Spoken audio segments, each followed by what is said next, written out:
Yeah. If I leave at 7:40, I get here an hour early. If I leave at 8, I get here 5 minutes early. So somewhere around midnight. Yeah.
Yeah.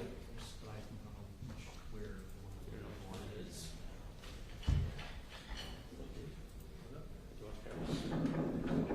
I don't know. I was like staring at it.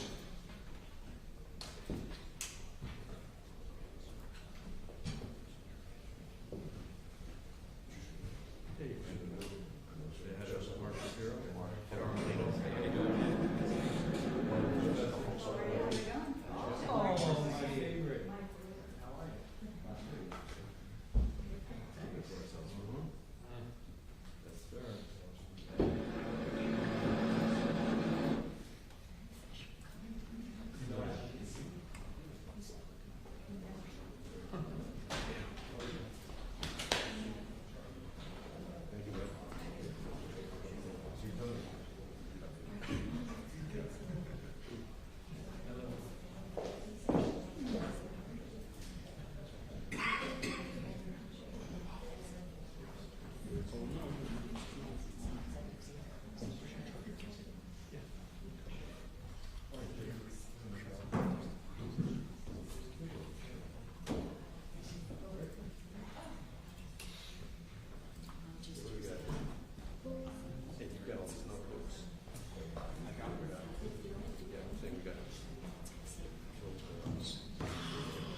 them demonstrate. You can't see them. But I just kind of wanted to make sure the defense had a chance to see them. Yeah, of course.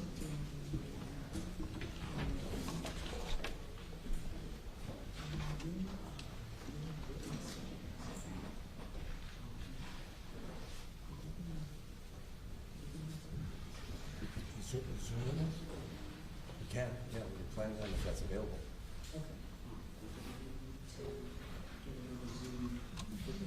We have a link. We have a link. We can provide a link. You want us to send you the link? Okay. This is really Zoom minutes.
Right here in this shelf.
Right.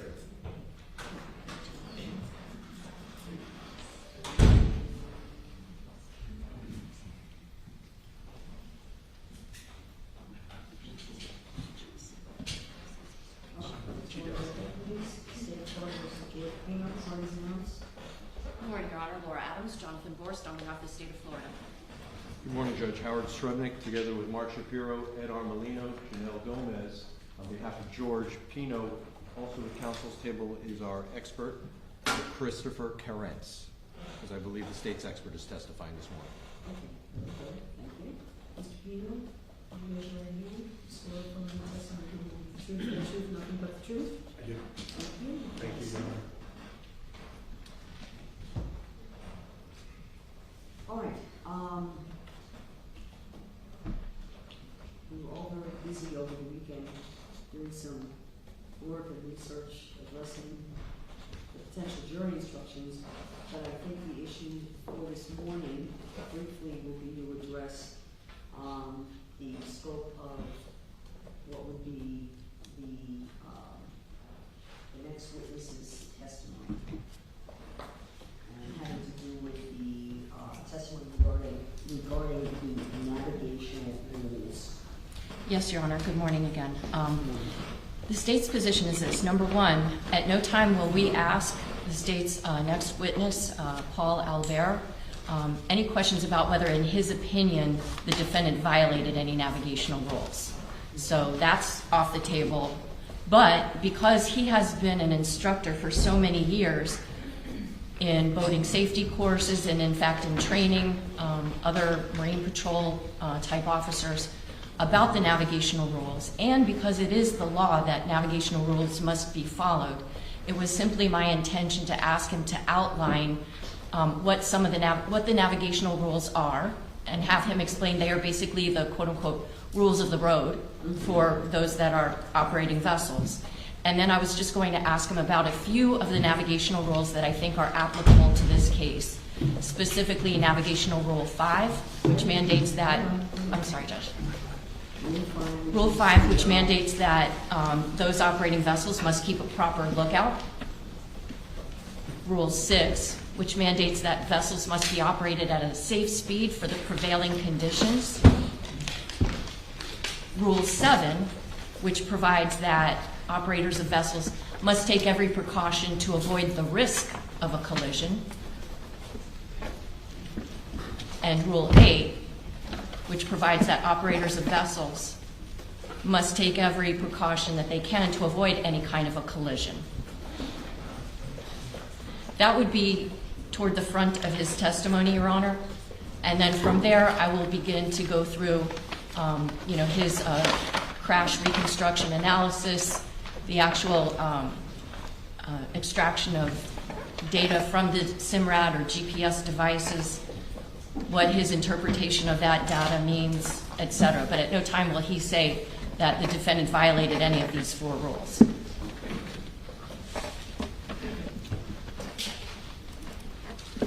So let's talk generally, though, about, and this flows into the issue of the jury instructions as well. I'm still having trouble hearing you. This flows into the issue of the jury instructions as well. And I received the defense memo on this point. And do you want to just summarize your position, counsel? Yes.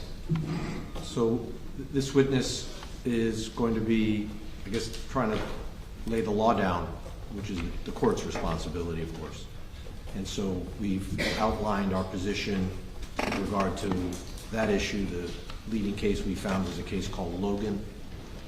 And so we filed a pleading on that over the weekend, and we would ask that the court simply exclude all of this testimony about rules.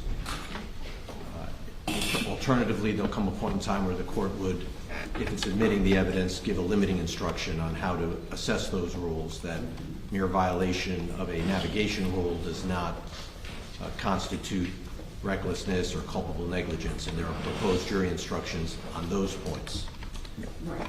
And I understand what the state is saying is that in all events, if the court's going to admit allow the witness to testify, the witness will not be giving any opinions about violations of the rule, and consistent with the state's pretrial motion in limine, will not be asking the witness to give an opinion on whether the operator drove recklessly or culpably negligent, or give any opinion at all about the ultimate issue.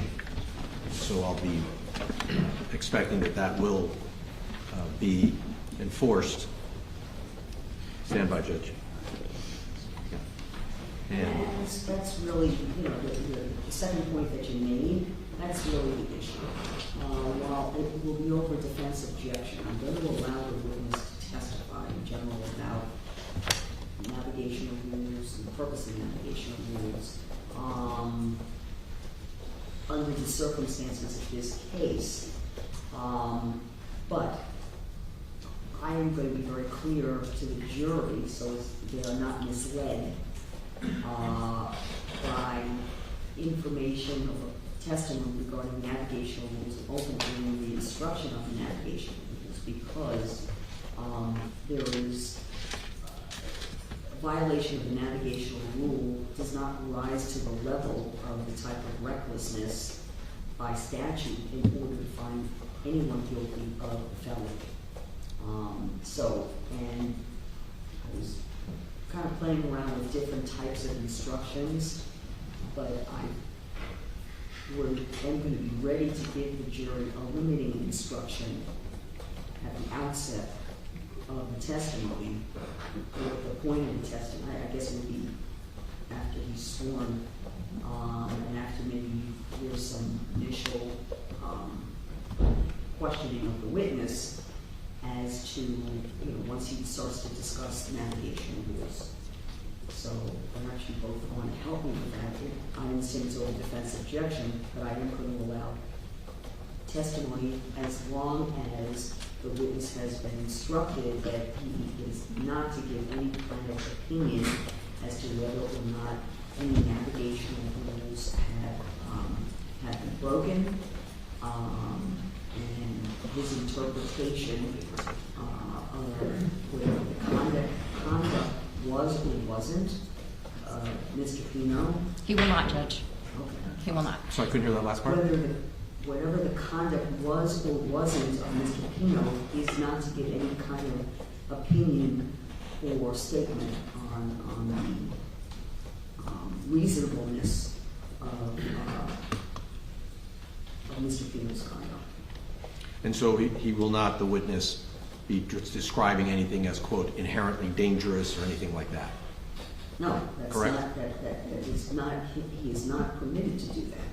He's going to provide the information, his knowledge about the information, and that should be the extent. Now, you've outlined 4 specific rules. Yes, Judge. Okay, all right. So there's going to be testimony in general about navigation rules. Correct. Rules of the road. Yes. And then maybe more specifically, but again, this is not, it has to be clear to the jury. To that end, Your Honor, I know the court was on the bench. When I got the defense motion, I think it was Saturday evening, I took time yesterday to start working on it, but I wasn't able to finalize a response to their reply, and I did file an amended motion for a special jury instruction. And cutting to the chase, Judge, what I would say is this. The Logan case that the defense cites does not per se prohibit the jury from being instructed on, for example, in Logan, there were instructions about running a red light or running a stop sign, things that had happened well before the actual fatal event had happened. And in Logan, the court said that it is not necessarily, and they emphasized the word necessarily, error to instruct the jury on violations of safety statutes in a culpable negligence case, but that proper instructions which advise the jury how to use these statutory violations in evaluating culpable negligence are necessary.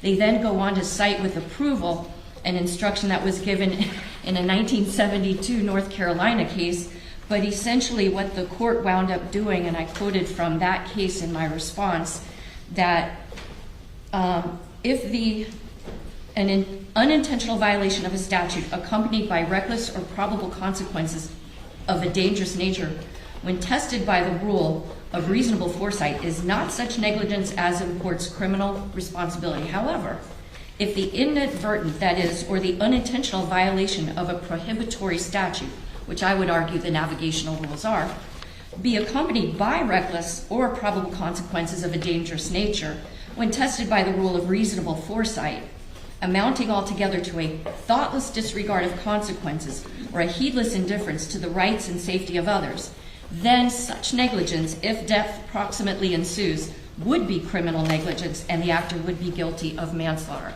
We talk a little bit differently now than in 72. So what I tried to do is take that language that was approved of in Logan, and this is what I propose for the court to instruct the jury regarding the navigational rules. In the state of Florida, the law requires operators of vessels upon its waters to follow the navigational rules. However, a violation of any of these rules is not sufficient by itself to constitute culpable negligence or recklessness. In order for you to include a violation of any of these rules in your deliberations, you must also find that such a violation was accompanied by a thoughtless disregard of consequences or an indifference to the safety of others and caused or contributed to the cause of Luciana Cristina Fernandez. And I think that kind of bridges the gap between telling the jury just to ignore the navigational rules, which of course can't be done in any scenario, including when we're talking about court proceedings, but it also does not make the mere violation of those rules in and of itself per se reckless or culpable negligence. Well, with the violation of the navigational rules, they're designated as non-criminal infractions or careless operations or simple negligence. Right, just like running a stop sign is not criminal, it's an infraction. But certainly if we were trying a vehicular homicide case and part of the recklessness of the driver was that he or she ran a stop sign, is the state not allowed to talk about the fact that the person ran a stop sign? If you ran a stop sign and that proximately caused the death in addition to other factors, the jury should be allowed to take into account the fact that the person ran a stop sign. Yeah, I mean, again, you have to still prove the higher threshold of the culpable negligence or recklessness, and the jury has to understand that that is your burden and responsibility. Of course, but that's why this instruction that I've crafted says a violation of any of these rules is not sufficient by itself to constitute culpable negligence or recklessness. So the court is advising the jury, you can't find him guilty just because he's violated navigational rules, but it should be a factor to take into account. It can be a factor. Yes, and in order for you to include a violation in your deliberations, you must also find that it was accompanied by a thoughtless disregard of consequences or an indifference to safety of others and caused or contributed to the cause of, in this case, Lucy Fernandez. So a couple things. First, I think we may be in a better position just to give just a vanilla instruction without getting into the elements of recklessness and or culpable negligence. I thought for purposes of the witness testimony, this, what you're describing here, and I was working on it also this week as everyone else, I think has the basic principles. Why don't we craft something that perhaps is a little more basic that I can instruct the jury on? So, you have a suggestion? The state's suggestion would be that perhaps prior to Mr. Albert testifying, the court advised the jurors that they may hear testimony about navigational rules. The violation of any navigational rule by itself does not constitute recklessness nor culpable negligence.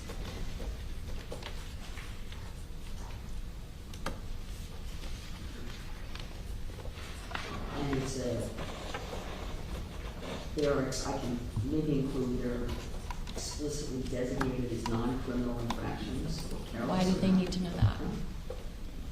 May hear testimony about navigational rules, the violation of the navigational rule.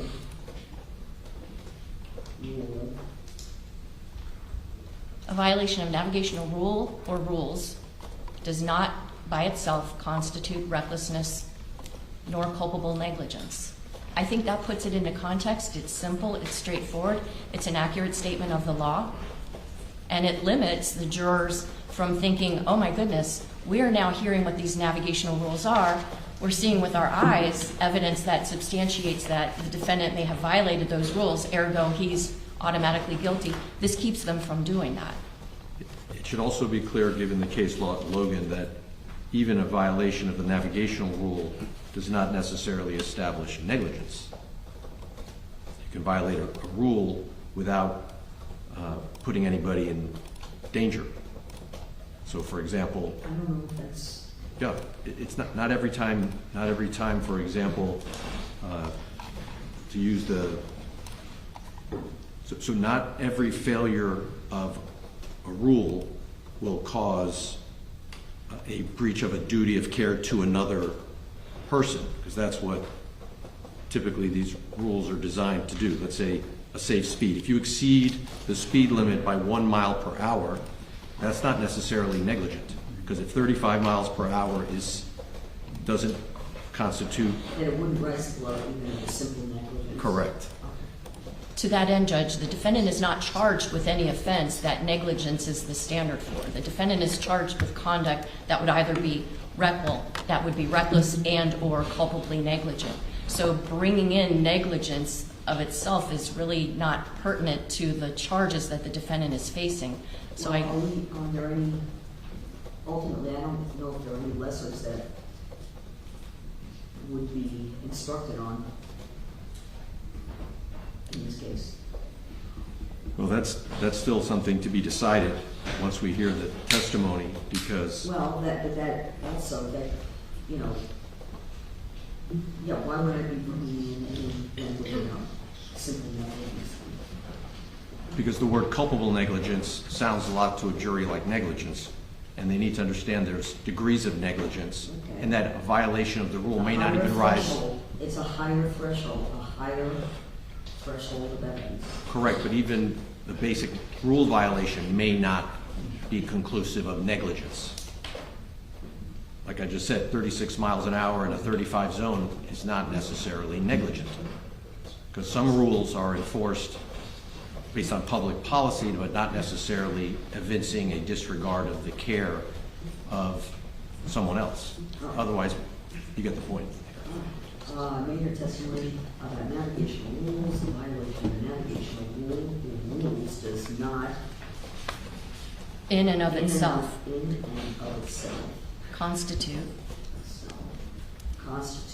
reckless and or culpable negligence. I would say recklessness and or culpable negligence. And so my request would be to add, Hold on, I'm going to add something.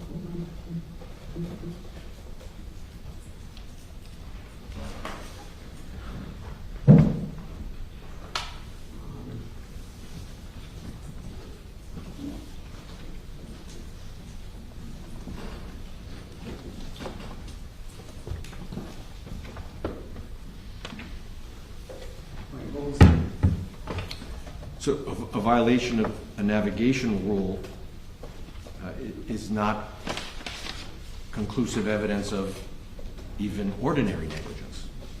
Okay. I thought we were trying to simplify this. Why are we bringing into this trial a standard that is not what is charged? It makes it more confusing. We're not talking about if he's negligent or not. I would suggest as an alternative to that the court consider something along the lines of any alleged violation of or any possible navigational rule violation is only one factor to take into account in determining whether the defendant was reckless or culpably negligent. But otherwise, I just think it's more than sufficient to tell the jurors that this is a violation of a navigational rule or even violation of multiple navigational rules does not in and of itself constitute reckless or culpably negligent behavior. It just seems like the most basic, simple way to explain it to a jury, and certainly we can flesh that out more in the final instructions that the court gives. But for the purposes of giving the jurors a heads up of how to interpret the testimony they're about to hear, it's an accurate statement of the law. You know what, I'm comfortable just with the simple sentence there, and then in final instructions, there's going to be more explanation about, and it will depend on whether there's going to be any lessers requested. Any lessers requested as well, it's going to depend on that as well.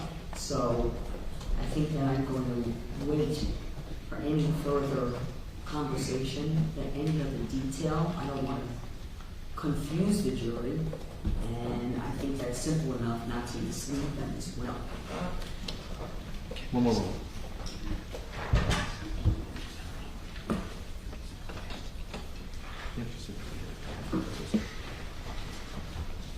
So, Judge, we understand you've overruled our request, and we'll, I guess, readdress this at the final instruction phase. Of course. And I don't know how long Mr. Albert will be testifying on direct, but I would request that when he's done, if we could take a break then, Of course. so I can confer with our expert. Absolutely. Thank you, Judge. Okay. So, I think that was the only matter before the witness comes in to testify.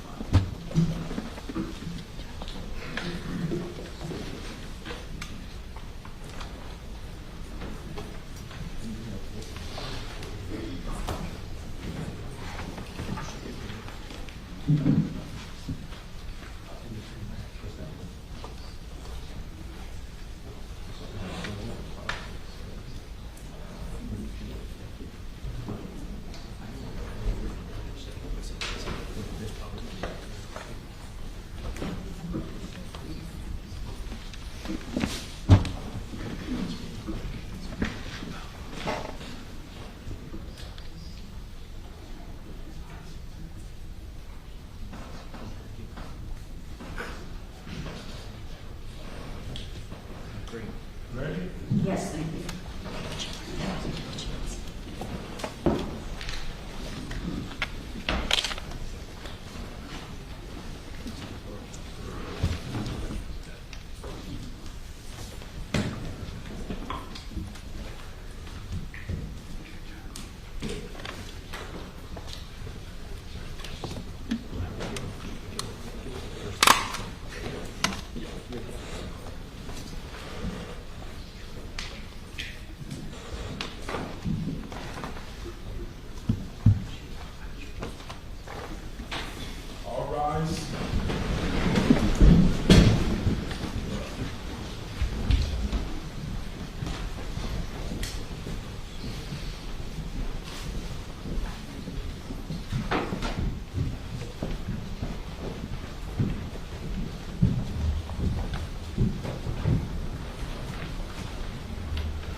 Thank you, everyone. Please be seated.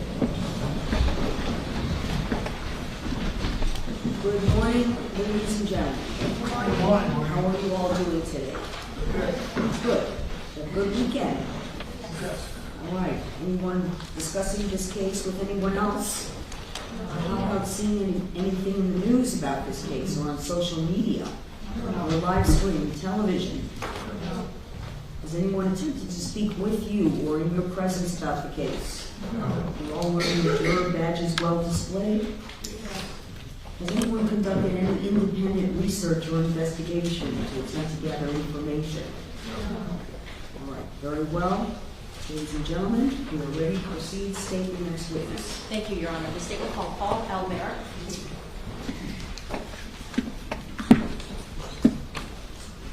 Please get already sworn.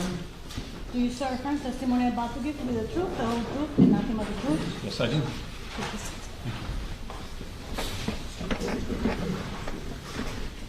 Morning, Your Honor.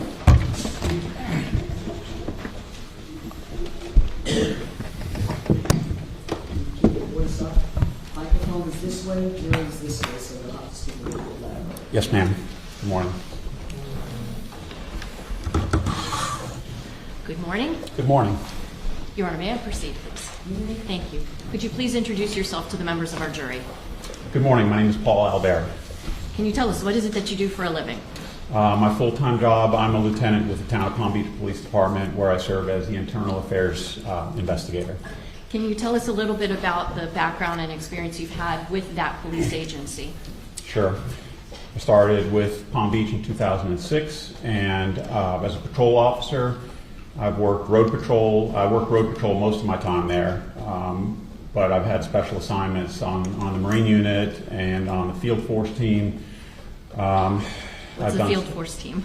So field force is we respond to we have Mar-a-Lago in our jurisdiction, and so we have protests. So the field force team is the team that handles crowd control, protests, and those types of things. I served as the field force commander for a bit as a sergeant.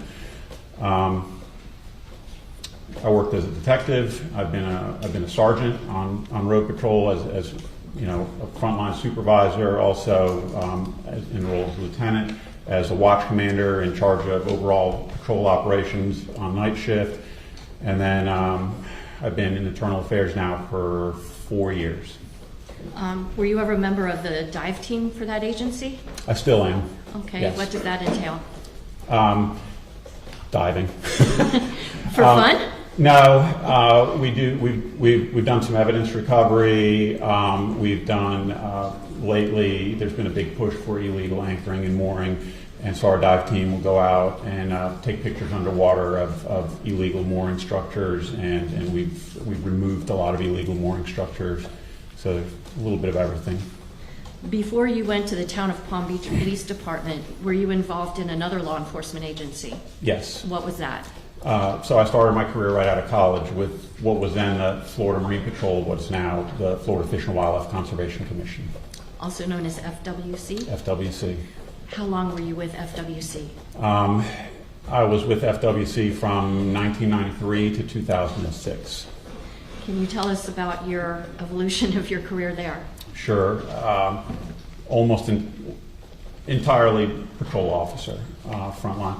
The whole time working on boats in a marine capacity, and I spent the first 5 years on the West Coast in the Naples Naples area, Marco Island, patrolling Naples down through the 10,000 Islands, Everglades National Park, and offshore, and then the last 7 in Palm Beach County, and I did a lot of work for FWC. I was a field training officer, so I trained new officers. I was an academy instructor for DUI and DUI, for vessel operations and vessel boardings.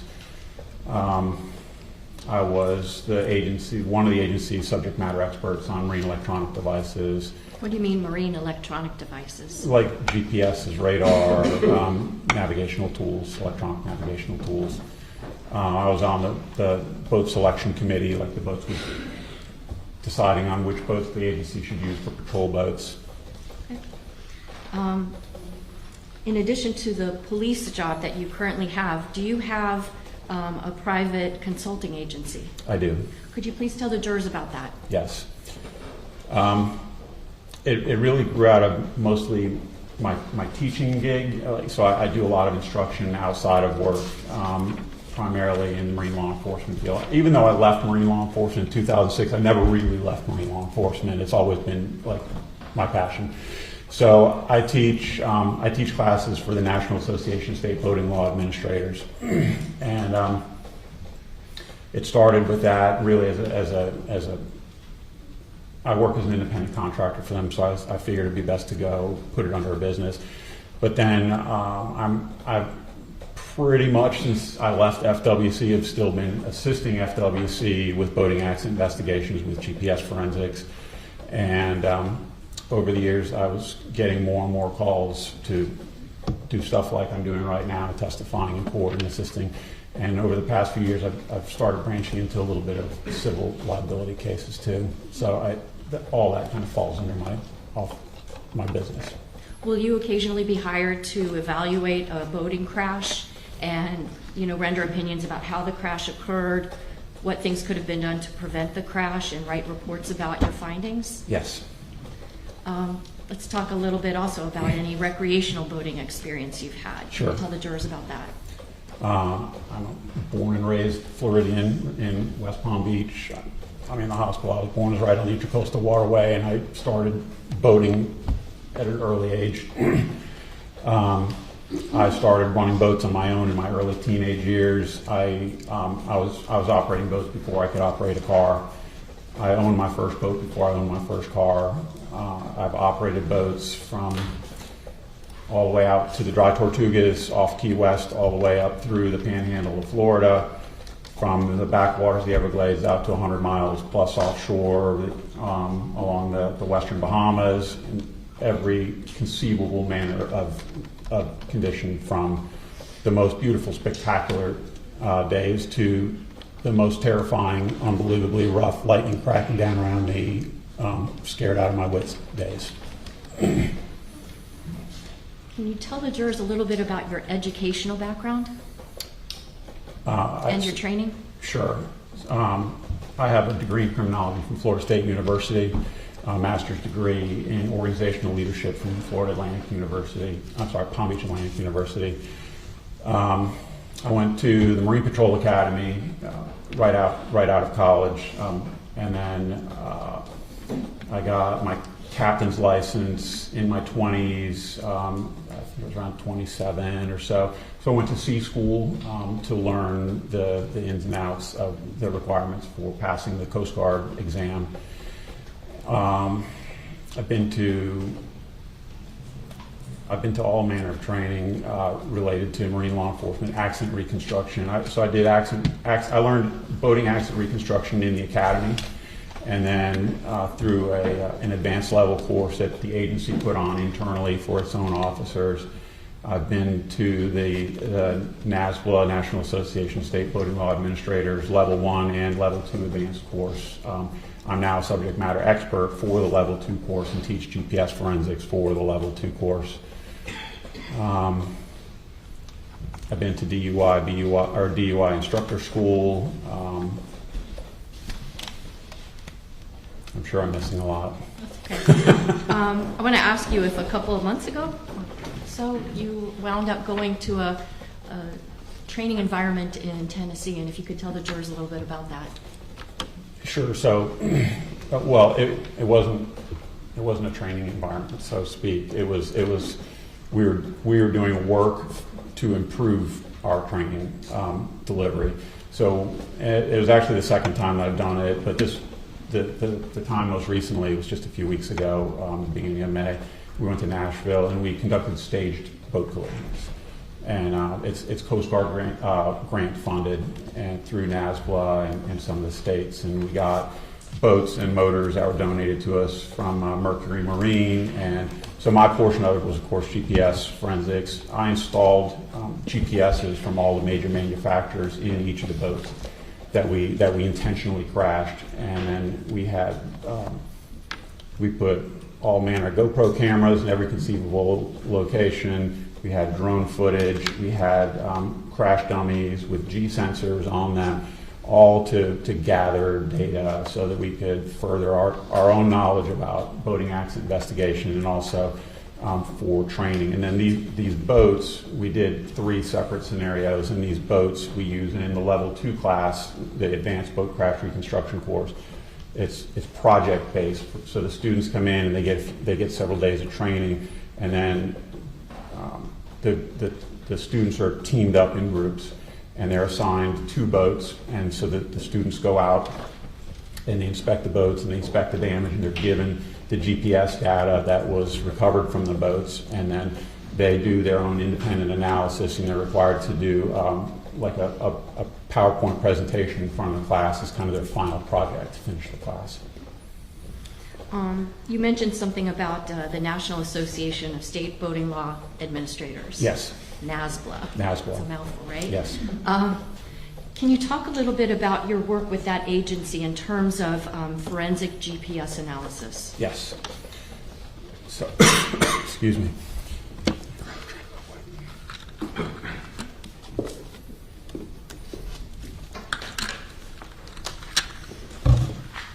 So NASBLA is an organization comprised of representatives from all 50 states and every U.S. territory, and they work specifically on boating safety initiatives all around the country. They have a program, the BOAT program, that teaches, they have a menu of courses that they deliver to state local, state, and federal law enforcement. And so a couple of years after I left FWC, NASBLA came to me and asked if I could produce a GPS forensics course for their organization, which I did. And so that course has been in place since 2013, and it's kind of a one-of-a-kind course, and we teach to state, local, and federal law enforcement all around the country. We have an ongoing contract now with the Coast Guard. I'm teaching 3 classes a year to Coast Guard personnel. I've taught at the Federal Law Enforcement Training Center to the instructors at FLETC. I've delivered the course to Homeland Security and Secret Service in D.C. And I don't know what the tally is for state and locals, but hundreds and hundreds of officers around the states. How did you get so invested, I guess, in GPS data and recovery of it and analysis of it? Funny enough, it grew out of my passion for fishing. When I was living in Naples, I started doing a lot of offshore fishing there, and this is in the mid '90s. And the legacy previous navigation system that boaters used was Loran. And in the mid '90s, GPS started to come on scene, and I had all my fishing spots in Loran coordinates, and I was trying to figure out how I could convert all these Loran coordinates into GPS latitude and longitude. And I started experimenting with some computer programs that were out there, even in those early days. And although I was unsuccessful in being able to convert all my fishing spots, I realized that the GPS devices generated and stored a lot of really relevant data to me as a marine conservation officer and boating accident investigator. And so I started using it in my day-to-day work, and then it kind of grew and grew and grew and grew. But it started internally and just using it on my cases, and then I was helping other officers with their cases, and then I started helping other agencies, and it just kept on building. Over the years, since you were looking for the fishing spots Yes. with using GPS, have you seen the development of GPS technology develop? It's unbelievable, the technology that we have today. I mean, when I started, the GPS devices and the Loran devices that I was using literally would tell me there was literally an arrow that would point, you need to turn left and you need to turn right to stay on a straight course, and you're basically running a straight course. You can now integrate these newer systems have bird's eye view imagery on them. You can overlay radar. You can put all the navigational data from the markers and channels and everything on there. You can integrate it with your autopilot system and literally push a button, and the boat will drive you to a fishing spot. And when I first started, when we would go out to a fishing spot, some of the spots over on the West Coast it's critically important that you get really close so you're dropping your lines to like a small wreck or small ledge or a hole. So accuracy is critical. So back then, there's a feature in place with the GPS system called selective availability, where the government used to degrade the system for civilian users.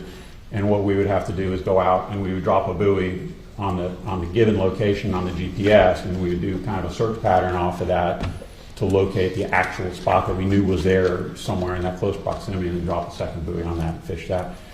Now, with the current system, with differential options that are incorporated into the GPSs, you're literally most of the time within a couple of meters of the spot. So essentially, when your GPS tells you you're there, it's under your boat. It's right there. Have you ever used GPS in your car? I do, yeah. Would you say that GPS that you use, like with Waze or with maps, is as good as GPS that would be used on a boat? GPS is GPS regardless. The system is working off of signals from Department of Defense satellites, and the system is really good. And so the quality of what you're seeing on the screen depends a little bit on the quality of the device and how good it can read the signals, and also the quality of the map the map that you're projecting the data onto. If the data is good, the question is how good is the map that you're projecting it onto. Well, let's talk a little bit then about whether or not, even as good as the data is from GPS, if it's ever safe for a person who's operating a boat to just rely on that GPS data. It's not prudent any time to rely on one source of information to navigate. You should always be looking at using all available means to navigate safely. Are you familiar with a term called the navigational rules? Yes. Can you explain to the members of the jury, have you ever trained anyone in the navigational rules? I have. Can you explain a little bit about that? Sure. So one of the courses that I teach for NASBLA is the boat crew member course, and it's Coast Guard curriculum. It's the same course that they teach to their guys when they're learning how to be a crew member on a boat and how to operate a boat. Basic boating 101, from dropping an anchor to pulling away from the dock. But we talk about the navigation rules in the basic crew member course. Are the navigational rules required to be followed by anybody that's boating in the waters of the state of Florida? Everywhere, yes. Where do these navigational rules come from? So there's two sets. There's the international and the inland. And the international has been in place since 1972, and it was agreed upon by international agreement. And then the inland rules, which very closely mirror the international rules with a few minor differences. They were adopted, I think, in 1980 by Congress, and it applies to all boats on U.S. waters, on the inland waters. And then most of the individual states have adopted the federal rules as part of their state laws. Do you have to take a test like you do for a driver's license to prove that you know the navigational rules? Unfortunately, no. Okay. Well, let me back up a little bit. If you were born, I think the date is January 1st, 1988 or 89. If you're born after that date in the state of Florida, you have to take a boater safety test and get a boater safety ID card. Those courses range from an online to an in-person, but it's not a license per se. If Paul was making the rules, you would have to have a license to operate a boat in the state of Florida. I want to ask you about Navigational Rule 5. Are you familiar with that rule? Let me go ahead and instruct the jury. Yes, Judge, thank you. Ladies and gentlemen, you're going to hear some testimony about navigational rules. I am instructing you that a violation of a navigational rule or rules does not in and of itself constitute recklessness and or culpable negligence. Right? Thank you, Judge. Are you familiar with Navigational Rule number 5? Yes. Can you explain to the jurors what is Navigational Rule number 5? Navigation Rule 5 is often referred to as the first rule of boating, and it is lookout. And essentially, Navigation Rule 5 says you have to watch where you're going all the time, and you have to use all available means, including sight and hearing and any other available means to you, to determine if there's a risk of collision. Okay. Are you familiar with Navigational Rule number 6? Yes. Please explain what that rule is. Navigation Rule 6 is titled Safe Speed, and Navigation Rule 6 says that everybody is required to operate at a safe speed, and that speed is determined by your ability to see and recognize potential for collision and have time to take action to avoid a collision. Are you familiar with Navigational Rule number 7? Yes. What is that rule? Navigation Rule 7 kind of dovetails with Navigation Rule 5, and it says that you have to use all available means to assess the risk of collision. And so in many ways, it's a lot like Rule 5 for the lookout. It just goes into greater detail, saying that you have to use all available means at your disposal to identify a potential risk of collision. And then it goes into some further detail about the use of electronic devices, navigation systems, specifically radar and radar settings. What about Navigational Rule 8? Can you explain what that rule provides? Yes. Navigation Rule 8 says that you have to, in addition to the other rules, you have to take early and substantial action to avoid a collision. So on the waterways, it's not always easy to determine what the guy that's coming towards you is going to do or what their intentions are. It's not like the road where you have, traffic lanes and dividers and medians and whatnot. And so it's not always readily available. So what Rule 8 says is that you have to take early action and substantial action so that the other boat that's coming towards you understands what your intentions are. So you don't just make small course adjustments. You have to make big course adjustments so that the other boater can understand, hey, he's turning to the right or he's turning to the left. Are you familiar with the term allision? Yes. Allision. Yes, Is an allision a type of collision? it is. Can you explain that? Allision is really a nautical term, and it relates to a vessel that hits a fixed or stationary object. Are you familiar with a body of water called the Cutter Bank Channel? Yes, Have you ever been there yourself? I have. Do the navigational rules that you've just described for us apply to boats operating through the Cutter Bank Channel? The inland rules apply there.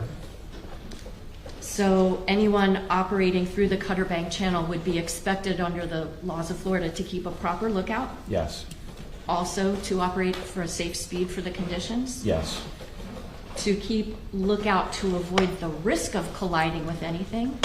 well, they're required to always assess the risk of collision And also to avoid a collision with anything? and take action to avoid a collision. Yes. Whether it's a boat or a fixed object? Yes, Okay. Is the Cutter Bank Channel a part of the Intercoastal Waterway? it is. Can you explain to the jurors, what is the ICW as it's sometimes referred to?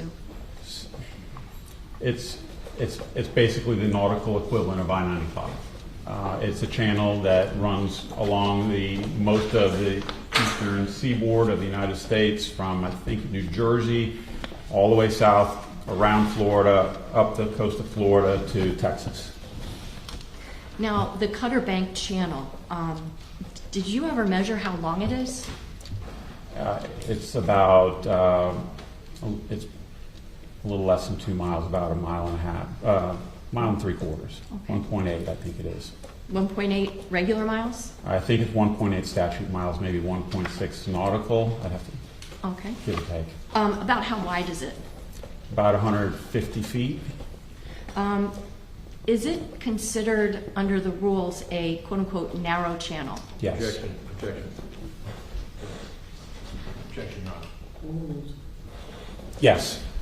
Okay, even though it's, well, what, about how many feet wide would you say it is? It depends on which part of it. I mean, I would say average between 150 and 170 feet I mean, wide. that's yes. a fair distance. Why would that be considered narrow under the rules? Because you have to consider what the water looks like north and south of it. So Cutter Bank is a shallow bank across the southern end of Biscayne Bay, and it really is the southern boundary of Biscayne Bay. South of Cutter Bank is Card Sound. And so you have this shallow body of water, and then you have the dredged channel that goes right through the middle of it. And a lot of boats can only navigate through the marked channel where there's a known specific water depth. They can't cross the channel, or they can't cross the shallow parts of the bank. So you have, once you get through the channel, either going north or south, it opens up really wide. So it kind of, all the traffic funnels down into Cutter Bank Channel and then opens up on the other side. And so you have to be there. You have all that channel being confined to this one section of waterway, and you have to take into consideration the maneuverability of those boats. Some of these might be motor yachts that need a substantial amount of space to maneuver. So that's why it would be considered a narrow channel. When traversing a channel, there's not like a yellow painted line that, like we have on the roadways to separate who's on what side. Is that fair to say? Yes. But are there quote-unquote rules of the road that dictate which side of a channel a vessel should be operating on? Yes. What is that? You stay to the right. Now, you're here today for a crash that involved a Robalo vessel that was about 29 feet long, and it had a hull ID of RO, B like boy, S like Sam, 0144A919. Are you familiar with that vessel? If it's the green Robalo vessel that I've been out to inspect, yes, I'd have to take your word for it on the, I don't have the whole ID number memorized. You don't? Did you make a note of it in any of your reports, though? I did, yes. Okay. I won't hold you to the exact, but can you explain to the jurors, what is a hull ID? It's like the VIN number on your car. What do you mean? It's a 12-digit number that's stamped into your boat. There's one obvious one on the back of the boat, and then there's always at least one concealed somewhere on the boat. And it's just a means of tracking and identifying boats. I'm going to show you an exhibit that's in evidence. It's state number 68. You recognize this boat? I do, yes. And this is at Robalo? Yes.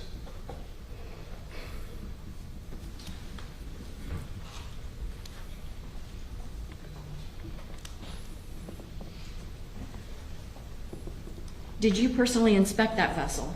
I did, yes. Do you remember when? September of this past year, I believe it was. Okay. I'd have to look at my notes. If you need to look at your notes to Sure. refresh your memory, just let us know you're doing so. Just don't read from your notes. I won't read from But this them. isn't a Yeah. memory test. Sure.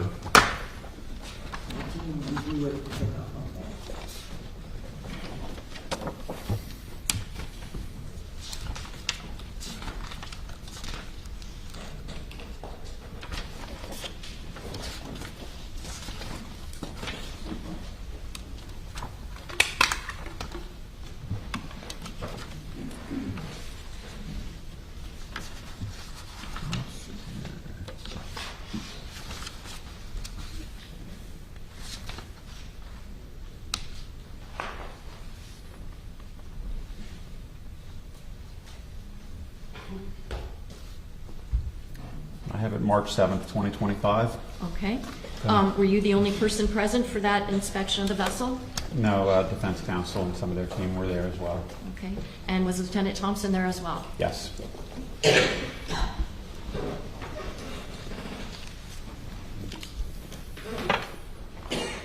For the record, I'm showing counsel states 5B.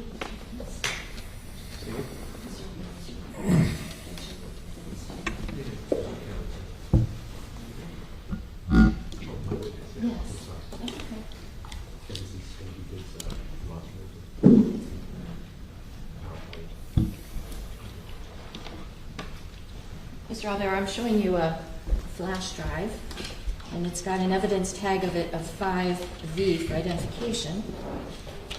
I want to ask you if you've reviewed the contents of this flash drive, if they accurately depict either photographs that you've taken or seen, as well as videos, and also the GPS analysis that you conducted in this case. Yes, And how do you know that that jump drive contains those articles? because I initialed it. Your Honor, at this time I would move 5V for identification and evidence. One more, Your Honor.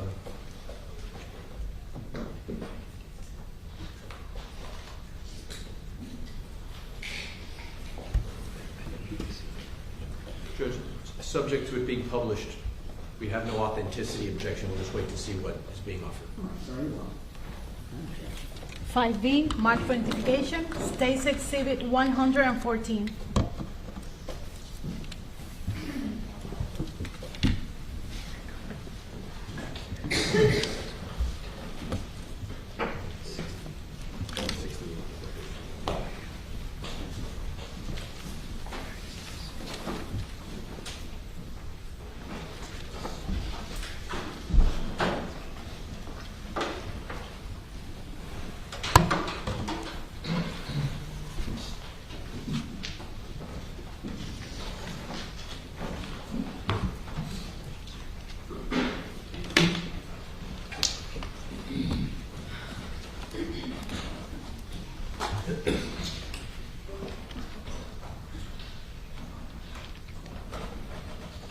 the record on the published states 5B, image 1, revolve vessel. Your Honor, may the witness have permission to step down? Yes. What exhibit number are we on now? This is states 5B. It's photograph number 1 on the jump drive. It's image. Oh, image it's 114. 114. Sorry, 114. So to clarify, this is State's Exhibit in Evidence 114, Photo 1. Photo 1. Thank you.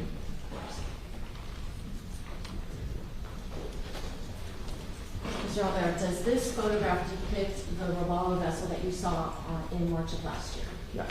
Okay. Now, I'm going to ask you, let's go to the next photograph, photograph 2 on this exhibit. I noticed toward the bow of the boat, there's some plastic. Can you explain what that is? That's the shrink wrap cover that was over the boat for the time since the incident. Also, I want to ask you, what kind of engines did that boat have? Those are Yamaha outboard engines. I believe they were 300 horsepower each. And then we can stop and I'm going to ask you some more questions.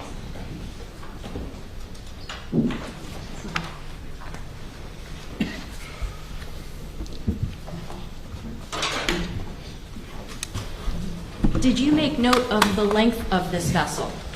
Yes. What was it? It's 29 feet. What is the beam of the vessel? I believe it's 10 feet 6 inches. What does beam mean when it comes to vessel anatomy? The width of the boat at its widest point. Does it have what's known as draft up and draft down? Yes. Can you explain to the jurors what is draft up and draft down? The outboard, And if you need to step Sure. down, if the witness has permission, if you need to step down to explain. the motors on the back of the boat, they have a trim and tilt function. They can trim them up and trim them down. So draft up is the boat floating in water with the engines tilted up. Draft down is the boat floating in water with the engines trimmed all the way down. Now, what would be the top speed essentially for a vessel of this structure equipped with two 300 horsepower engines? What would you expect the top speed of a vessel like that to be? In the mid 50s. Okay. Their advertised, I think, speed in the documents is 54 to 55 under a test load. Okay. What is a test load? Probably a couple of guys on the boat with a small amount of fuel, maybe a half a tank of fuel. I don't know what their standard is for measuring, but probably not topped off with fuel with a lot of equipment on board. A light load. Oh, so not a load of, say, 14 people? Correct. Did you bring a model boat with you so that you could Yes. explain to the jurors I did. what additional people on a vessel can do in terms of its ability to traverse through water? Sure. So how fast you can go on this boat is dependent on the weight of the load that you're carrying, as well as how the load is placed on the boat. Okay. Can you show the jurors using that? And you can step a little closer. It's a long distance between you and the jurors. Can you explain what, let's say if there was a total of 14 people on a vessel of this type of, configuration. You had a couple of people here on the back, Yeah. and then you had a couple of people by the center console. Yeah.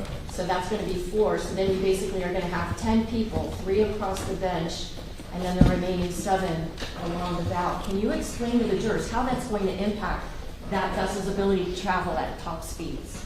Sure. So the overall performance of the boat is highly dependent on the friction that it encounters when it's running across the surface of the water.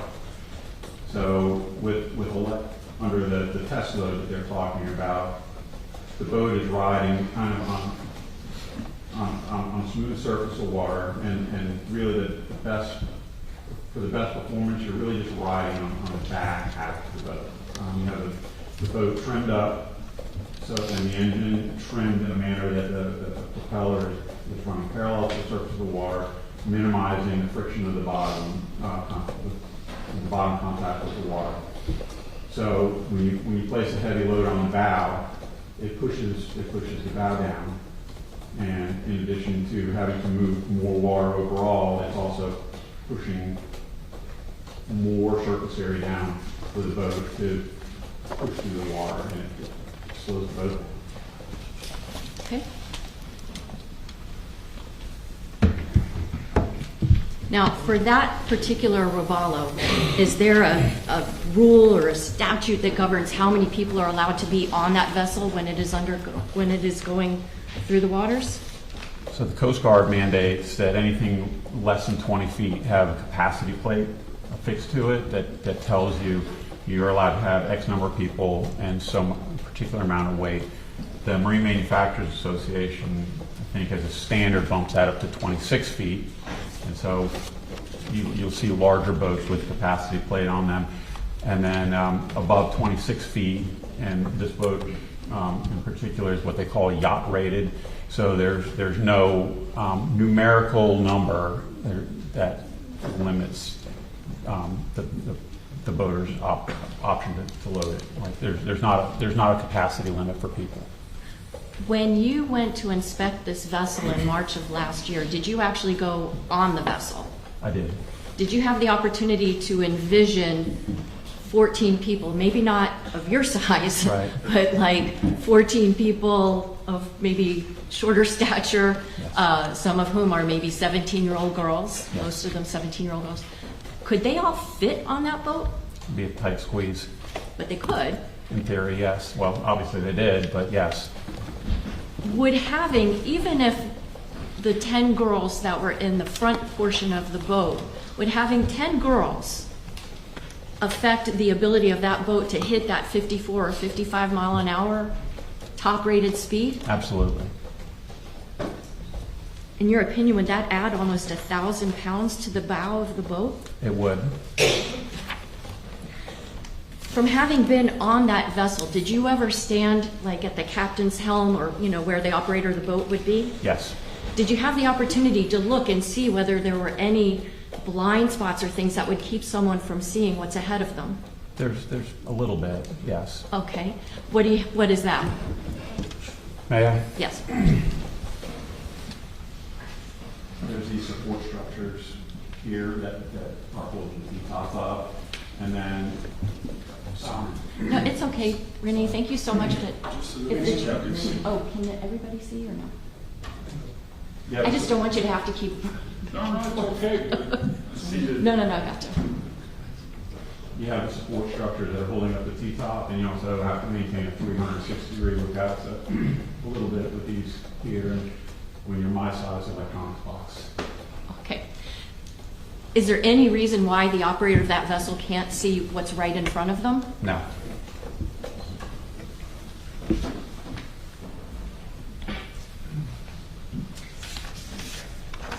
Your Honor, at this time I would ask if the court would please read Court Exhibit Number 1.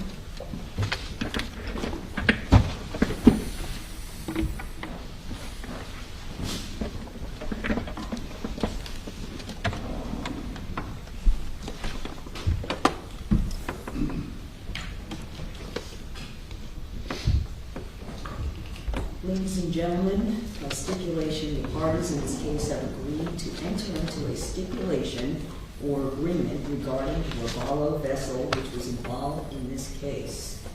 The parties have agreed that on the date of September 4th, 2022, prior to impact with the channel marker, the vessel was in proper working order. That is marked as a court exhibit.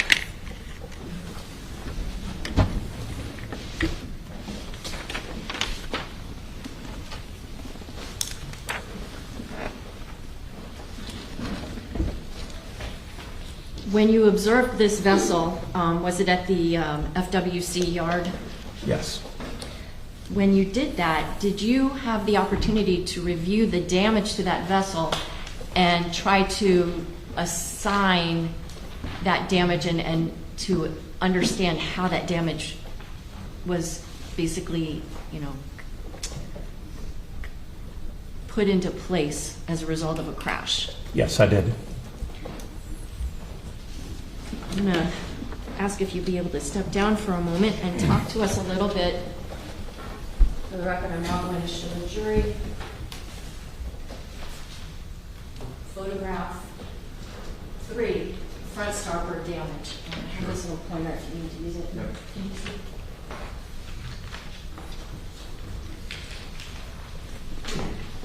Mr. Albert, can you talk to us about the initial point of impact, this vessel and the channel marker? Yes.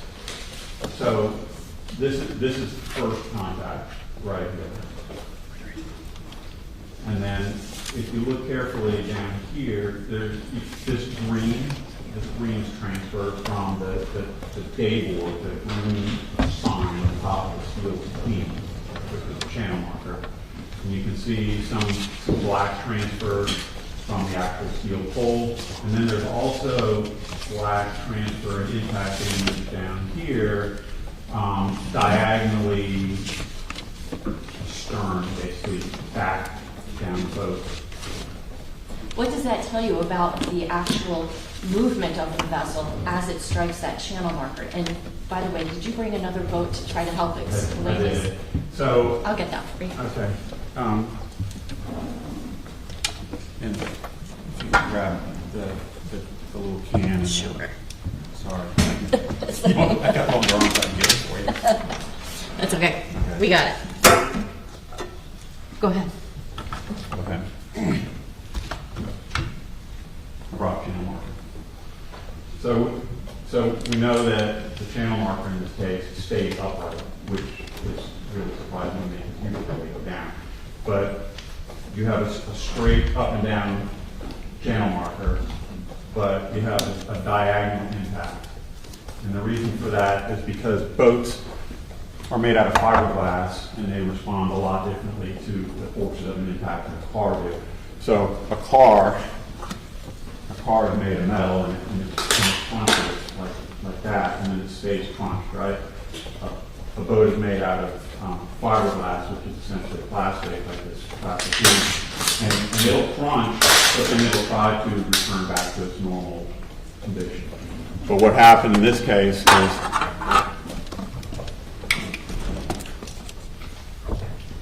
when this Robalo struck the channel marker, it hits kind of like this, but then the front of the boat flexes. It flexes upwards and probably twisted it to the right. And that's how you get this diagonal impact right here. And you have to imagine too that this green transfer is on this sign, which is on the top of the pole, and you got to picture in your head how high this boat had to, how much flex there was in here. It was incredibly powerful, a lot of force involved in this collision. And so the bow flexing upwards and twisting to the right, along with the boat continuing to push through the channel marker, and the channel marker going down inside of the boat is what causes the rest of this really just incredibly catastrophic damage outside of the boat. Showing the jurors now photograph number 4. Can you explain to the jurors what this shows? So this is the fiberglass matting that's on the inside of the boat. And then this is what's called gel coat, which is a nice shiny smooth surface on the outside. You can see that those have delaminated. This right here is called a lifting straight, and it's essentially like a V-shaped extrusion that comes out of the bottom of this boat. And what that does is it channels the water down all when you're accelerating and gives the boat like hydrodynamic lift to get it up on a plane and skimming across the surface of the water. So you can see that there's multiple cracks down this lifting straight, and that's from the flex of the bow of the boat causing the separation and the loss of this chunk of gel coat along here. Mr. Albert, I'm showing you State's Exhibit number 11, which is in evidence, and it is a diagram of the seating charts for this Robalo on September 4th, 2022. Yes. On this diagram, if you're holding it with the bow of the boat at the top, where would the bulk of the damage be to that Robalo? It starts right about here, and then it runs all the way down the side. Down here. If that's the case, which passengers would you expect to see most likely to absorb some of that impact? Everybody is absorbing impact in the state, everybody. But the passengers seated along the starboard side here are closest to the force, and they're going to probably see a lot of force. So the passenger that's number 10, you can come closer because that's a smaller exhibit. The passenger number 10, Conti, passenger 9, Lucy, and passenger 2, Mia, would you expect them to have potentially more injuries than the people that were in the center console or on the port side of the vessel? Yes.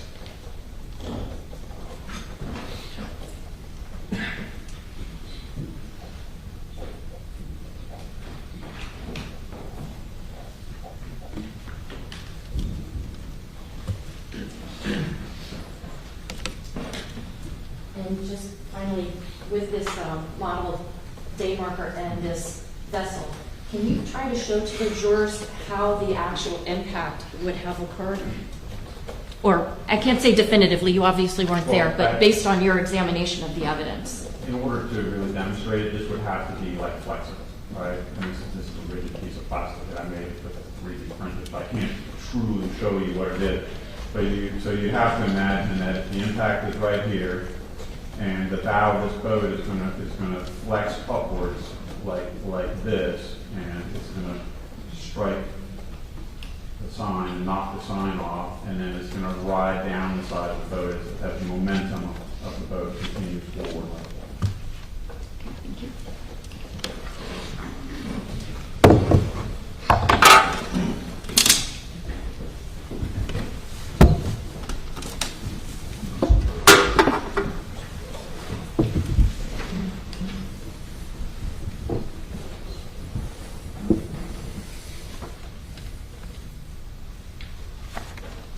All right, now let's talk a little bit about GPS. You've spoken a bit about your experience teaching GPS, how you got involved in doing GPS analysis. Can you tell us about how many times you've downloaded data from a GPS device, analyzed it to determine what a boat's prior history tracks would be? I don't have a running log, but it's hundreds and hundreds of times in cases that range from a murder trial in Palm Beach on the road using a road GPS to dozens and dozens of smuggling cases and hundreds of boating accidents.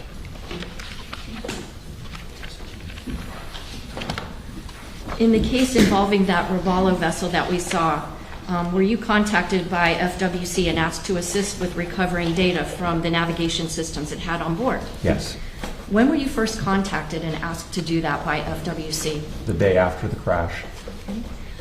What was your understanding at that point of where the vessel was? It was relayed to me that it was still in the water on the bottom of Biscayne Bay, and the initial inquiry was like, hey, we've got this boat and the GPSs are underwater. Do you think you can get data out of it? Did you give them any suggestions or advice on what to do once that vessel was recovered from the waters of the bay? Yes. Water intrusion alone in the GPS doesn't necessarily mean that it's broken. So I told them to, FWC didn't do the recovery. They had a contractor come out and do the recovery. But I told them to instruct the contractor to be really careful to not further inflict any physical damage on the GPSs during the recovery process. And then I told them as soon as they got that boat on the trailer back at the dock that they needed to take those GPSs out of the boat and put them back in water and bring them up to me in water. Why in water? Okay. Like I said, water alone doesn't break the device. What breaks the device, especially with salt water, is corrosion.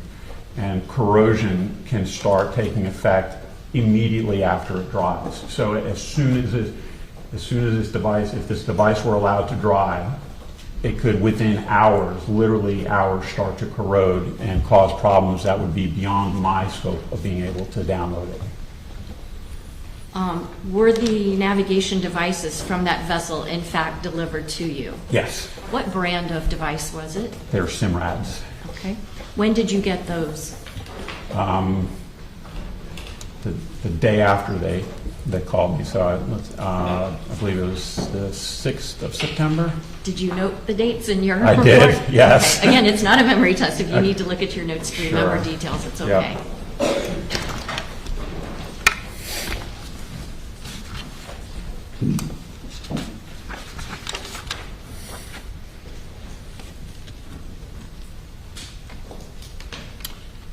My bad. I got them on the 7th. Okay. Yep.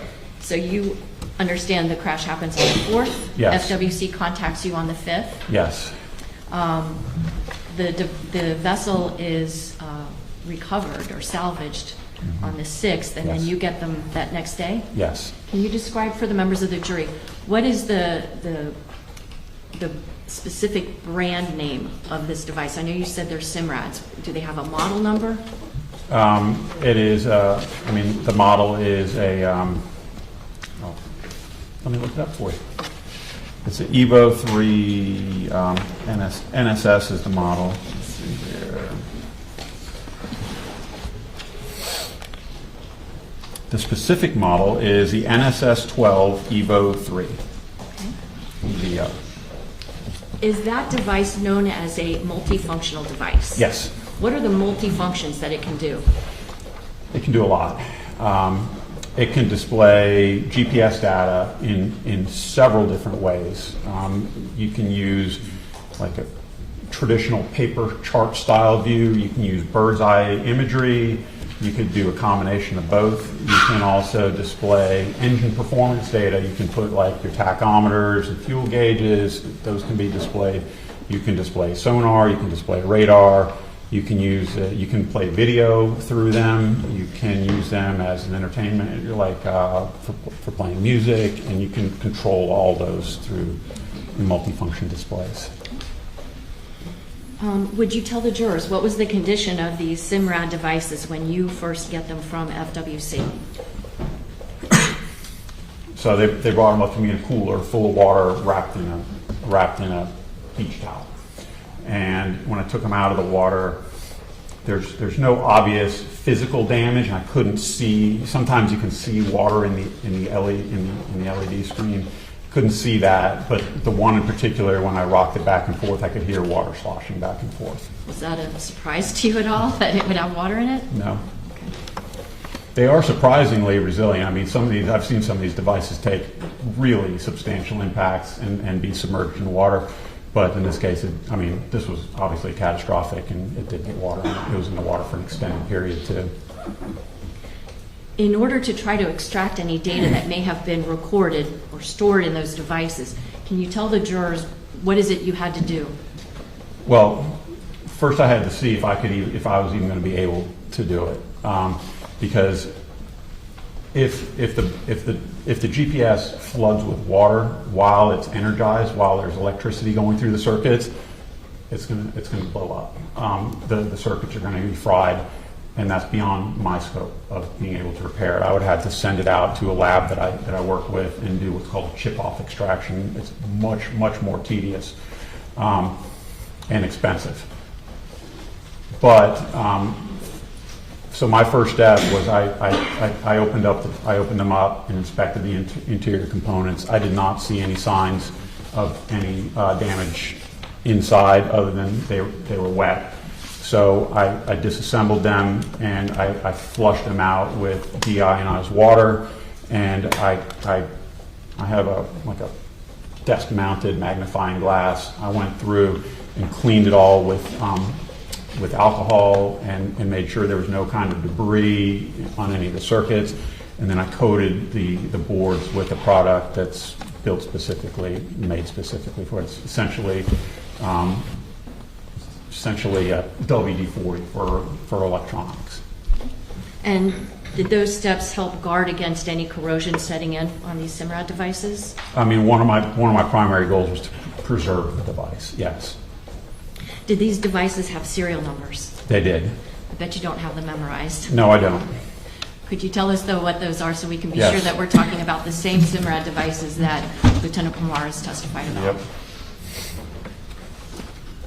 First, I'll ask you about the port device. Sure. So the port device, which is the one on the left, the serial number was 118786787.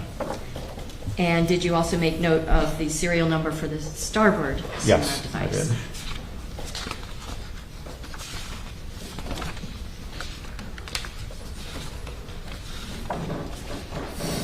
It was 118786796. I'm sorry, I didn't realize the number. Oh, sorry about that. I'm going to read all the way back. 118786796. For the record, I'm showing the jury now image 6. I'm going to read you a serial number. You tell me if this is the port or the starboard. The last 2 digits are 87. Yes, It's serial number 118786787. yes. Which device is that? The port GPS. And did you in fact see photographs of that exhibit? I did. Can you take a moment and tell us if this is, based on that serial number, the SIMRAD device that you analyzed? Yes, this is the serial number here, and this is the model right there. And this is the left port or the right starboard? It's the left port. Okay, and then directing our attention now to photograph 7.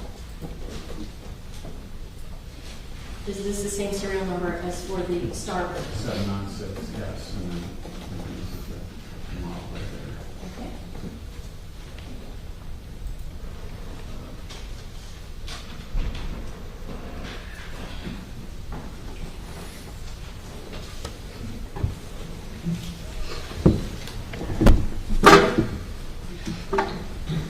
When did you first try to recover data from those 2 SIMRAD devices?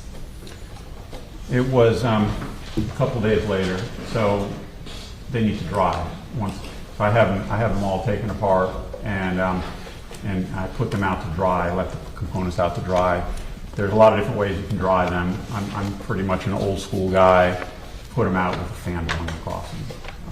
And I knew that this was a very important, like there was a lot riding on this case. I tried to get them up and running as soon as I could. So I gave it an attempt a couple days later, and I was able to retrieve data, but they were malfunctioning. So I didn't want to. I couldn't do a full, thorough analysis. So what did you do at that point? I let them dry longer. Okay. Yeah. When did you try again? A couple of weeks later. Let's see here.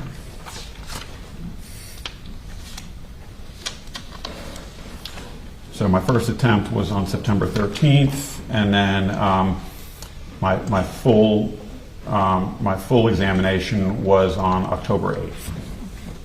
So on October the 8th of 2022? Yes. Were you in fact successful this time in extracting data from either of these 2 SIMRAD devices? Yes, they both powered up and function normally. You can see a little bit of like water damage in the screen of one of the devices, but otherwise worked as it should. And I went through and checked all the settings and then extracted the data. When a device like this is first powered up, is there any kind of a warning to the user of this type of equipment that is given? Typically there is. I think all the manufacturers have something like that. Can you describe what you're talking about? Yeah, I mean, it's basically a disclaimer that says, use good judgment, don't use this as your only means of navigation, make safe decisions, stuff like that. Kind of like if you turn on your car and a screen says, Yeah, be keep aware your of your eyes, surroundings. keep your eyes on the road, and yeah, same type of thing.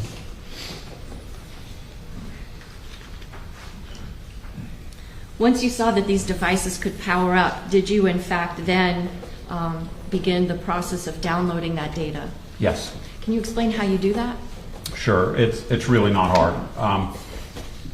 All of the data is stored internally on a memory chip, and it's just a few keystrokes through the menu. You just have to know which menu items to pick, and you save it all onto an SD card. In this case, I think it's a micro SD card. Okay. Do you have what's known as an evidence copy and a working copy of SD cards? Yes. Can you explain the difference? Sure. So my normal practice and what I teach everybody is you want to preserve the data in its original form so that anybody else that's looking at it later will reach the same conclusion that you are. And so what I do is I download the data onto an SD card, and then I pull that out, and I will typically plug it into my computer just to make sure that I was successful. And I don't even open the file, I just make sure that the file is on the card, and then I provide that to the investigator in this case, and that's their evidence copy that they, I believe, typically create a new evidence number and enter that into their evidence system. And then I do the same process again for what I call a working copy, and that's the copy that I'm going to keep and plug into my computer and upload onto my computer and analyze the data. Now, once you get that data, do you just, I don't know, open the card and it tells you what the last trails of the boat were? No. Is there some analysis of that data that has to take place? There is. Can you talk to us a little bit about what is it that you have to analyze in order to get relevant information, like what was the speed or the distance or the heading of a vessel on a given date and time? Sure. So, first of all of the GPS manufacturers use their own proprietary file format. So in a lot of cases, you plug it in, your computer's not even going to recognize what the file type is. So you have to know which programs to use and how to get it into a usable format. And then you can, it's not terribly difficult to put it into, say, Google Earth, or in my case, I use Garmin Basecamp, which is my program of choice for downloading and analyzing data. And you can visually see the track lines on a map or on a Google Earth image, but what matters is the details. So each one of these track points, so the device generates track points, and the track points are what store the date and time and speed and direction and that type of thing. Now, if a person was not experienced in interpreting the data that came from a GPS device like this SIMRAD device, would that person potentially run the risk of being inaccurate in describing the speed, the heading, the time and location of where the actual track points are? They could certainly make wrong conclusions. Now, what about if a person does know how to interpret that data? Could that person deliberately misinterpret it to give an inaccurate representation of where that vessel had traveled? The programs that I'm using that I teach other people to use are civilian grade, like consumer level programs. Garmin Basecamp, which is an amazing tool for analyzing stuff, literally is a free download from the Garmin site. Anybody can get, right? But it doesn't have the protection built into it that like computer forensic software does. And so an unscrupulous examiner could alter the data.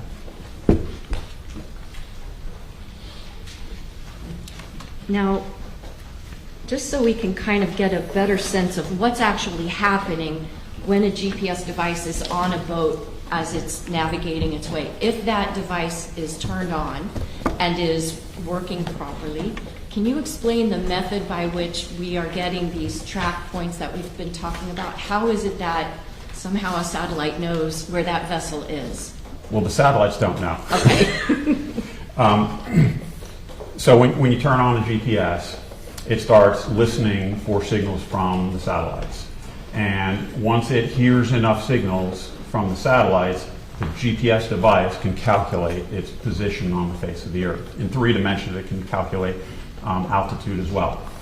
And most GPSs, most modern GPSs, once it is established its location, will start recording where it is and where it has been.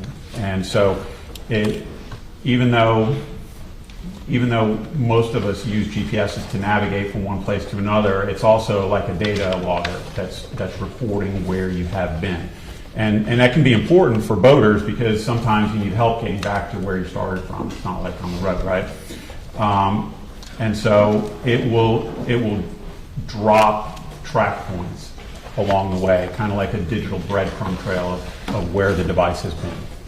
What is it that causes a track point to be dropped into the device? It depends. There's 3 different ways. There's you can set your device to drop track points by time, and so you can go, like when you buy a GPS, you can go into the menu when you're setting it up and getting it going the first time.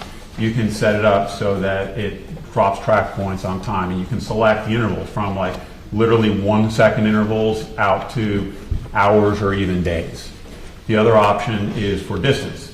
So the device will drop a track point every time it measures that it's traveled X number of feet, X number of miles, so on and so forth. But the overwhelming majority of people use it right out of the box in the factory default mode, and the different manufacturers call it different things, but it's basically an auto, or like Garmin calls it resolution. I think Simrad calls it auto, Garmin calls it resolution. And essentially what that does is it tries to maximize the space available for storing track data, and each manufacturer has their own like secret sauce, like a formula to decide when to automatically drop track points. And the one thing they all have in common is that the track points are dropped based on changes in speed and direction. When you examined the port or the left Simrad device, were there any historical track lines, meaning from prior to the date of this crash, which was September 4th of 2022? Yes, there was a substantial amount of historical data. And when you looked at that data, were you able to see overall where that vessel had been traveling with that port Simrad device operating? Yes. Where? Pretty much the same area over and over again. Northern Key Largo, Biscayne Bay, up to Elliott Key. Let me show you an exhibit that is states number 2 in evidence. May the witness step down, Your Honor.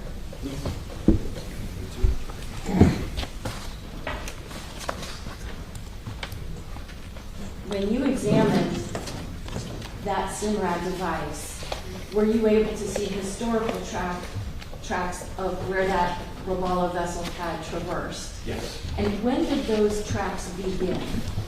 I'd have to check. Go ahead.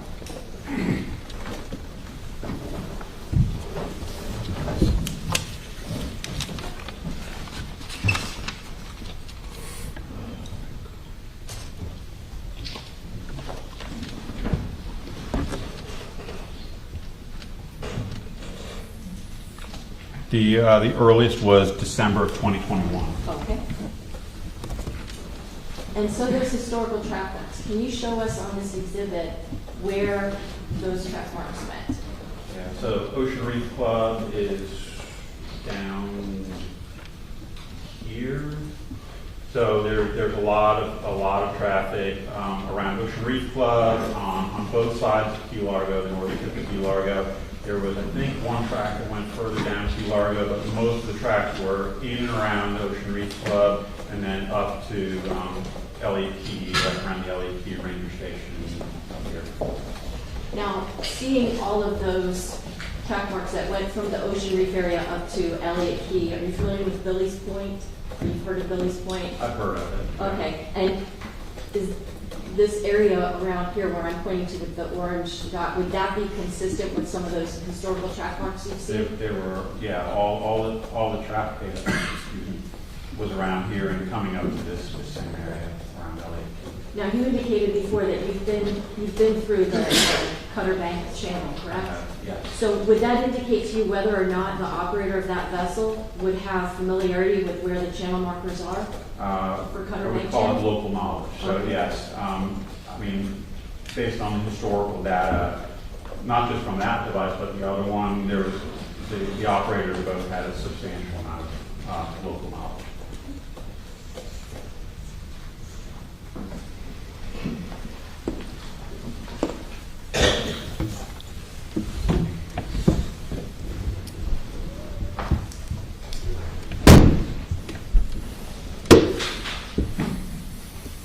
When you analyzed the port device, did you note whether on September the 4th of 2022, there were track points that were logged in?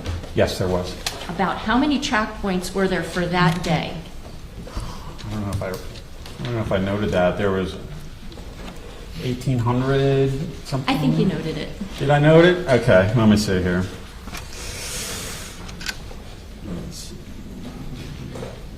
1,889 track points, covering 26 miles. Can you tell the members of the jury, what time did that device first log a track point?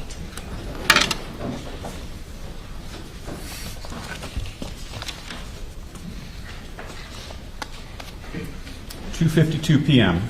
Okay. Where did that track point originate? It was in one of the residential canals, one of the waterways inside Ocean Reef Club.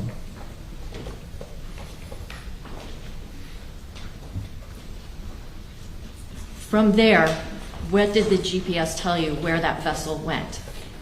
It left the residential waterway, and then there's a channel leading away from Ocean Reef Club out to open water on the Atlantic side, went out that channel, and then turned to the left and went into Angelfish Creek. Okay. Would you be able to show the jurors using this chart, states exhibit number 2? Yes. On September the 4th, starting at 2:52, what was the route that that vessel took? And if you can just back up a little bit so all of Sorry. us can see it. Okay. So, Ocean Reef Club is right here. So the boat leaves from Ocean Reef and then turns left and then comes in there's a marked channel. You can see there's a few channel markers here. It comes through Angelfish Creek and then turns in a generally north direction and goes through Cutter Bank and then up towards the LA.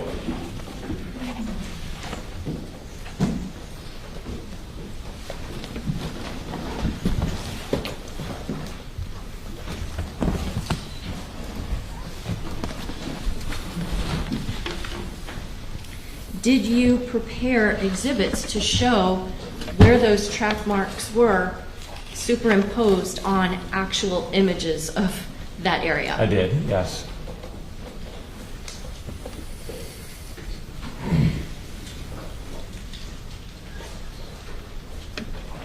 Judge, may I have permission to just allow the witness to come down without asking the name?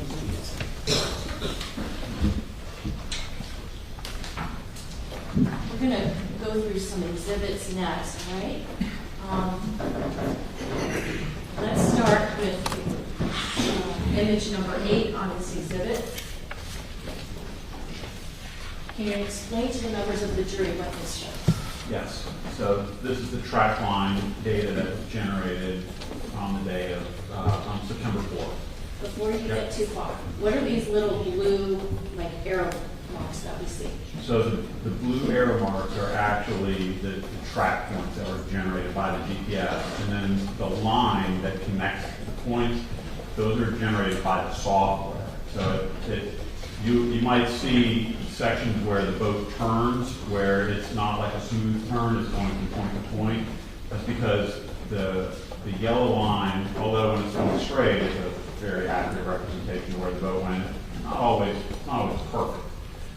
So each one of these track points was generated by the GPS. For each one of these track points, you can I was able to recover the date and the time and the speed and the direction of the boat's travel. Okay. And so we're coming out here from Ocean Reef, and then what is this that we see when it hooks down? I mean, it's just following the contour of the shoreline around the bend here. But what's typical with Simrad, so Simrad is made by a company called Navco, and they also have Lorraine GPS and DD GPSs. And they are, one of the things that you'll notice is that they generate a lot of track points when the device senses changing direction. So you can see here where there's not too many along here because the boat's going straight, and then here when he's maneuvering, it's dropping a bunch of track points, and they go straight again, and they go. And you can see some of these are really slow speed because this one is a square and this one is a triangle. So there's a threshold that determines whether, you know, the way that the software shows it. I think it's 3 miles an hour, so if it's, or it might be 5, but when it's going really slow, you might drop a square, or show it, display it as a square, and then when he's moving, you'll show it as a triangle, like an arrow pointing in direction. Show you. Next, image number 9, and ask if you can explain to the jurors what this represents in terms of the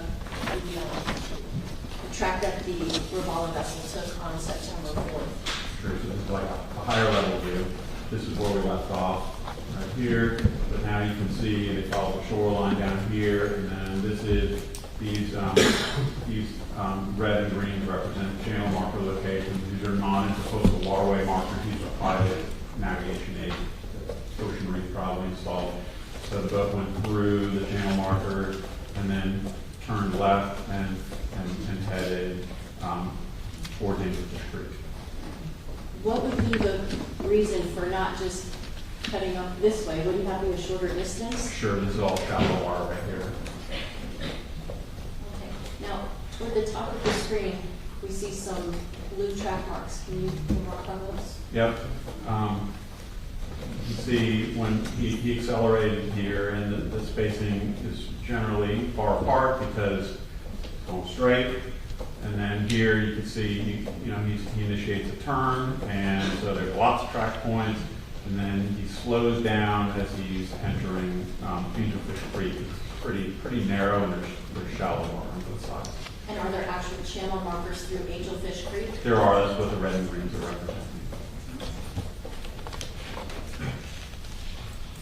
Now showing exhibit number 10. Yep. Can you walk us through what this represents regarding that Robalo vessel? The red and green represent channel markers. You can pretty clearly see the water, the darker green is the deeper water, and then this is like black. This is the northern tip of Ocean Reef Club, and so you can see the red where you typically stay closer to the red channel marker. And the boat cuts across cuts the curve here, and then heads kind of west through the creek.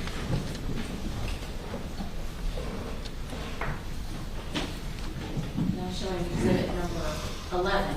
Yep. Can you describe for us what this exhibit represents? This is a zoomed in section of Cutter Bank. Unfortunately, I didn't label the channel markers there, but this is the Robalo's northbound track, and you can see the boat left the channel here a little bit, and you can see again he's turning, so there's lots of track points. He's turning back to straight his course, there's a lot of track points, and they spread out. And then he passes this marker here, and then he kind of maneuvers out to the right, and most likely he's just going around slower boats. Yeah.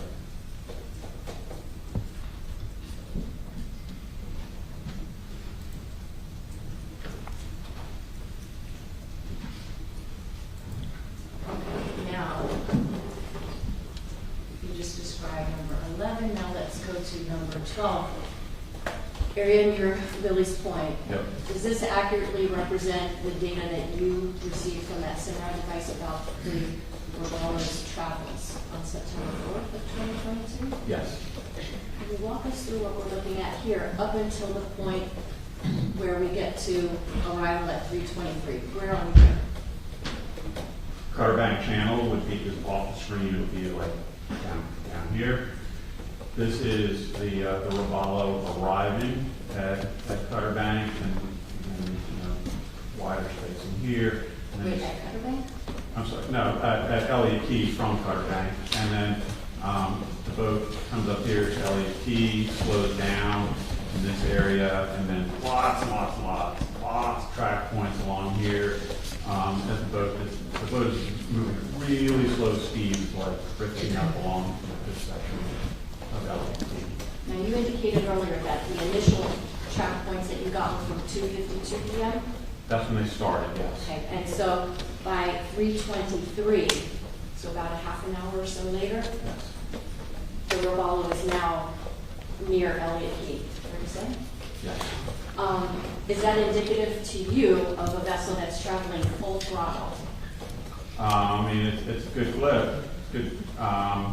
It's quite a few miles up. I think it's 15 miles. Okay. Get up here. I have to measure it out, but it's moving along. Yep. So now you have indicated on here that there is a stop at 3:47 p.m. What does that stop signify? Well, it stopped generating data, so probably just turned the GPS off. Okay. And when do we see the GPS coming back on? Around 6:18. Okay. So we have that vessel then apparently in the same location as where it stopped. Yep. What about a couple hours, give or take? 2.5. 2.5 hours after? Mm-hmm. Okay. Now, you Three. indicated. Pardon? Three if you start down here. Okay. Yeah. So from 2:52, when the Robalo vessel is first tracked, up to 6:18, that represents the time in total up in, before he starts heading back down. Would that be fair to say? Yes. Can you explain to the jurors, why do you say depart 6:18 p.m.? That's when the GPS started logging tracks that the boat was pulling away from the island. Okay. And what, if anything, do you notice in the difference between the track heading back south to the track heading up north toward the Elliott Key location?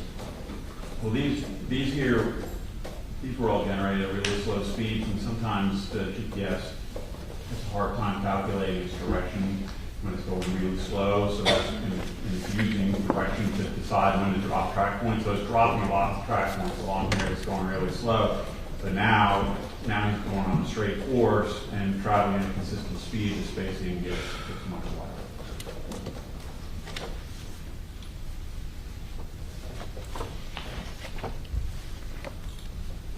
All right, now looking at image number 13, can you walk us through these notes, ICW marker 13, 12, 13A? Did you put those on this as a way to show the did. jurors and Yes. give them landmarks? Yeah. Okay, what is it that this exhibit is showing us regarding the travel initially northbound and then southbound Sure. for the channel? So this Google Earth image, and the Google Earth image has the track data projected onto it, and then I saved the image and put it into PowerPoint, to put in like these little icons for representing the channel marker location. And these are accurate locations from the light list on the Coast Guard's light list. And then I put in this call out to identify this ICW marker 13, this ICW marker 12. This is the track line of the Robalo going north, and then this is the track line of the Robalo coming south.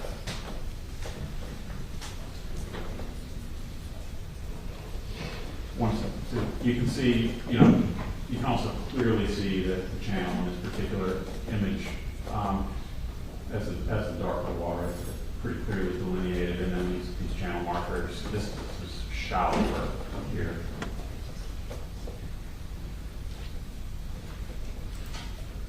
Okay, now I'm showing you the exhibit that's labeled number 14. Yep. Can you walk us through what this represents? Yep. Excuse me 1 second, Judge. I have one voir dire question on the publication of this exhibit. Go ahead, counsel. Good afternoon. The green and red markers that are depicted on the screen, Those are not to scale, correct? They're not to scale, no. Thank you, Judge. If you look really carefully, you can actually see the shadow of the channel marker in the blue. You can see it right there. You can see it right there. So, as of 6:37 and 19 seconds, what is the speed of that revolver? 43. All right. Now, as it's heading southbound, is there, and that is at that track point, that's the second to last track point before what? The second to last track point before the collision with the channel marker. Okay. The previous slide that you showed with marker 12 and 13 would be kind of. All right. So now, we have the second to last track point, 43 miles per hour. Yep. When we see heading 216, what does that mean? That is just the compass heading from this track point back to the last track point. When we get to this track point right before channel marker 15, what is the speed of the vessel?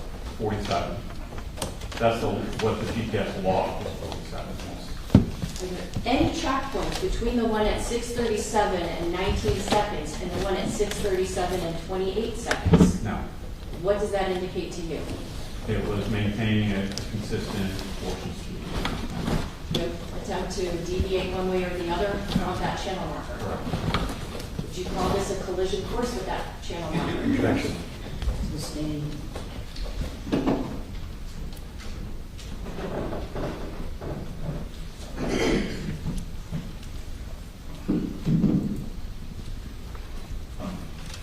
Regarding that 9-second time that went by from the second to last track mark to the last one before impact, how many feet did that vessel travel? 620 feet. What is the measurement, or how many feet is a football field? 300 feet, 100 yards. So, in terms of football fields, which maybe is a little bit easier for people to, I guess, imagine, how many football fields did that Robalo travel from the second to the last track point before impact? A little over 2. Can we get an image number on this one? 15. I want to ask you a question. So for this amount of time, this is how that vessel was traveling. I'm starting my clock now.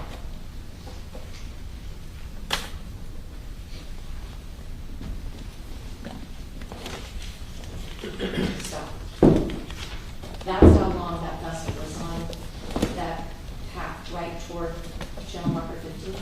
Yes.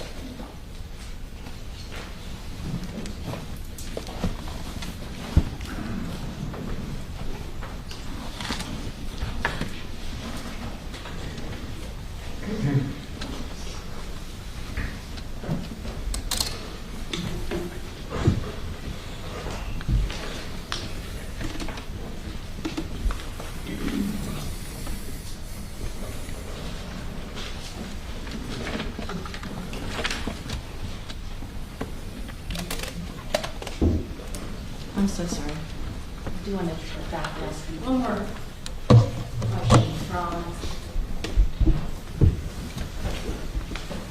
photo number 14.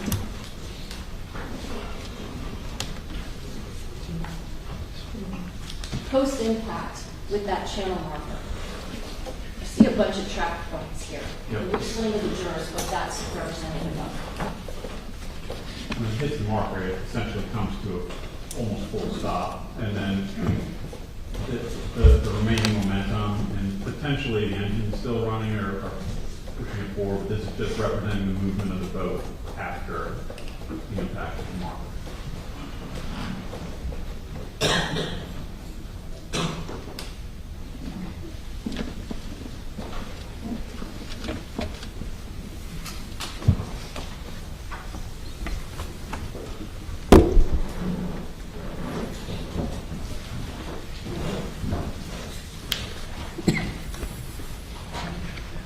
Judge, is there at some point a washroom break would be possible?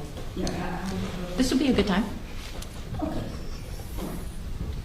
Ladies and gentlemen, let's take a comfort break. Please put your notepads in silent envelope and leave them on your chairs if you would. Go out for about 10 minutes. Do not discuss the case.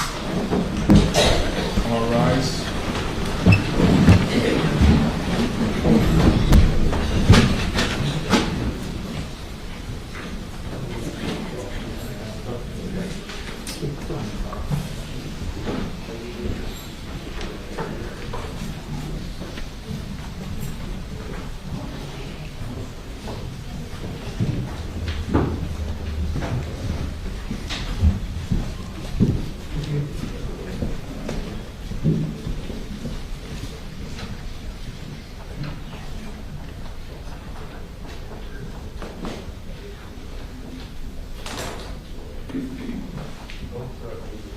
Sir, you remain under oath and cannot discuss your testimony with anyone. Thank you.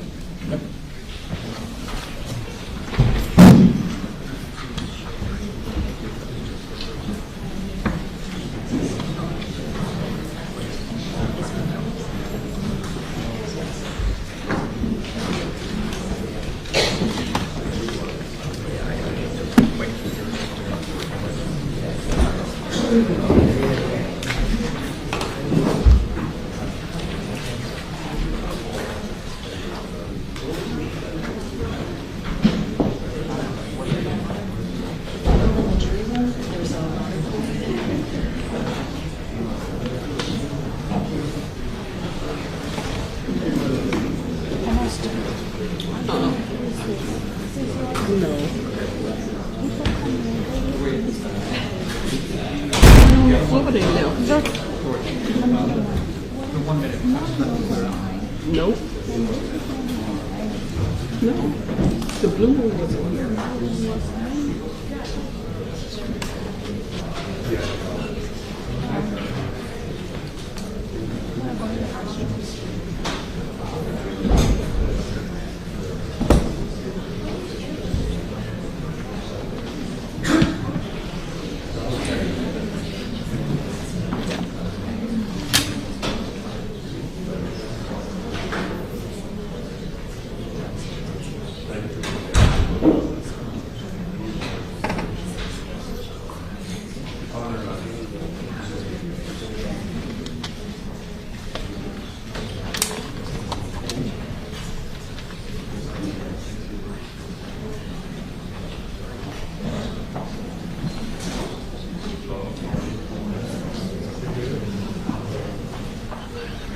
You wanna go? I'm all right for now.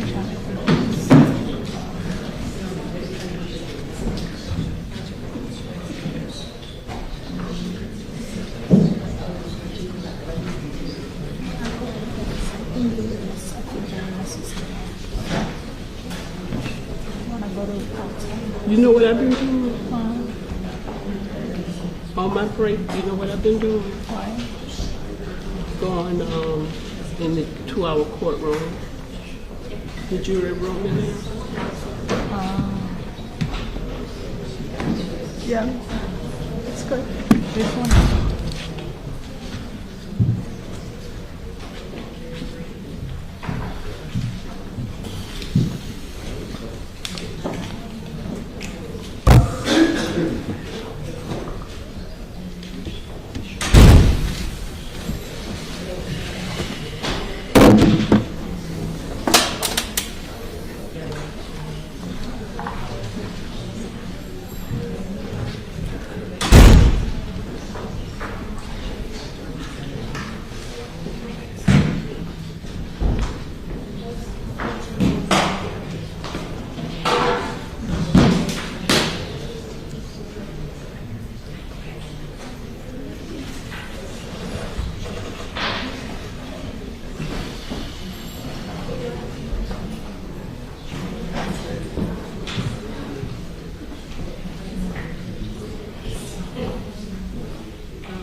So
nothing urgent.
the videos. We were directly concluded to take our lunch, that's just supposed to be a quick comment.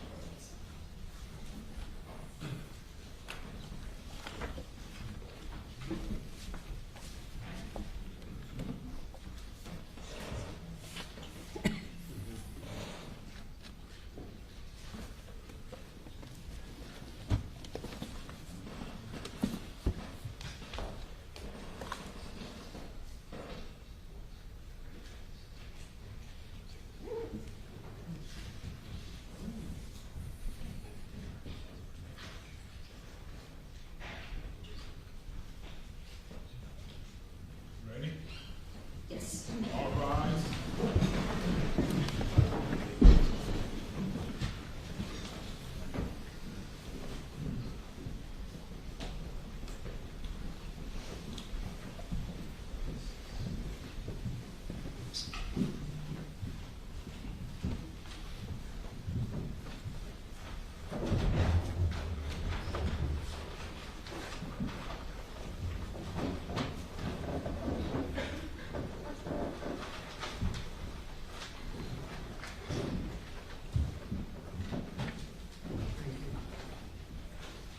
All right, everyone, please be seated. Thank you.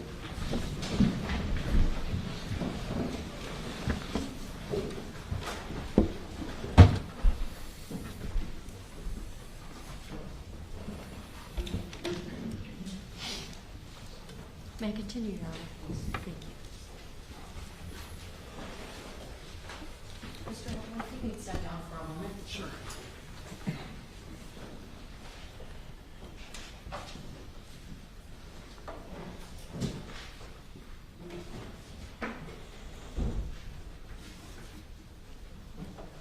I know that you've indicated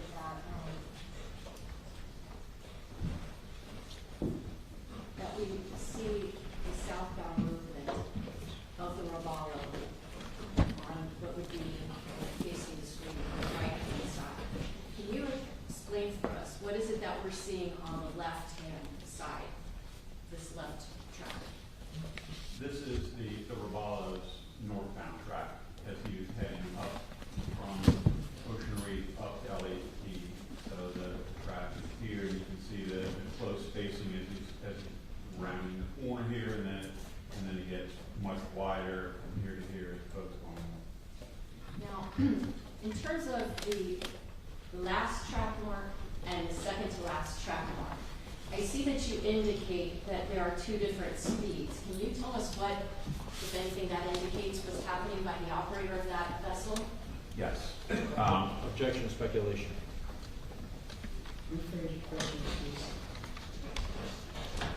Would this speed of 43 at the second to last track mark and the last speed at the last track mark before it cracked at 47, would that be consistent with the operator of the vessel accelerating through the channel? Yes. Would that be consistent with the vessel speeding up simply because it's hitting shallower water? Depth of the water doesn't impact the speed of the boat. Now, when we look at these post-impact track marks where the engine is still running, are you familiar with an item called a kill switch? An engine cutoff switch? Yes. Yes. Sometimes referred to as a kill switch. Yes. Can you explain to the jurors what that is? Objection, relevance. It's typically a lanyard that an operator would connect to, a belt loop or something on their body, and it is connected to a switch on console. So if the operator were to leave or reject it or remove from behind the console, it shuts the engine off. Now, the fact that the vessel is still moving, does that indicate to you that a kill switch was on anybody that was operating that vessel? Potentially one was not used.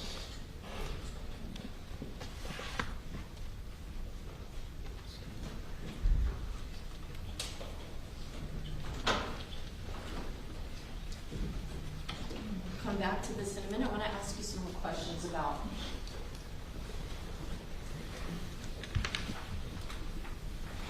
the visibility of channel marker 15. I'm not sure if the screen. Is everybody able to see the witness over here?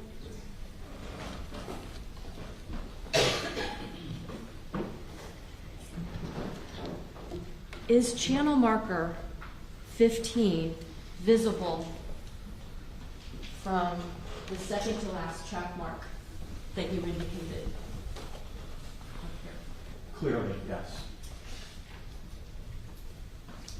Is it your understanding on the day that this crash occurred that there were any weather difficulties that would have obscured the view? There were none. What about sea conditions? The sea conditions were generally calm, like a light chalk in the water.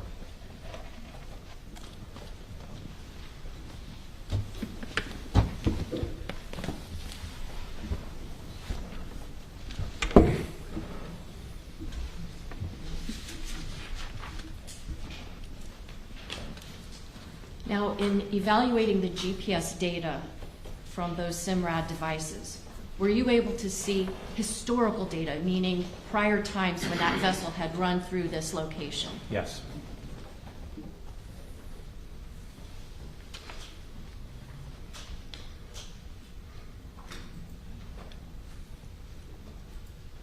Now showing image number 16. Is that not? I see a whole bunch of blue dots here. Can you explain to us what is it that we're looking at here? Sure. This is the actual data that I'm kind of showing you on the nautical part over there earlier. This is Ocean Marine Club here, and these are all the track points that were saved in the device from December 2021 up until the day of the incident. So you can see lots of travel in and out of the club here, in and out of the club on the other side. There was one trip further down, but the majority of the tracks show travels up to Elliott Key. Were you able to isolate any data to substantiate whether the operator of that vessel had ever actually navigated past channel marker 15? You've been by through Cutter Bank Channel dozens of times. I'm now moving to exhibit number 17 on this. Can you explain to the jurors, what does this represent? This is all the excuse me. This is all the track data from the port GPS that documented his travels past marker 15, the entrance to southern end of Cutter Bank Channel. So based on the number of times that vessel had traversed past channel marker 15, would you expect the operator of the vessel to be aware of its location right there? Yes. Okay. And just for the yellow is the date of the incident, the green are historical. I see this kind of curling shape. That looks familiar. What is that? That's a post-accident, not an accident, post-incident travel or movement of the boat. Moved away from the marker after impact.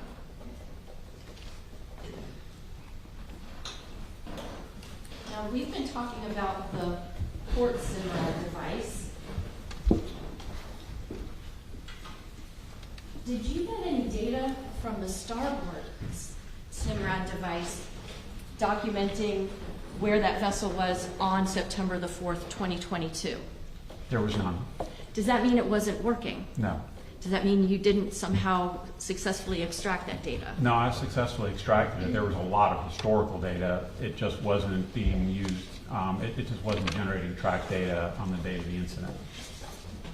You earlier indicated that these SIMRAD devices are like multifunctional. Yes. Would it be consistent that perhaps the port GPS was activated on the SIMRAD, but that the starboard side SIMRAD was being used for some other purpose? It could, the way he had the system configured could have played a role in whether or not it was generating data. So like if hypothetically it was being used to play music or something like that, a decision might have been made that I don't need two devices tracking GPS. I want to use this other device for something other than GPS. Objection, speculation. Could that starboard side Simrad device have been used to play music? Yes. Now, I want to ask you, do you know the man seated at the end of that table? For the record, I'm indicating to the defendant the man with the blue shirt and the blue tie. I know who he is, but I don't have any personal knowledge of him or his family. Did you ever meet a young woman by the name of Lucy Fernandez, or anybody, or have any involvement with her family? No. Did you know any of the girls who were on the defendant's vessel on September the 4th of 2022? No.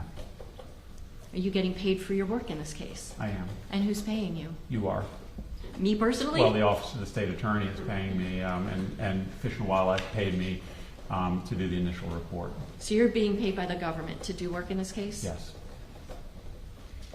I want to transition for a moment and ask you if you've ever heard of a term, a speed spike. Potentially, yeah. Okay. Yeah. Okay. Let me move you to the next exhibit here. Okay.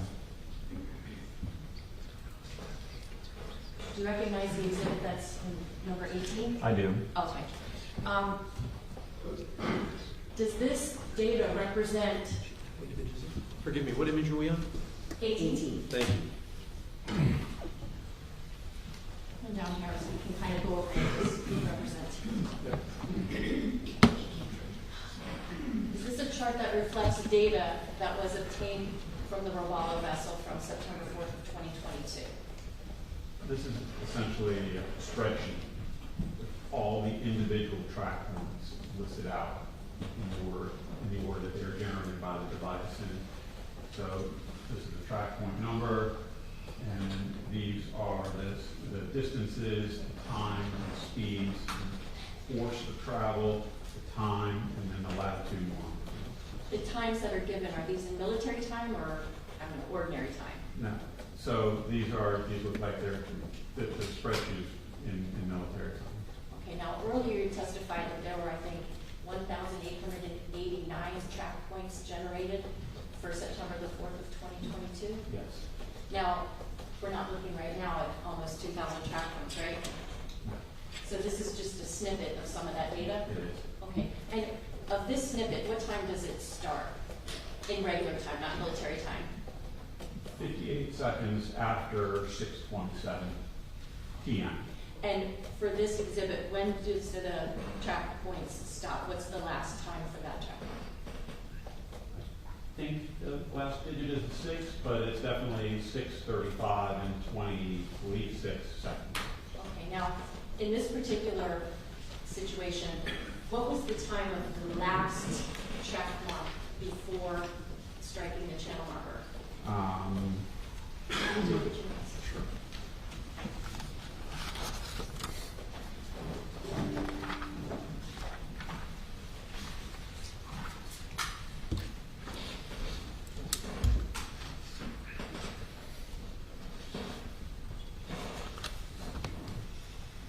6:37:28.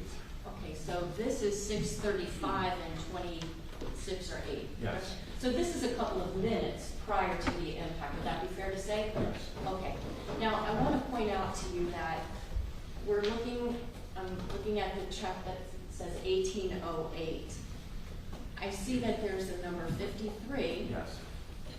and above that is 41. Mm-hmm. Does this indicate to you that this vessel has the capability of accelerating from 41 miles per hour to 53 miles per hour in as little as a half a second? 2 seconds. Or 2 seconds? No. Can you explain to the jurors, how do we wind up with a speed like that? Yes. Can I With use that? using a Sure. tablet help you? Yep.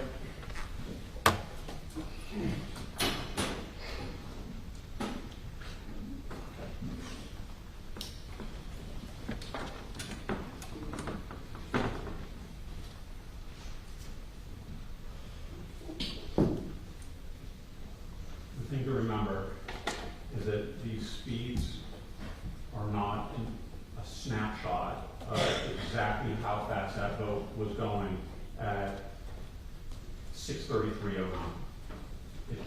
These are calculated speeds based on the distance and the time that it traveled from one point to the next point. So, something like this.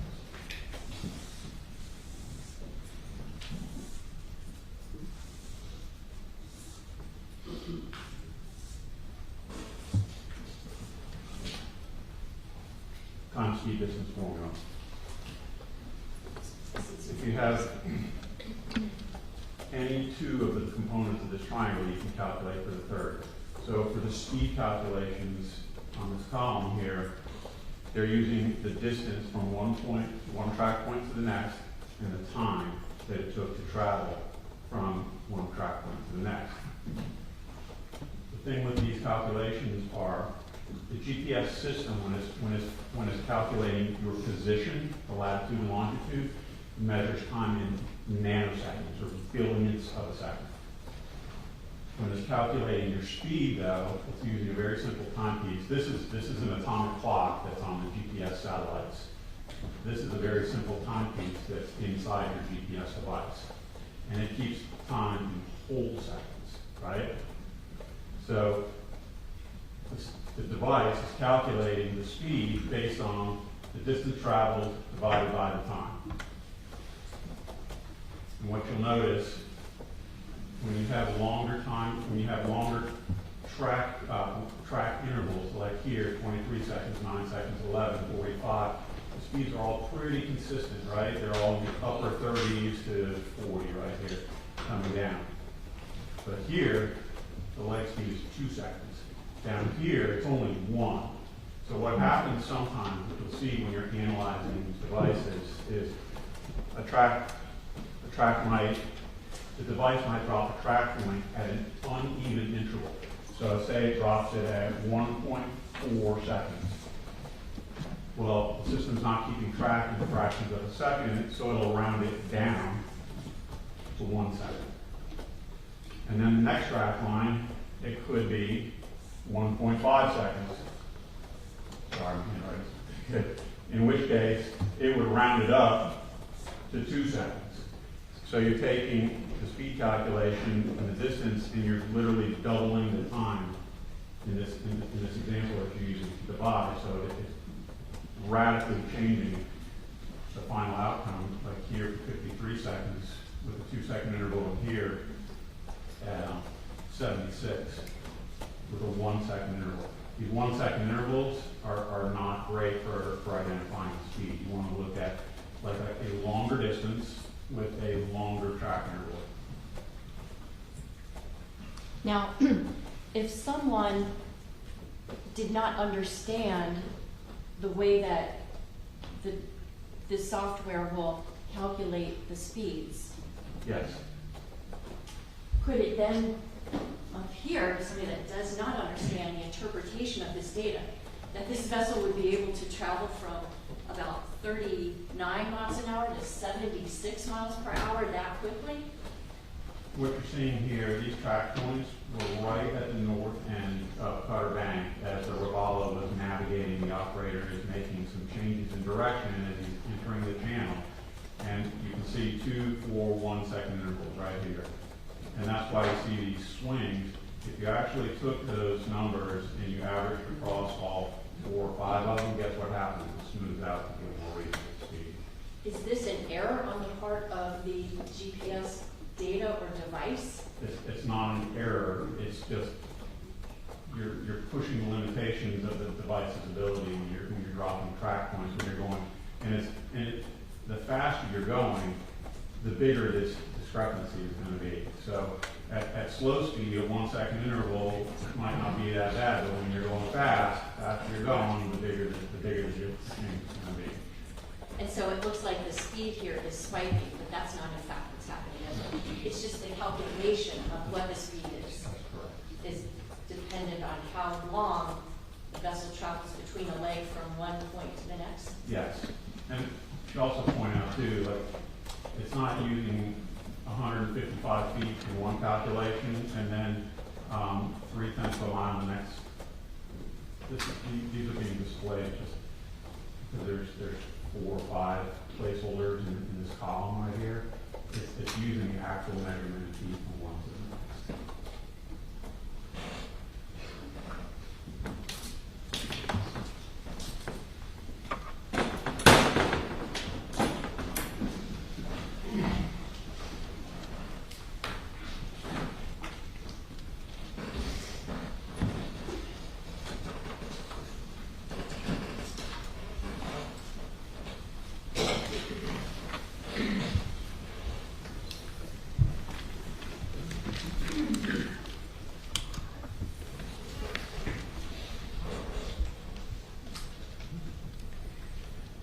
Do you know a person by the name of Brian Emond? Yes. Did you do a download or provide assistance to him to download those SIMRAD devices that were taken into custody in this case? I didn't assist him, so to speak. He was unable to unlock the PIN code on the device, so I assisted him in unlocking the device, but I was present when he downloaded the GPSs. Were there any attorneys for Mr. Pino present when this took place? Yes. And who was it that brought the actual SIMRAD devices to Mr. Emond to examine the data on those? Lieutenant Thompson. Has Mr. Emond ever taken your GPS data courses? He has, actually. Okay. Do you know a person by the name of Christopher Cairns? Yes. Is he actually in the courtroom today? He is. Can you just point to him? Yeah, Not that he's on trial or anything. No, he's at the defense table right there. Okay. We'll stipulate. Okay. Was he present when Mr. Emond did the download of the SIMRAD devices? No. Has he ever taken any of your GPS data courses? He has not. I want to now take you to the date of June 9th, 2025, just a little over a year ago. Okay. Did you assist with the attempt to recreate the conditions, speed, et cetera, of the vessel crash that you documented with GPS data regarding this Robalo and channel marker 15? Yes. Can you explain to the members of the jury what steps were taken to try to, as closely as possible, redo that crash without actually resulting in a crash? Sure. Let me move this out of the way a little bit so you can talk.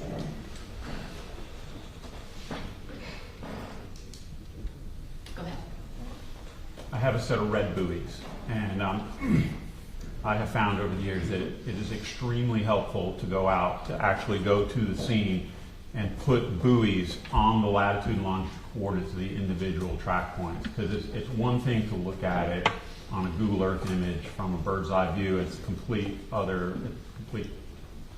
different to go out to the scene and actually see everything in 3 dimensions. So what we did, we brought the buoys out and we used GPS, one of my personal handheld GPS, and we deployed 2 buoys. The one immediately before impact, and then the second to last buoy prior to impact. Now, is going on a boat from like 43 to 47 miles per hour anything like being in a car going from 43 to 47 miles per hour? It's hard to compare cars and boats. They're vastly different. What's the difference when you're on a boat going at that speed? So cars steer from the front, boats steer from the back. So like when you turn the wheel on the boat, it doesn't turn the front, it pushes the back, right? There's no brakes. And even on the best day, loud. You have 600 horsepower, 12 cylinders roaring behind you. You have the wind in your face. You have at minimum, some vibration depending on the sea condition for the day. There's a lot of differences. Okay, so like what do these buoys look like that you're dropping to try to, mark where these 2 last track points are prior to impact? It's just a 12-inch styrofoam buoy, and it's got a fiberglass rod through it. It's got a reflector and a red flag on it. The bottom of it is weighted, and so when we got out to the scene, I measured the depth, and I had a weight on the end of a line, and so I wanted to, as closely as possible, approximate the depth so there wasn't a lot of swing back and forth when the buoy's floating above the anchor. And so I had Lieutenant Thompson position us as close as possible to the latitude and longitude position using my GPS. So I was sitting on, we're not using the vessel GPS, we're using my GPS for me sitting on the back of the boat, and I'm guiding him to the exact latitude and longitude coordinates that were recorded by the GPS, and I dropped the buoy there. And then we dropped that was the second to last, and then we moved up and did if I'm remembering the right order, and then we moved up and dropped the buoy right near the channel marker, which was the one immediately prior to collision. And then was Lieutenant Thompson there with you? Yes, And who was piloting this vessel? Lieutenant Thompson. And just in total, how many people were on the vessel for this recreation? 3. Were these people all wearing personal flotation devices? Yes. You didn't have 14 people on the vessel? No.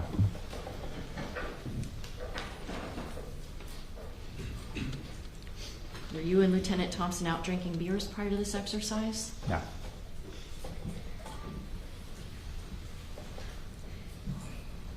Once Lieutenant Thompson begins to pilot the vessel through the Cutter Bank channel toward those buoys that you had placed using GPS, was he able to accelerate the vessel to 43 miles per hour at the first buoy that one would pass by, and then up to almost 47 miles per hour at the second buoy right next to the channel marker? So we actually started quite a bit further north up the channel, and so we were already traveling at 43 when we passed marker 13A and when we passed the buoy. And then once we passed the buoy, Lieutenant Thompson accelerated the boat up to 47 miles an hour as we passed in close proximity to marker 15 and the other buoy. Was any kind of photography used to document these passes through the channel? Yes, several different. Can you describe for the jury? So I was using my GoPro camera, and we made multiple runs putting the camera in different locations. And we also had the Miami-Dade Marine unit out there with one of their drone pilots who was flying a drone above us. Okay. At any point, did you film one of these runs with the camera attached to the starboard stern or the rear right side of the vessel? Yes. Why did you think it was important to put a camera at that location of the vessel? I thought it was relevant to see what it looked like looking down the starboard side, the side that was impacted. Did you also place a GoPro camera from the vantage point of right in front of the center console on the windshield? Yes.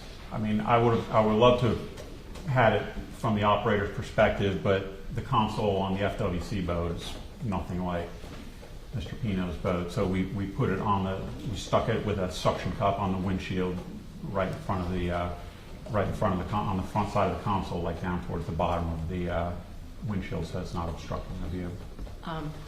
Would you think it would be prudent to put the camera in the line of sight of Lieutenant Thompson? Probably not. Probably not, okay.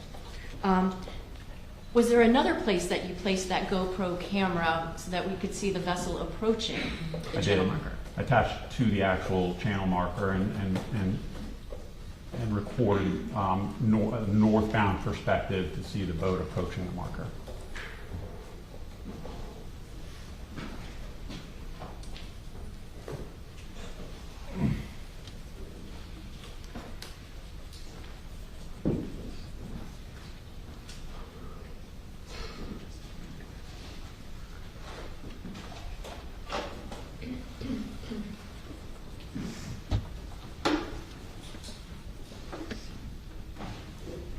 Lieutenant, if you want to excuse me. Mr. Albert, you're here in your Albert consulting capacity, not lieutenant capacity. All right, I want to play for you, it's the exhibit labeled GoPro front of vessel with speed.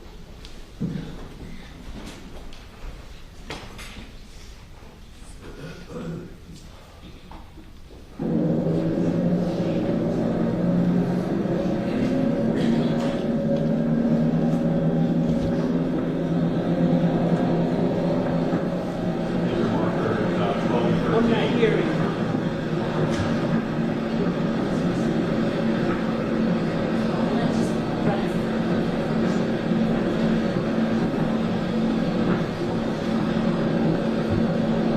What marker is this? 13A. Laura, I didn't hear. 13A. That's 14. That was my movie that just went by.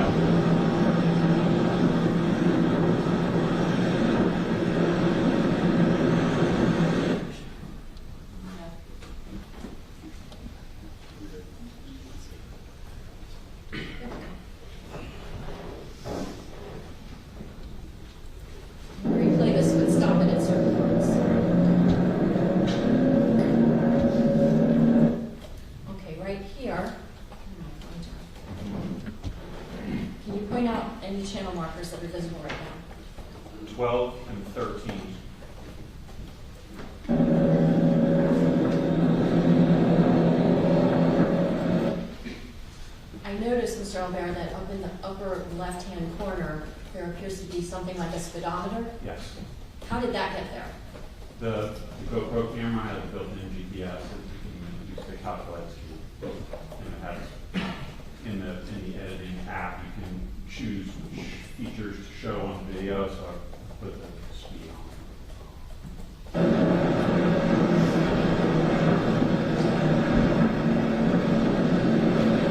Is this location essentially the entrance to the Cutter Bank Channel as you're heading southbound? No. That would be further up to the north. Yeah, so, I mean, that was 12 and 13, and there's 2 pairs of markers north of that, 10 and 11, 8A and 9 further north.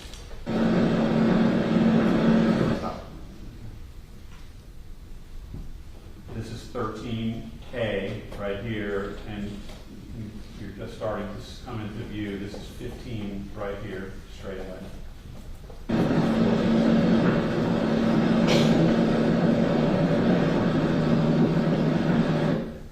So we're not quite yet at 13A. Correct. And this is 15 right here. This is 14 right here.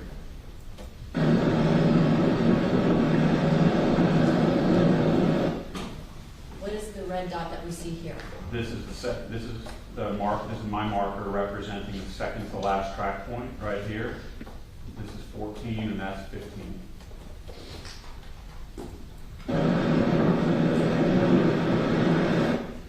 Here is the second to last track mark.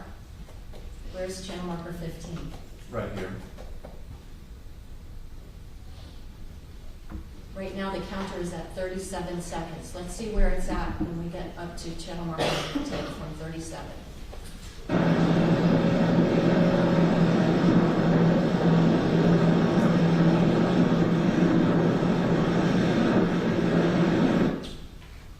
We're now at 47, so just about 9 or 10 seconds.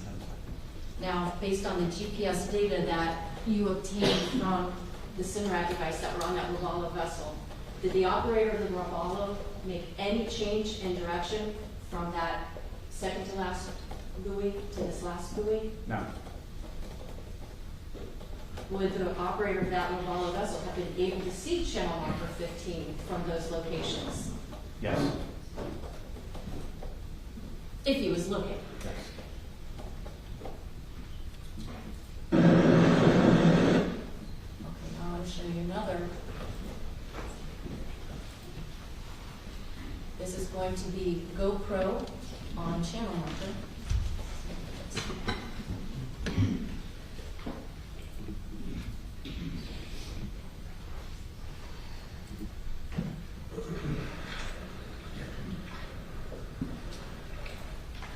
What are we looking at in this video? This is Cutter Bank channel. This is 14, 13A, 13, and 12. And you can see the boat right there. And where is this camera affixed right now? It's affixed on the right hand side of the well, as we're looking towards the sun, on the right hand side of the marker, on the side of the marker, east side of the marker.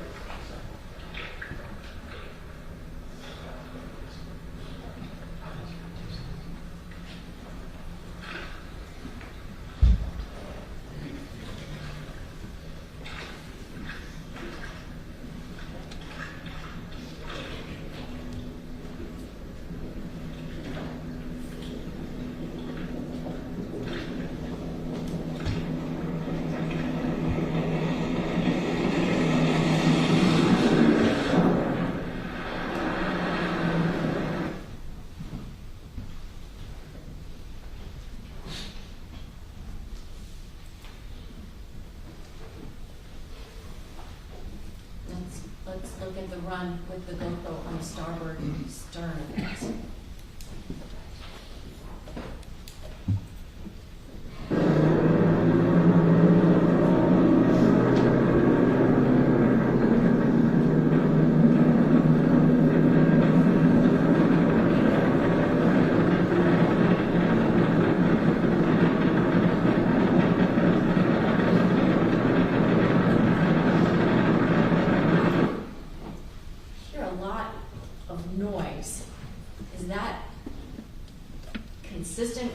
of noise that would be from the robalo as it was making its way down the Cutter Bank Channel? I mean, it's a different hold, but, I mean, yeah, I mean, just, there's a lot of, there's wind noise, there's engine noise, and there's noise from the water, you know, breaking on the sides of the boat.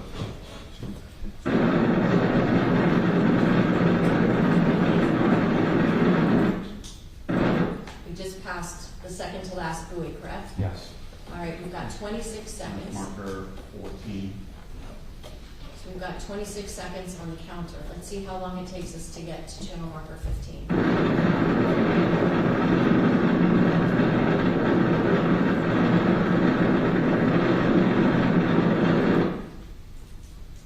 We've got 35 seconds. The vessel's just about to approach channel marker 15. Yes. That channel marker had been visible to the operator of the robalo that entire time. Yes.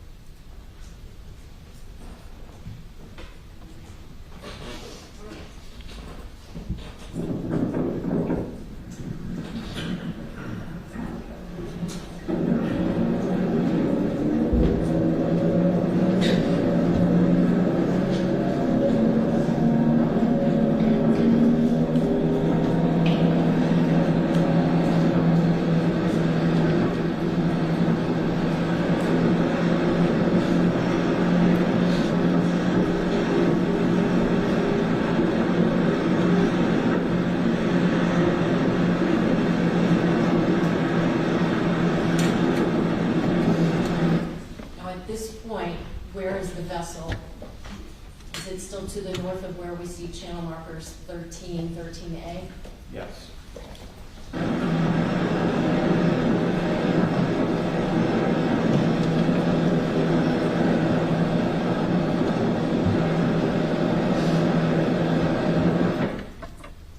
Do you know which channel markers these are that we're approaching here? 12 and 13.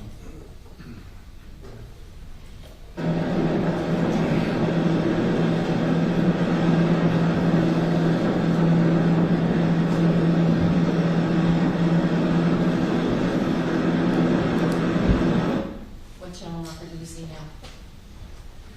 This is 13A, and over here is 14.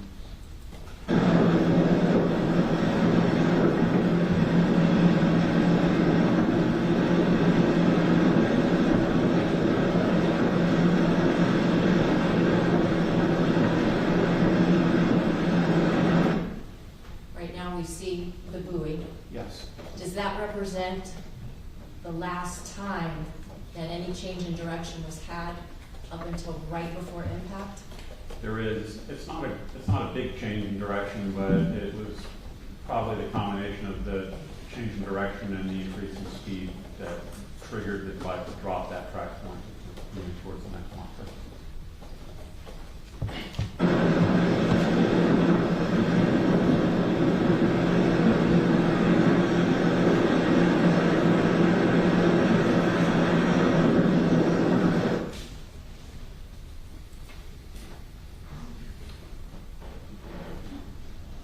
What was the name of that? GoPro on windshield with speedometer. Thank you. You're welcome. Okay, we just have two more to give the jury an idea of what was recorded.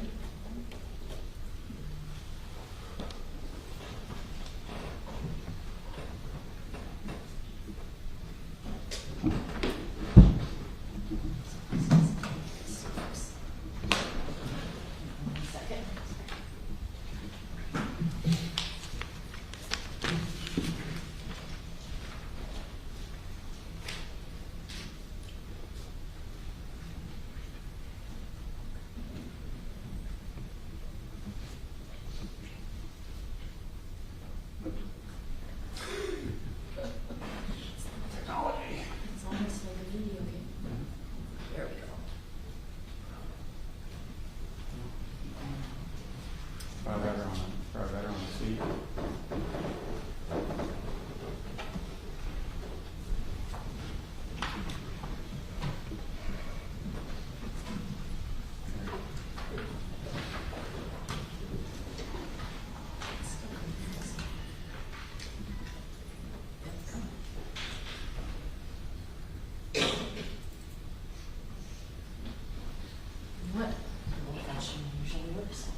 passing the buoy, the second to last track mark, your GoPro has what speed?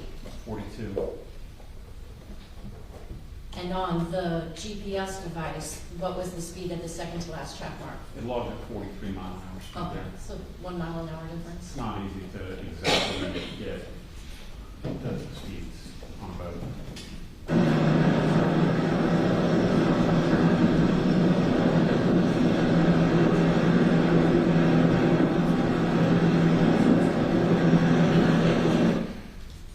Did the vessel accelerate somewhat between that last track point and as it approached the Yes.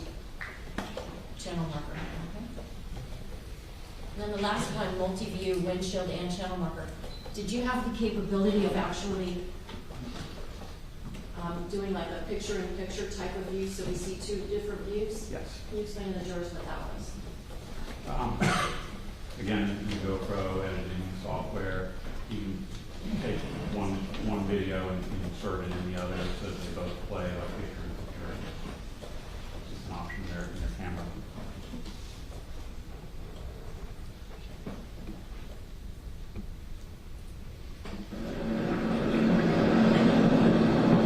So this is from the channel marker perspective.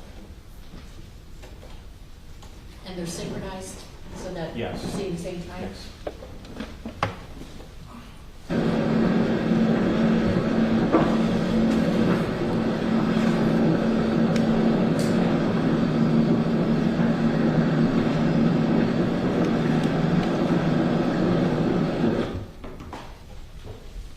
From the channel marker perspective, are we at this point able to see the boat coming? Yes, the boat is right there, and marker 15 is right here. So if these were living objects, they would be able to see one another? Yes.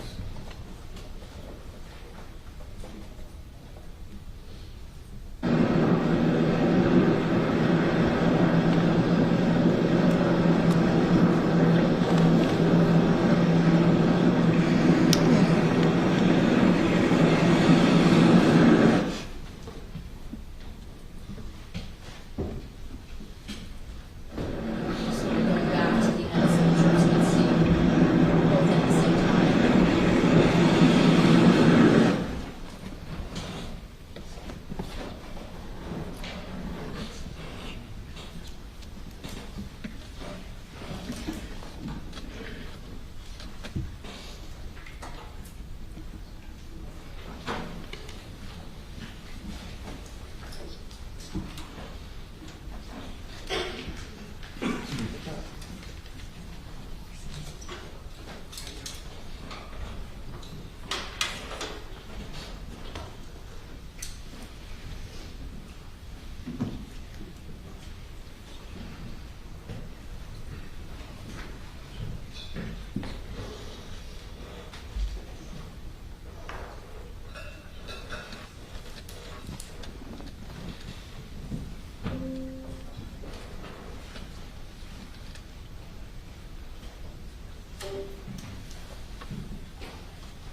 Mr. Alvear, I have no other questions for you. Thank you. Thank you. Ladies and gentlemen, we're going to take our lunch break at this time. Please put your notebooks inside the envelopes and we can allocate them and give them to you during our lunch break. We're going to break and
Thank you, Judge, and good afternoon, Mr. Albert. Good afternoon. You and I are meeting today for the first time. Yes, sir. Okay. And I wanted to just establish a few basic points when we begin. You were not an eyewitness to the event of September 4, 2022, correct? Correct. And you were retained by the state to do the analysis that you've performed today for the jury. Yes. Okay.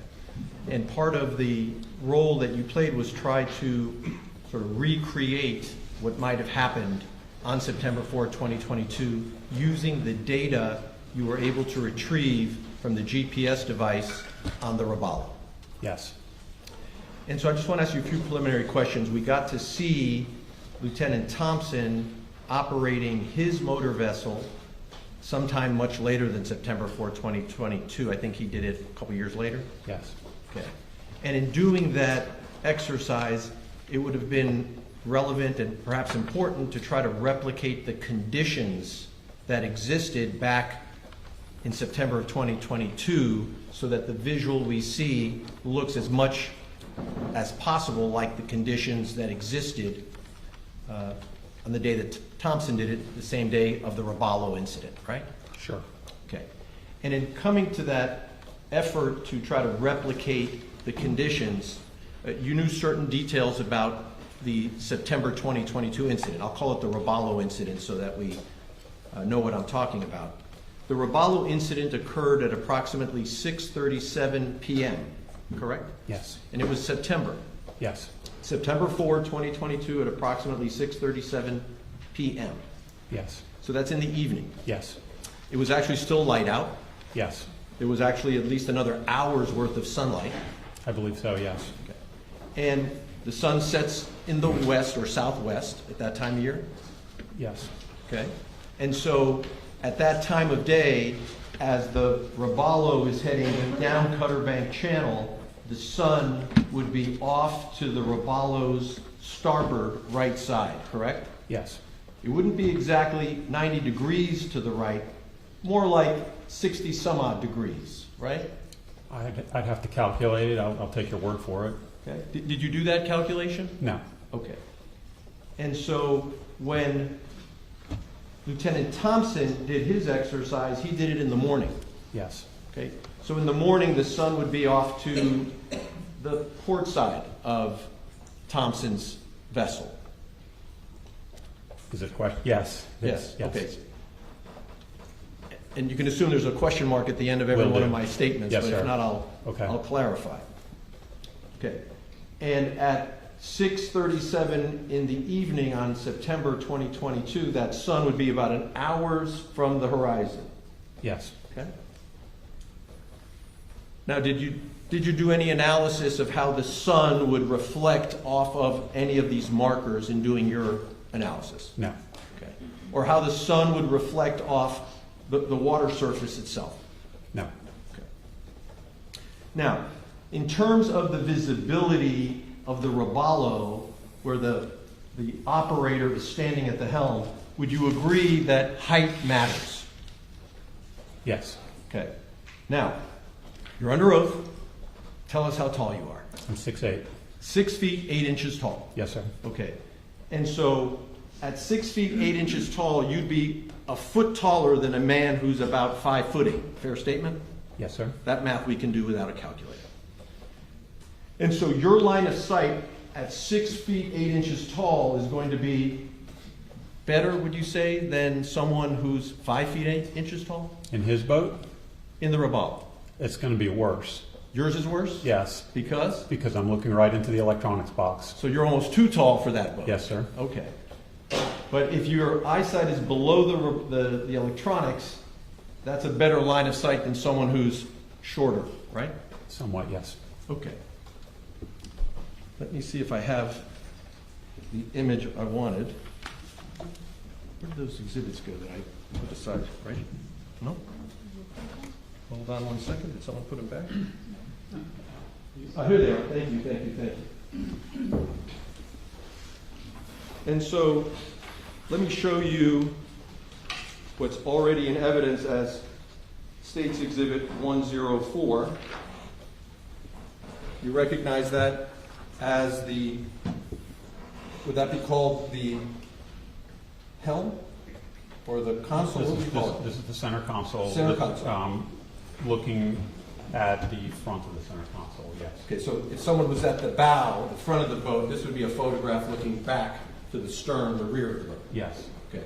And the operator would be on the, what would be the starboard side of the center console. On that boat, yes. Right.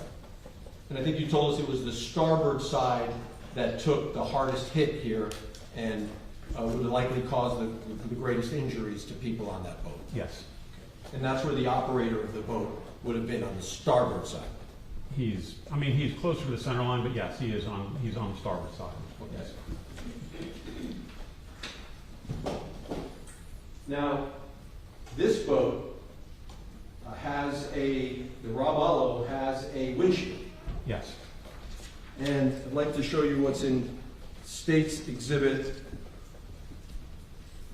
105.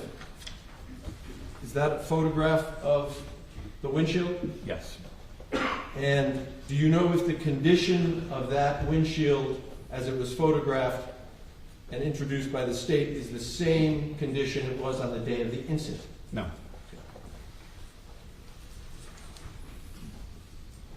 State's Exhibit 105. Now, when Lieutenant Thompson was operating his vessel, he mounted the GoPro or the camera device in front of the windshield. Is that right? Yes. Okay. So the GoPro was not obscured at all by the windshield. Correct. The operator, Thompson himself, would have been several feet back, holding the steering wheel. I don't know if I've quantified it several, a couple, 3 feet. Yeah. Fair enough. Okay. And so let me show you State's Exhibit 3. Yes. You recognize the Robalo? Yes. And do you see that George Pino is in this photograph? Or there's an operator there, you may not know it's George Pino, I didn't notice. but I'll have you double check. That there's a man standing at the steering wheel position. Yes. Okay. And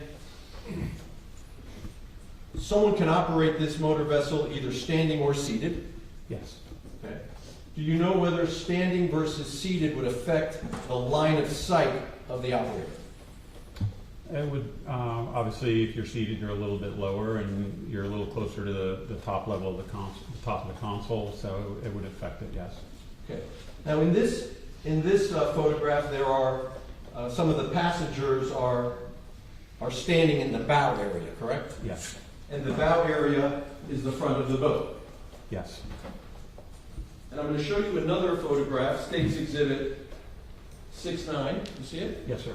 That's the Robalo after the accident. Yes. And I'm using this because I'd like you to explain to the jury, and you're welcome to stand or sit, whatever's more comfortable for you. Okay. Tell the jury, what is the freeboard of a boat? The freeboard of the boat is the distance from the water line here, the boat's floating, resting in the water, to the top of this called the gunwale. That's the freeboard. Okay. And so it would show on this as well. You can see that there. So the resting water line would be a little below the teal green there. Okay. And when the boat is on plane, Yes. is the bow a little bit up? Above the water? bow of the whole boat. Like Well, you tell us. the whole boat will rise up, so it'll give you, depending on the boat, anywhere from a few inches to maybe a foot. It'll rise up higher, and then depending on how you control or manipulate the tilt on the engines and the trim tabs that control the pitch of the boat side to side, and you can push the tabs down, and the load on the boat, the amount of weight on the boat, determine how the bow rises. To achieve a faster speed, does that typically suggest that the trim is so that the bow lifts just a little bit? Yes, there's kind of a sweet spot when you you tilt the motors up. When they're all the way down, pushed against the back of the boat, the boat tends to push the front of the boat downward. If you trim it up, the bow will start to rise up a little bit, and there's a certain spot where it gets the most efficiency, and you'll feel the boat accelerate a little bit, and then if you continue to tilt it up, then the prop will start to slip, and it will lose some speed and potentially cause the boat to start focusing where the bow bounces up and down. And so a boat can gain speed simply by tilting the engines without accelerating or giving it more gas, correct? Within limits, yes. It's not going to go from 0 to 60. No, you're going to, depending on the hull style of the boat, you might gain a couple of miles an hour. Fair enough. Now, and forgive me, Judge, you may not be able to see it, but I'll publish in a moment. Here, you see some of the passengers are seated on what you described as the gunwale or the gunnel of the bow of the boat. Is that what that's called? So I would categorize that as the bow, or on top of the anchor lock on the very front of the bow. So on the anchor locker. Yep. Okay. And is the gunnel what I'm pointing to here, this sort of white Yes. surface here, like a Yes. like a rail? Not a rail. It's really the top of the flat part. And when someone wants to board the boat, someone can typically step on the gunnel and then step down into the boat? Yes. Fair enough. Now, this boat, Roballo designed it so that there would be seating in the bow area, correct? There is seating in there. Okay, so let me grab another exhibit and you can give me just 1 second.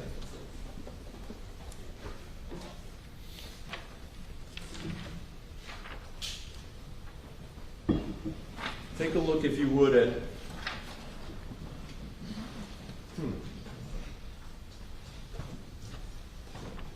Never been introduced? I'll mark it then. Is it marked as a state? Forgive me, Judge. It's marked as a state exhibit? Okay. Let me show you what's been marked as, I think it's States Exhibit 5L, and see if you recognize it. I mean, it looks like the front part of the Roballo, the bow. Okay. We would offer it at this time. No objection. 5L, marked for ID, Defense Exhibit C.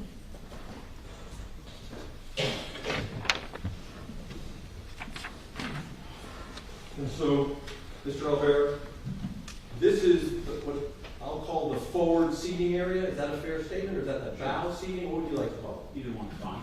Okay.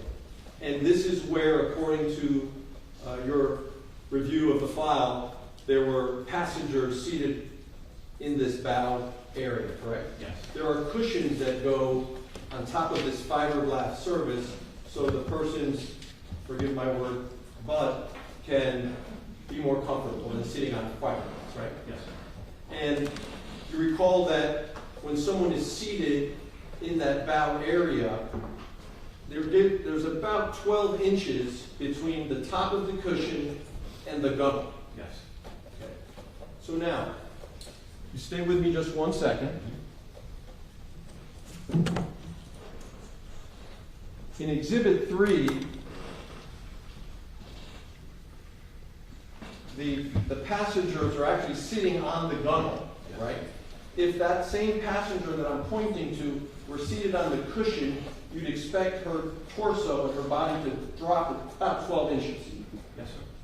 And so that when seated while the vessel is operating, that passenger's torso and head would protrude above the bow, anchor, gunnel, whatever it's called. Yes. Okay. And the pilot looking over the bow might have his or her visibility obscured by the passengers seated in the front of that boat. Yes. Okay. And if the passengers are, for example, seated, listening to music, waving their arms and dancing in their seat, that could obscure the pilot's view or the operator's view. Both obscurity and distract, yes. Okay. Thank you.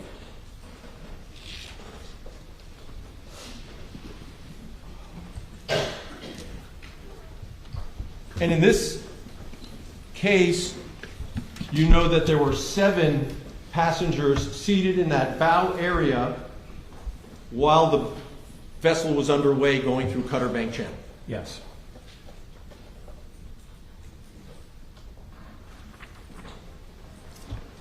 Now, we know that the Robalo alighted with marker 15. Yes. And you testified that you could see from the transfer marks on the edge of the Robalo there was some green color there. Yes. And you've explained to the jury that that green color would have come from the day marker itself, that green marker, right? Yes. Okay. Let's take a look at 22. That's the green marker? Yes. Now, the green marker itself is 3 feet by 3 feet, isn't it? The day marker itself. I think that's standard, yes. Okay.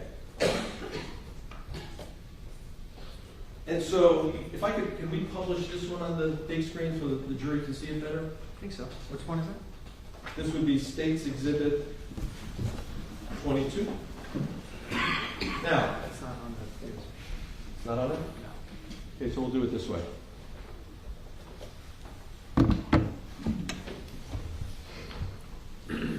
Now, let's take a few steps here. If the marker is, I'm going to use this as south, but I keep changing north and south, so apologize. This marker 15 down south has the marker protruding above the water line, right? Yes. And depending on how high the tide is, that marker to the eye will appear closer to the water line at high tide. Marginally. Okay? Yeah. Maybe slightly. A few feet, actually, right? The tide could drop from high tide to low tide. Could be a several feet difference, right? Not in this area. What's the difference? I think the tide on that given day was 1.75 feet that it rose, so a little shy of 2 feet. Okay. Yeah. The marker is 3 feet. When I say the marker, let me be clear. The day board, the green board is 3 I understand feet. what you mean, yes, sir. So roughly half or more than half the size of the day board is the difference between it being at high tide versus not being at high tide. The water level on the marker is a foot higher or lower. The marker itself never moves. Of course, but Yeah. the boat is going to be higher in the water at high tide than at low tide. Yes. So that marker to the operator's view is going to look lower when it's high tide. A little bit. Okay. Yes. Now, on September 4, 2022 at 6:37 p.m., it was high tide, wasn't it? It was close to high tide, I believe, yes. Now, when you first did your analysis in this case, Yeah. you had reported that high tide was at 10:29 p.m., correct? Yep, I just reviewed that, and that was low tide. And you reviewed that because today I brought that to your attention. You did, yes. Okay. So you were operating under the assumption that this entire event, until today, until we're here in this courtroom today, you assumed that the accident happened at low tide. I'm sorry, you assumed that low tide was... Well, tell us, what did you assume? I didn't make any assumptions because I didn't consider the minor difference in a foot or two of water level to play a factor in the collision. However, we have a 6-hour tide cycle here in South Florida, and so if the accident happened at 6:30 and the high tide was at 10:30, we were midway through the tide, and that would have meant that it was about a foot different. Actually, a third of the way, right? Low tide would have been about 4:30 that day.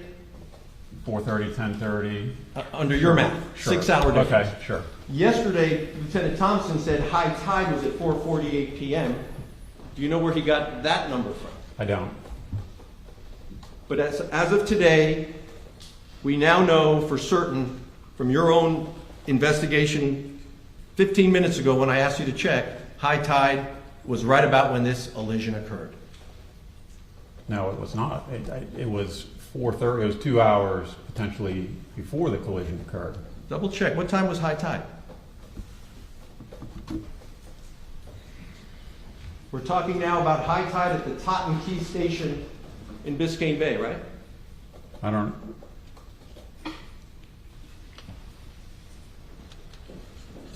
I don't have the.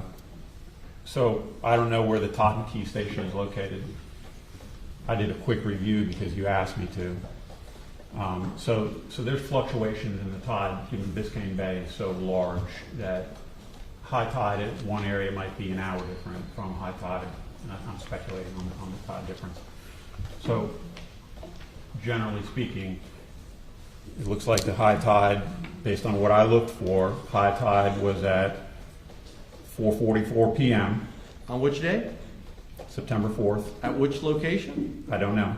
Okay, well, can you check Totten Key, which is what the... I can't do it while I'm sitting up here. Okay. It would take me some time to find that because it's not something I can just... Okay. Your report said it was at 10:29 p.m., correct? Page 6 of your report? Yes. Okay. Is there a way that you can, if not at this moment, but later today, do the research and tell us what your final answer is on when was high tide on that day? Sure. And what would be the appropriate location to look for to determine high tide? Would it be the closest location to where the incident occurred? Yes. Are you familiar with the map of the area? I am familiar with the map of the area, but I'm not familiar with the locations of the tide stations on the area. If I show you the map, Yep. Exhibit 2, Okay. do you see that? Sorry. Yep. Sorry. I got you. You see Totten Key is just east of the channel? Yep. You see that East Arsenicer is just west of the channel? Yes. And if those are the two closest tide stations to the event, would those be the best places to look to see what time was high tide on that day? Yes. Okay. So East Arsenicer and Totten Key. Okay.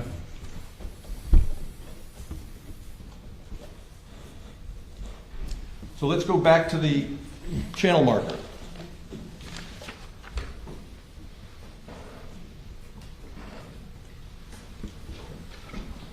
Let me show you what I'm marking as Defense Exhibit A12 for identification. Yes. Does that look familiar to you? Yes.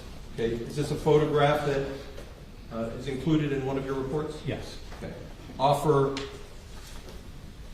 A12 by the defense. No objection, Your Honor, to that objection. A12 marked for ID, Defense Exhibit D.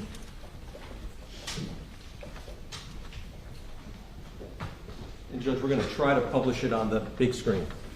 And while Mr. Armelino is trying to set up, do you see that, and I think I'm going to need you to join me here. Sure.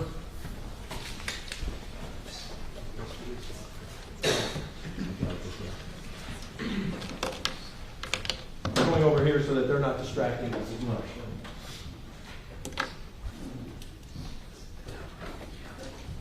So on the channel marker, the steel pipe, you see what appear to be barnacles. Yes. Okay. Barnacles grow underwater. Yes. High tide would typically cover the barnacles, Yes. and it would cover it. How much above the barnacle line would high tide be? I don't really know. A few inches, a foot? Few inches. Okay. So, what I'd like to try to do is measure what's the distance from high tide to the bottom of marker 15. So we're going to do that right here. We're publishing it.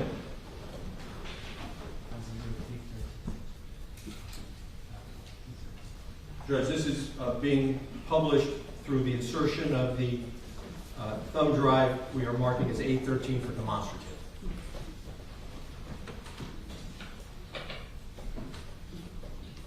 Okay. So I have a tape measure here. Do you see that the green marker measures on the tape measure about 4 inches on this display? Yes. Do you see that it's 12 inches to the water line? Yes. Okay. Would that tell you that from the water line to the bottom of green date board 15 is, on this tape measure, 8 inches? Yes. Does that tell you that it's 6 feet from the water line to the bottom of the green dayboard marker? Sounds about right. And that would make it 9 feet to the top of the dayboard marker. Minus whatever the difference is in the tide change if it was high tide Yes. when the elision occurred. So that day marker, the boat could strike that day marker, right? How high is the boat, the freeboard we just talked to the jury about, when it hits this marker on the starboard side and then strikes the green marker? I don't have the measurement from the tip of the bow to the water line. Okay. Now,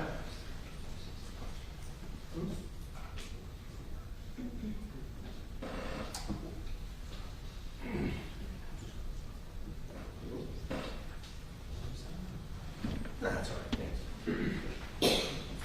Okay, now,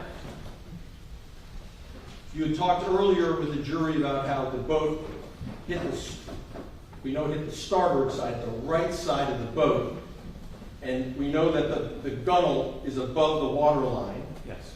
right? Mm-hmm. And when it hits this fixed object, since it hit it on the side, it's going to sort of flex up, you said. Correct. Must be a few feet and it hits the green marker. Yes. Took the marker off, but the piling survived. It did. Okay. Now, I'd like you to take a look at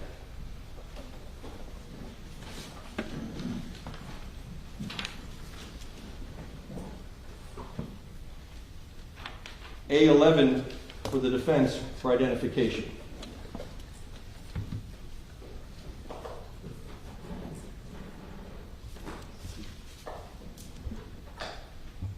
Okay. You recognize that? Yes. You recognize Lieutenant Thompson's vessel? Yes. Okay. Offer A11 in evidence. No objection, Judge. Okay. A11 marked for AD, defense exhibit E in evidence. And I'd like to. Oh, thank you.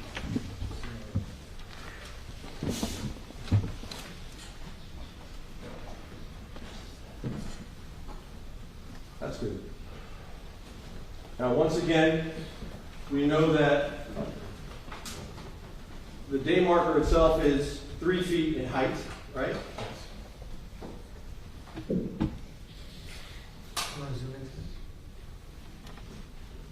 By coincidence, yeah, we zoom it just a little bit, guys, so we can make it exactly 2 inches so that it's easier to do the math.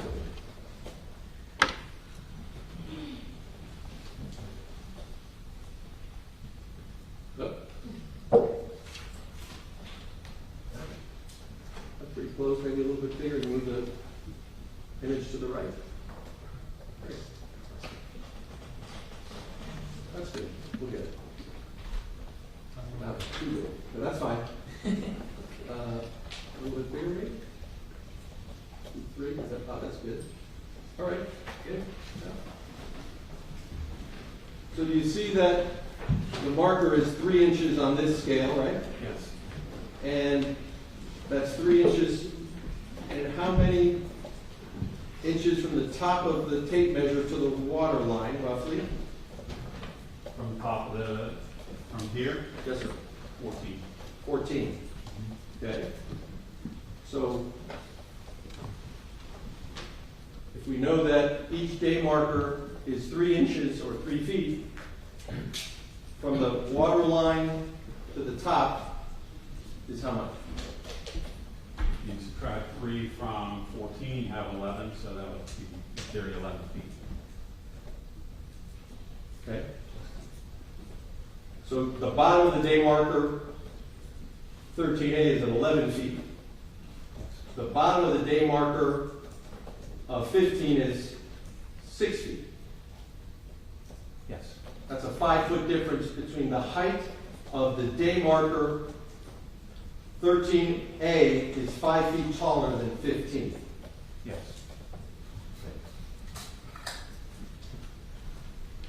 Now, I'd like to ask you some questions about the trajectory of the. Oh, I meant to ask you. when Thompson did his recreation, did you all track on a GPS the path he actually took? Yes. Did you compare it to the Roballo's path? No. So what we've seen is, well, then how is it that we know what part of the voyage actually tracks the Roballo's voyage? Let me say it again. What portion of Thompson's voyage tracks the Roballo's voyage? The final leg from the second to last marker to the final marker. 13A to 15? Yes. The second to last, the green marker, 13A? Well, technically, the second to last marker buoy, the marker that I deployed, The that one's accurate. And I mean, we were reasonably close to his trajectory at that time to line up for the final course. So to be fair, what you were trying to replicate were essentially what we've heard about the last 9 seconds? Yes. Okay. Up until the last 9 seconds, were you all focusing on replicating the Roballo's path? No. Well, I mean, we were trying to follow closely, but we didn't deploy multiple buoys along the way to directly copy his path. Okay. So the initial acceleration by Thompson that we see might have been from a different position from where the Roballo was on September 4th. Yes. Is it initial when we jump up on plane to start? Yes. Correct. Okay. Let me show you what's been marked as defendant's A6 for identification.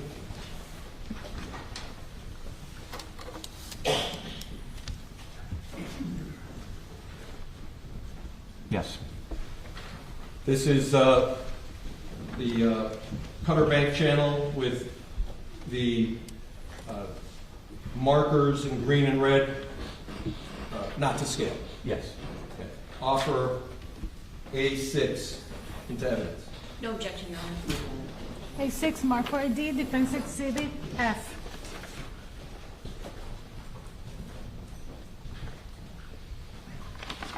Thank you.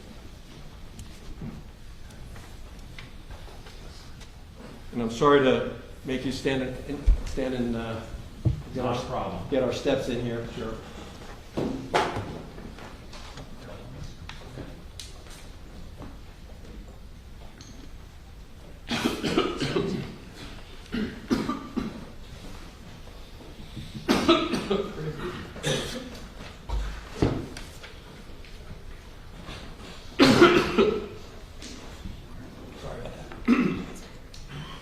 So, marker 15, the site of the elision. Yes. Markers 15, 13A, and 13 do not make a straight line, correct? Not precisely, no. Okay. There's an offset. A little bit, yes. Okay. As the Roballo is coming down Cutter Bank channel like my finger is now, maybe I should borrow the pointer if that's available, so I'm not touching the screen, but if it's not available, that's all right too. There comes a point where the green marker 13A obscures green marker 15. I wouldn't necessarily agree with that. Okay. Take a look.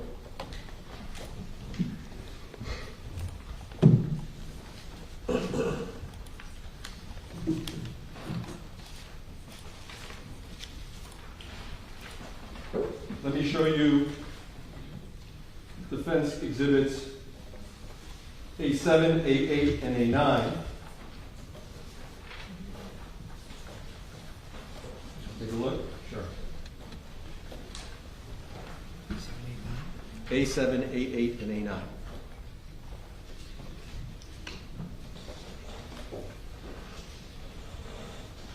Okay. Am I right?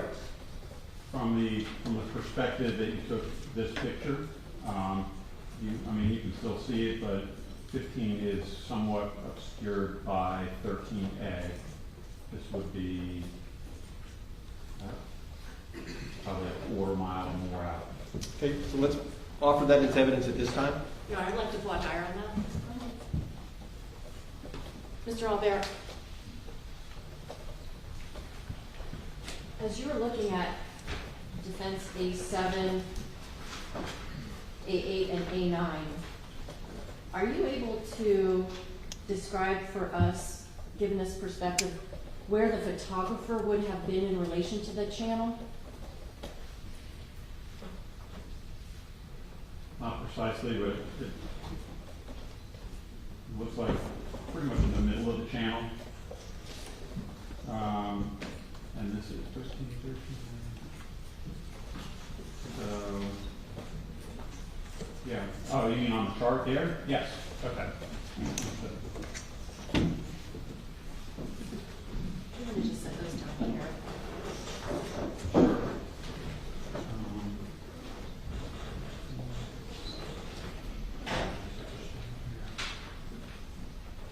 Okay. Of course. Okay. And if you could just kind of scooch back a little bit so everyone Sure, can see. okay. So this one looks like it's the furthest perspective. This appears to be marker 12. Yeah, so this would be marker 12, and this would be marker 13. This is marker 13A, this is 14. So that would be, let's see here, that's 13A, that's marker. So it's like probably about where that depth reading of 2 feet is out here in this vicinity here. Now, that's obviously a snapshot image, correct? Yes. That the defense has given to you. Now, is it your understanding that the Robalo vessel was stopped in place No, through the channel? no, it was moving it up in the low 40s. So is this necessarily an accurate depiction of what the operator of that vessel would have seen as he or she was traversing that channel? No. Judge, I object to the admission of that evidence. I believe it. You want me to? Any other questions? Yeah, sure. This would be a still shot at one point in the line of the channel, right? Sure. We don't know sitting here, you weren't there, I wasn't there, whether anybody was actually looking down the channel at that moment in time. Correct. So this would have been an instantaneous view, but what we also don't know is exactly where the Robalo was from either side to either side. So it's not really, it's tough to say if at any point that 15 was obscured by the channel marker. But you can plot that because we have the track of the Robalo. So you could draw a straight line Yes. between 15, 13A, and see where does it intersect with the path of the Robalo, because you have the track Yes. showing the path. You could actually do that for us. Yes. Okay. I could. So high tide Okay. and the intersection point where the Robalo, looking down the channel, would see 13, 13A, which would be obscuring 15. Sure. Okay. Offer, Judge. Same objection, Your Honor. Over objection. Can we publish it? And let me introduce. Hold on. See what's been marked as defense A7, now defense exhibit G in evidence. A8, defense exhibit H. A9, defense exhibit I. So which one is it? Sorry. So That one is exhibit I. Exhibit I. what number? Oh, we go with that. Exhibit I. Defense exhibit I.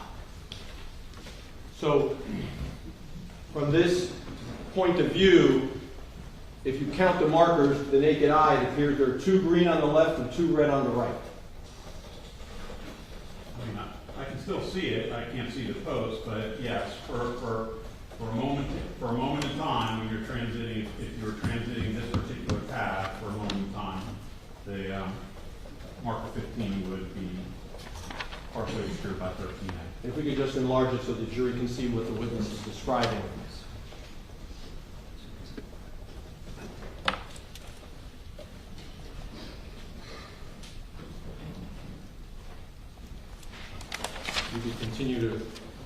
enlarged until you can see marker 15 behind, but obscured by marker 13A. Now, the other two pictures that, there's one, and am I missing one? Oh, they're right here. Ah, thank you. Is this not in evidence yet?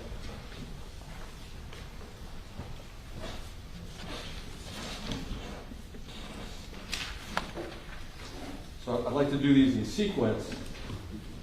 So, starting with A7. No. Oh, sorry. Sorry. Q? Or G? What is that? That's a G. Starting with G, at this point in the channel, one can see in this photograph that there are three green markers on the left side, right? Yes. 15 is the furthest one away. That's the shorter marker, right? Yes.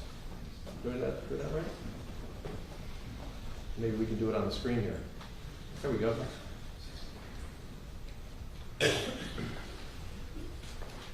Okay. Visually, what is seen, that's it, hold. Just so we're clear, going from left to right, 15, 13, 13A. Yes. On the screen here. Yes. But we know 15 is the one in the furthest distance. Then 13A is behind 13, going south. So southbound 13, 13A, 15. But on this image, 15 is furthest to the left, 13 is in the middle, 13A is on the right. Now let's go to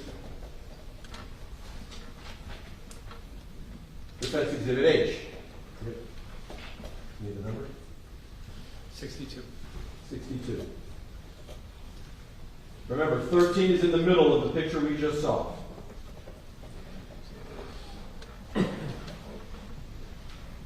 At this vantage point, 13 is no longer in the middle. Now 13 is all the way on the left, 15 is in the middle, 13A is on the right. Yes. Okay? And then if we go back to the original one we started with, I, 58.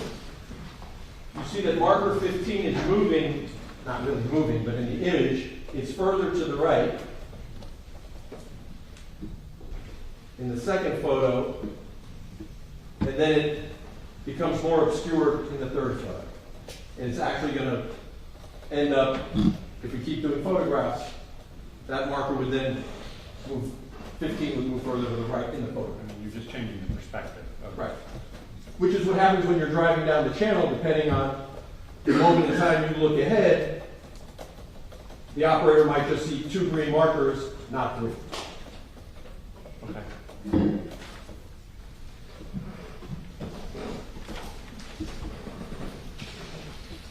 And when, I'm done with that for now. When an operator is traversing through a channel, is it typical or prudent for the operator to count the number of markers left to go in the channel? No. It's not an issue for you? That's not something you do? You don't count the markers? Okay.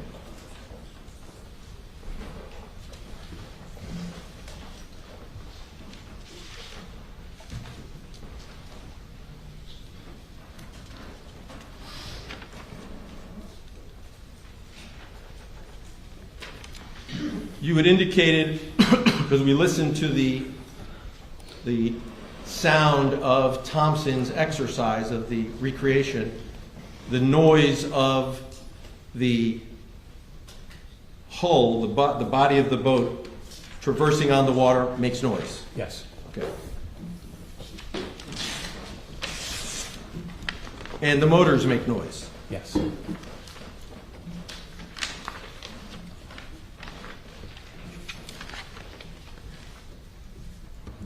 And were you bringing that to our attention because that can be a distraction? Noise? That's why I was wondering why that came up. It came up because I was asked a question, that's all. Okay. Yeah.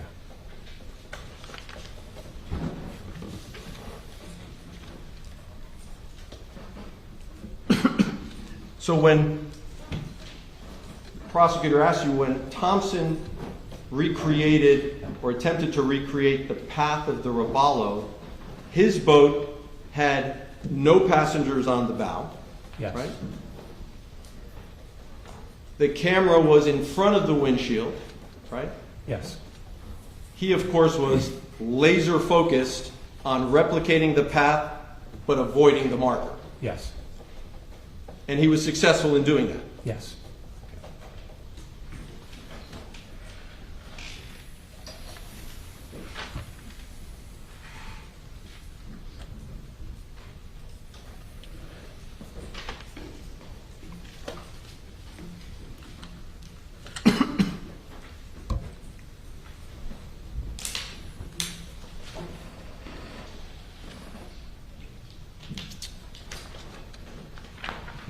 One moment, Your Honor.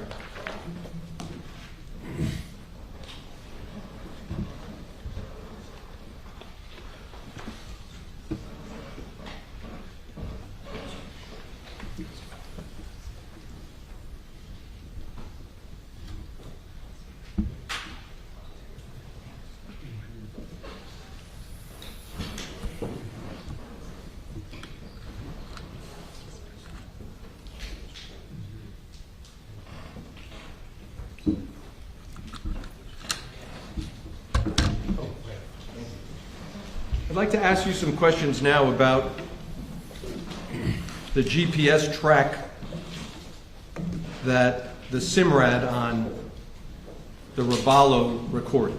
Yes. Okay. And I think you've explained to the jury that the way the device works is that at certain points in time, the SIMRAD machine will record a location, Yes. and that location is provided to the SIMRAD device by some sort of global position satellite? No. No, how does that work? Well, the time in the GPS, in the SIMRAD, is synced to the time in the GPS. The GPS system actually keeps very good, accurate time. And the time, each track point is timestamped. Now, it's not timestamped to like the billionth of a second, like an atomic clock. It's stamped to the whole second, but yes. Okay, and so I'm just trying to understand the device, that piece of machinery. Is it receiving a signal from somewhere up in the sky telling it where the machine is at that moment in time? That's the location that it is recording? So, how deep do you want to dive into this? Not too deep. Okay.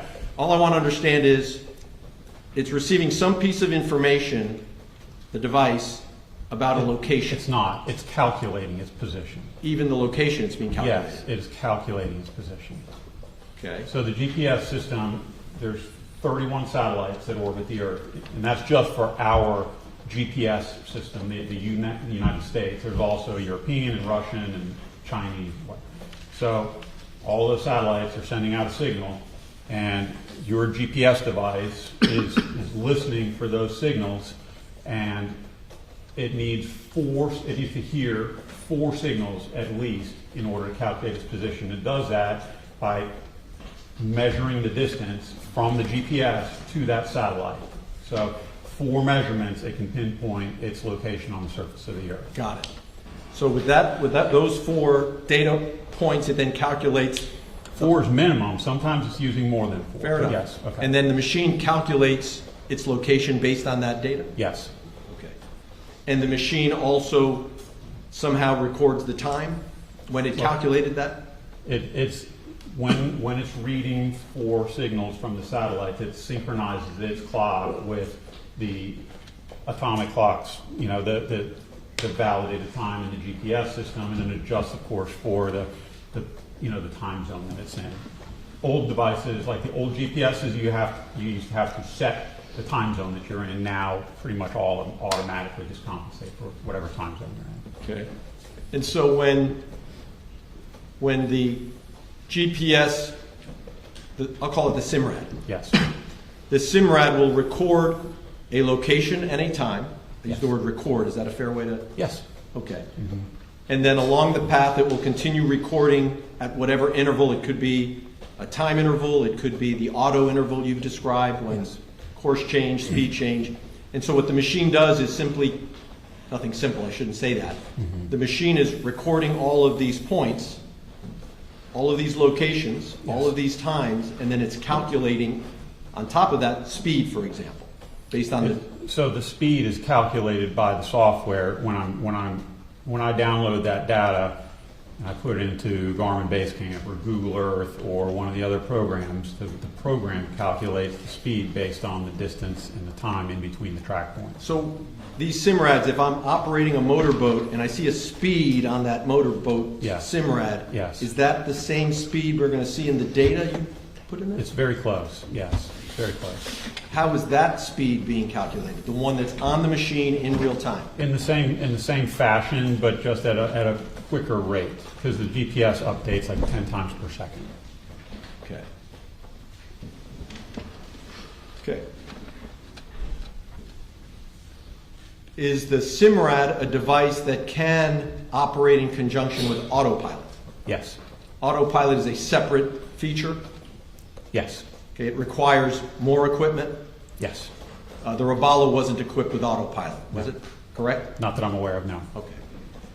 Does autopilot work by steering the vessel based on the SIMRAD's information? Yes. Okay. And autopilot, presumably, well, you tell us, is it sort of like Waymo that we're seeing in cars these days? It's not quite the same. Okay. But a computer is effectively driving the boat when it's on autopilot, right? Yeah, but it's much more point to point. It's not. It is capable of. It's not the same.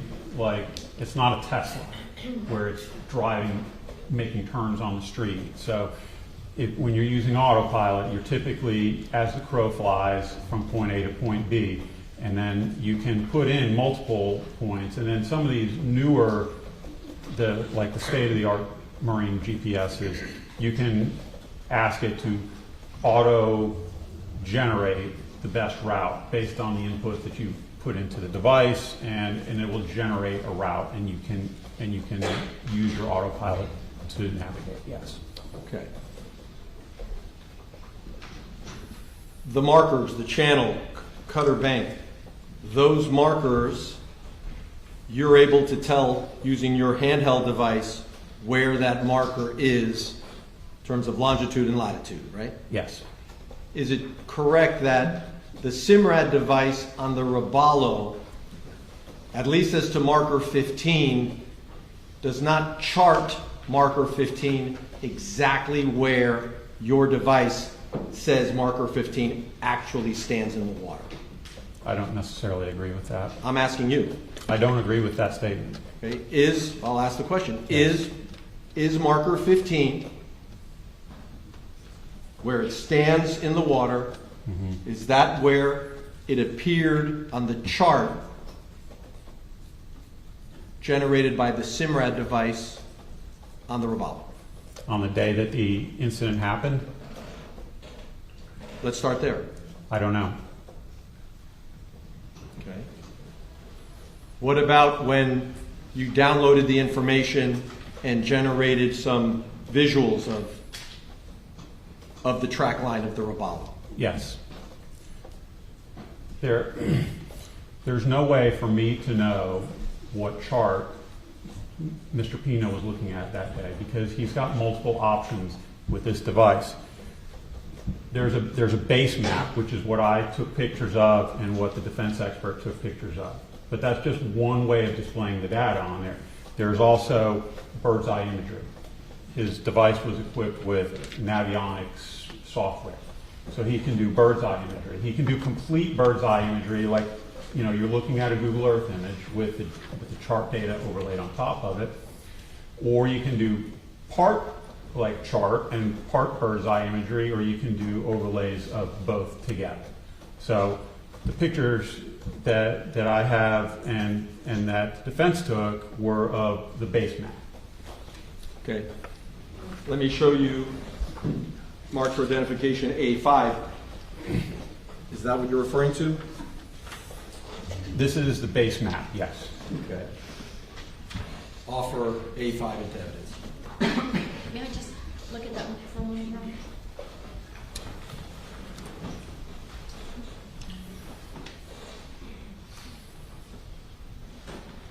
I'd like to voir dire on this. Mr. Albert, I'm showing you Defense Exhibit A5. Have you seen this image before? Yes. Can you explain to the members of the jury if this is a view that would be safe to use for navigating a vessel? So the one on the left, If you want to step down, Sure. because it's a small photograph.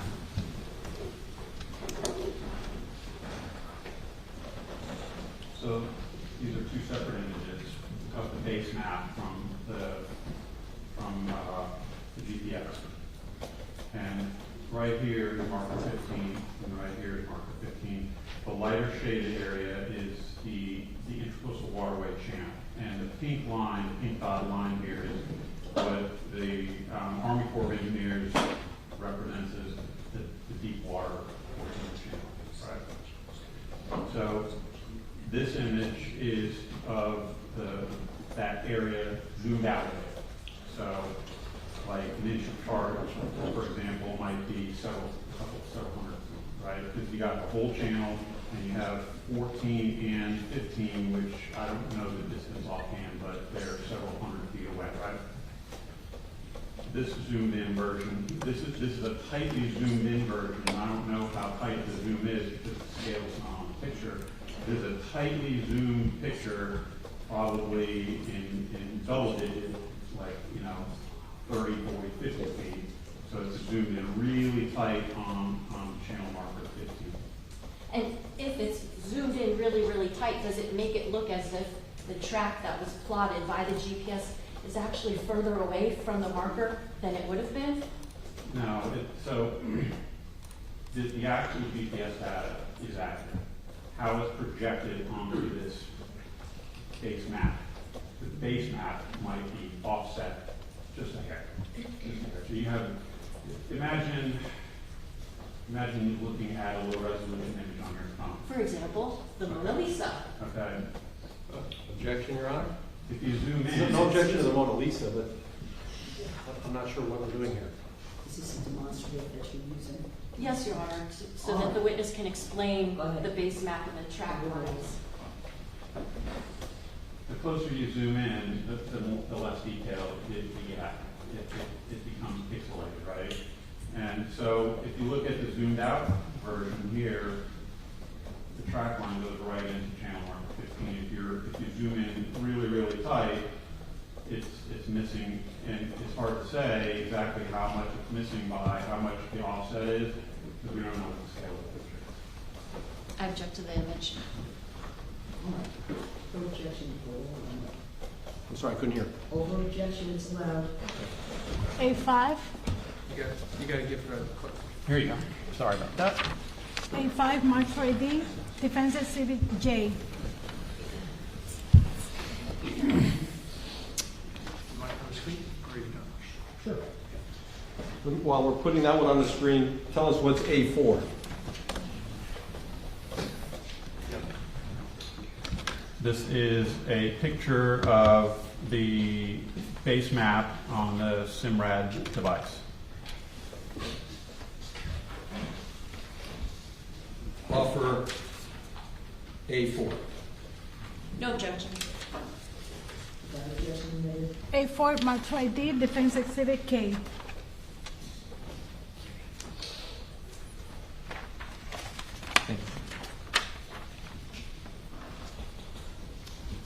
So, Mr. Albert, turn this around. So this is the pink, could you call it the? That's bar, yep.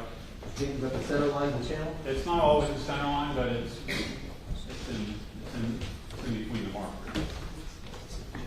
So this would be exhibit J, defense exhibit J. At least according to this image that was on the SIMRAC? Yes. Okay. At least this image shows that the track line of the Ravallo was west of the marker. That's what it shows, right? Right? Yes. In this image, yes. We know that it actually struck the marker. Yes. And we also know that it struck the marker on its starboard side, its right side. Yes. And that would suggest that the Ravallo was headed towards that marker with its starboard bow alighting the marker. The marker would be just right of center of the bow. Yes. Okay? It would be what we would say is off the starboard bow. The marker would have been off the starboard bow. In my world, it's on the bow. On the bow. It's dead ahead. Okay. It's dead ahead. We're talking about, a couple of feet off to the right. Okay. Which means that the marker would be, in your world, the marker would be slightly west of the Ravallo. I don't understand. This is south, right? Yes. Mm-hmm. It hit the starboard side, so the marker would be slightly west of the Ravallo. West is the main. Okay. Okay? At least according to the track line that SIMRAD produced, the marker was actually east of the Ravallo. You're misrepresenting it because what's can I borrow that? You can take a look at Okay, it. sure. Okay. This GPS data. Okay. This is repeatable data that I can go out and see and put a marker on and measure every day in the real world in a couple of feet with my GPS, right?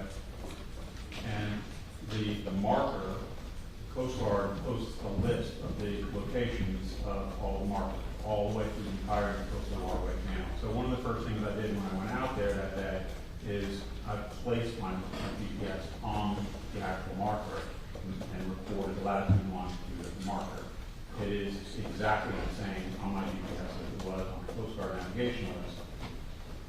The latitude and longitude reported by Mr. Pino's GPS is within 1,000th of a minute of the exact location. And so that can be easily, first of all, it equates to about 6 feet, which is inside the performance limits of GPS, right? And it can also account for the distance from the actual physical marker to the actual GPS unit itself. So we know that that boat, we know where it was when we hit it. The reason it looks like this is because it's not because the GPS data is wrong, because if you take the chart, right, and you just move the chart slightly over this way, you follow what like it's not the GPS data, it's this lower resolution base map that's being used to navigate. Okay, so Maybe we don't know that it was what he was using to navigate it. but can you tell the jury what was on the screen in real time, where that marker was on the screen in real time as the boat was moving? No. Thank you. I would also hope that he wouldn't have it zoomed into a 20-foot zoom scale because you wouldn't be able to see what had it. Okay.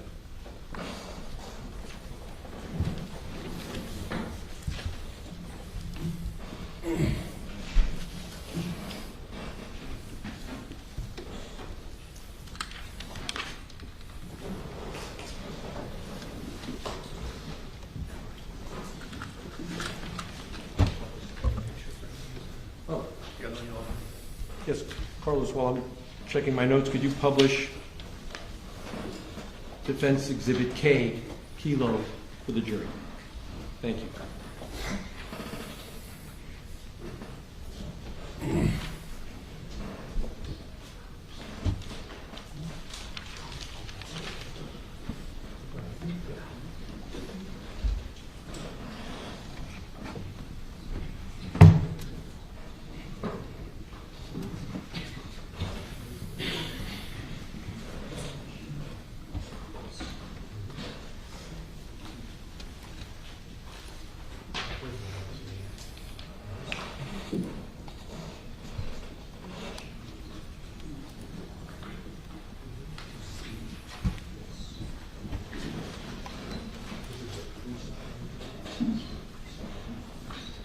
So, what is now, this is K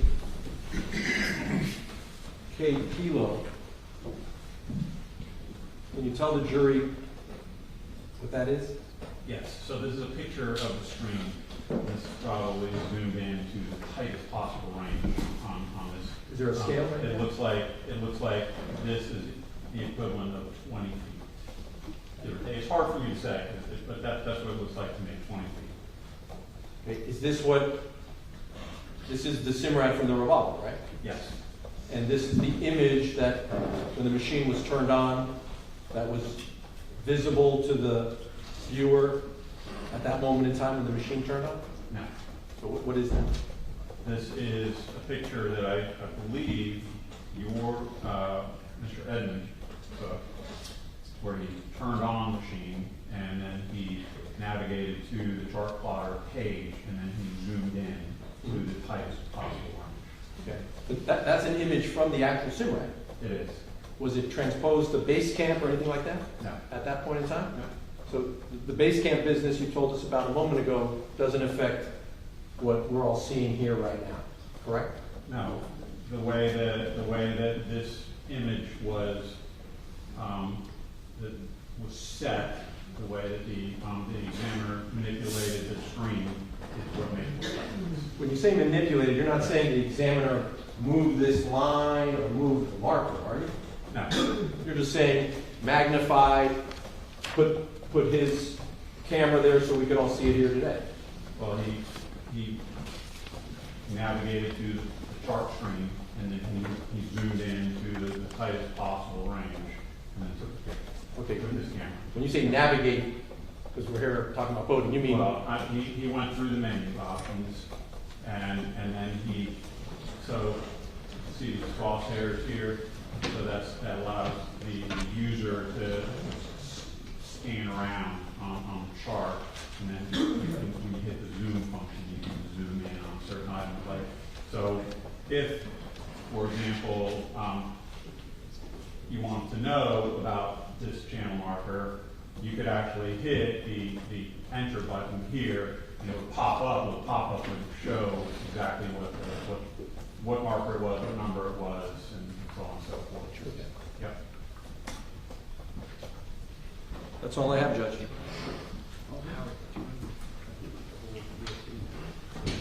I don't think we. You want to turn on your exhibits? Sure. Judge, May I assist? I'm going to offer the thumb drive in case it's going to be easier for later viewing. It's the same content. It's just makes it easier to see, perhaps. That. Well, the exhibits right now, or you can have it marked there, right? They're Yes, all Judge. marked on these exhibits, so people Yes, can, Judge. address them from there. Understood. The other exhibits in here, Yes, Judge, I'm counting it. Yeah, I got it here. That's it. One moment, Your Honor.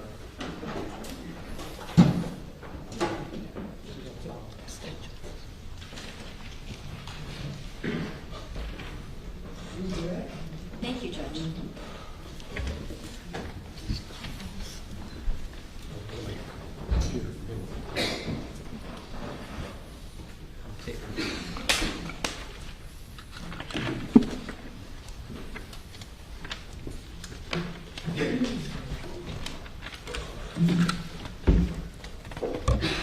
Mr. Albert, where is your GPS handheld device? In this box? Yeah.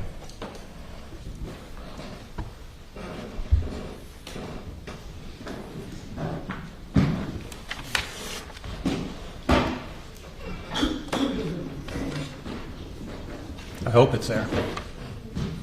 I'm gonna drop it. It's pretty rugged. Do you consider this a machine? Yes. Is this a machine that is very precise in its ability to take measurements? Yes.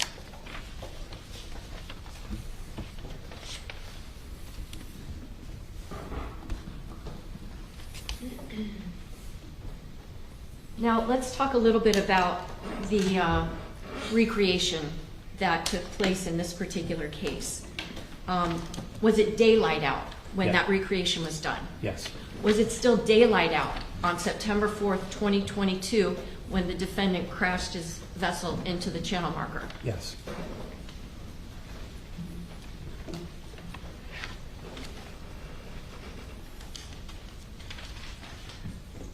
I'm showing you then State's Exhibit number 2, which is in evidence. I want to ask you something. This is kind of silly, but I have a little picture here. Okay. Let's say a representation of the sun. Now, the sun would be setting in the west, right? Yeah. I think the defense attorney asked you if it was setting in the west at that time of the year. Does the sun set in the west all the times of the year? Well, I mean, it depends on the season. It's either a little further north or a little further south. But not in the east. No, it rises in the east and sets in the west. Okay, so I didn't catch that, I'm sorry. that's okay. You got one Okay, day. yeah. So now, when the defendant is coming down the Cutter Bank channel, is he going west where the sun is? Is there any reason to think that the sun blinded the defendant so that he could not see channel marker 15?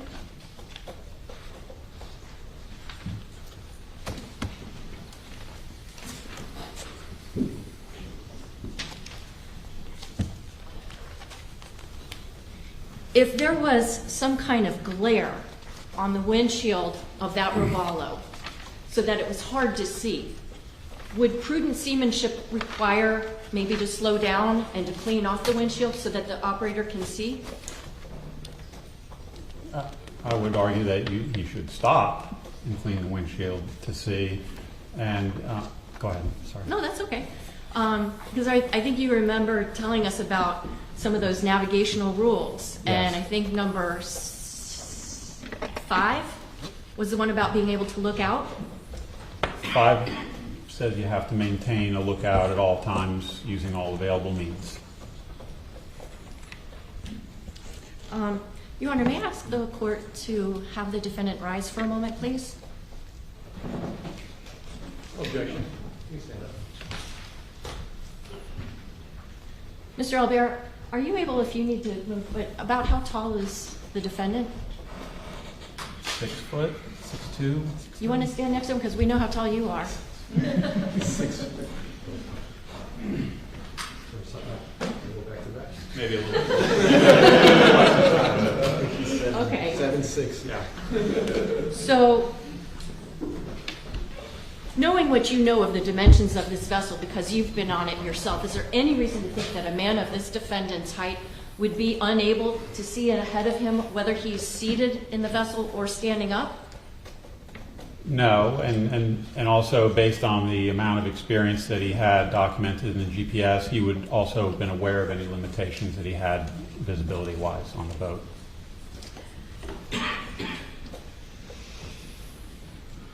And earlier in your testimony, we took a break for Judge Tinkler Mendez to read to the jurors a stipulation or agreement between the defense and the prosecution that that Robalo vessel was in proper working order on the day of this incident.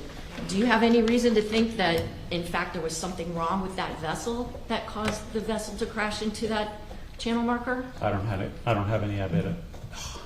I do not have any evidence of that. No.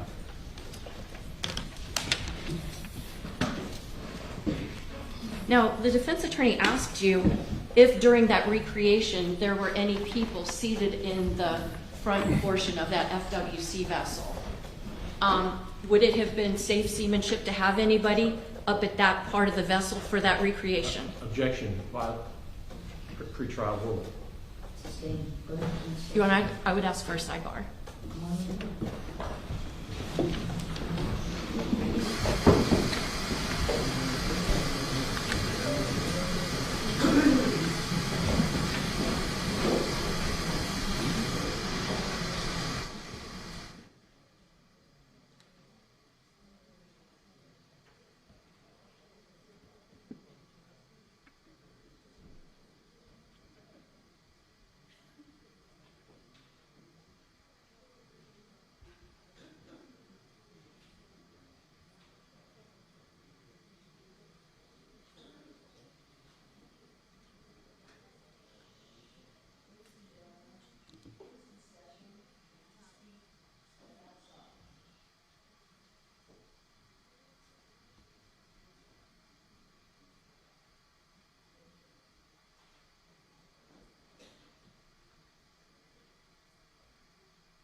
blocking the view of the operator. Objection, facts not in evidence at all. You need to actually demonstrate, correct? Go ahead. So If- if there were passengers seated on the top part of that bow so as to block the view of the operator, should the operator, according to the navigation rules, continue going forward with people blocking his view? Objection regarding eliminating. Rephrase, counsel, please. What would be the safe and prudent thing for an operator of a vessel to do if there are people either standing up or sitting up in a way that that operator can't see what's in front of them? It's the operator's responsibility to maintain a proper lookout at all times, using all available means. If somebody is obstructing his visibility, it's the captain's duty to move, just tell him to move, I can't see. Reposition it. Have you ever done work with the Coast Guard? Yes. Have you ever been on Coast Guard vessels? Yes. You work with, I think they're called coasties, right? People that work for the Coast Guard? Yes. Do you think they're aware of the fact that the tides raise and lower every day of every year? It's general knowledge, yes. So, channel marker 15, if the tide is high, does that make it then an unsafe beacon for people traversing the Cutter Bank Channel? Not at all.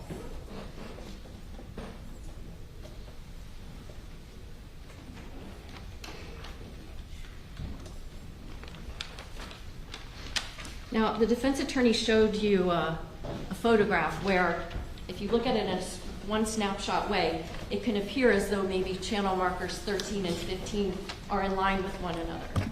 Yes. I think I brought this up in my voir dire, but do you have any indication that that vessel stayed stationary in such a way that those two markers were aligned so that 13A obscured the view of 15? I'm not aware of that. No, the evidence doesn't suggest that.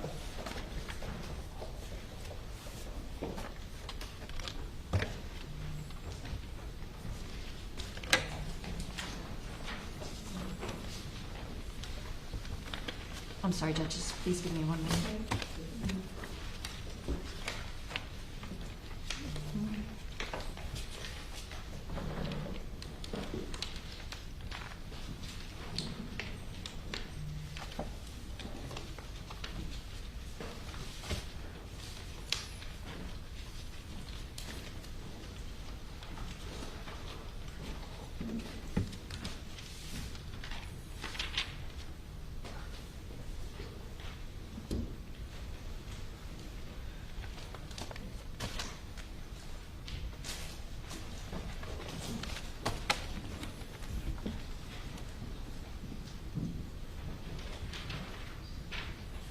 Mr. Alvear, I'm going to show you a demonstrative aid. It's not in evidence. It states 2I. It's not particularly artistic, Okay. but it has a red 14 Yes. and a green 15. Yes. Is this roughly Well, a cartoon image of Yes. the Cutter Bank Channel? And if I were to put a green square here, would that be approximately where 13A would be? yes.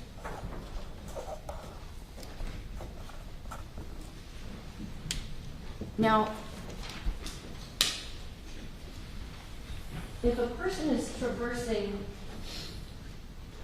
the channel going southbound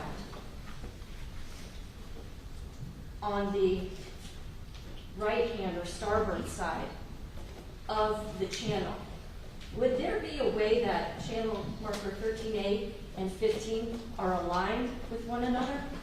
If you're traveling down The right-hand side the right-hand side, of the channel. I can't say without researching it, but they would have gotten near, they wouldn't have gotten near either one of the markers taken on the starboard side of the channel. So by being on the port side of the channel, not the starboard side that's going southbound, does that, even if that's happening, are these markers still fully visible more than, or channel 15, more than 9 seconds prior to that second to last and then last Yes. track mark?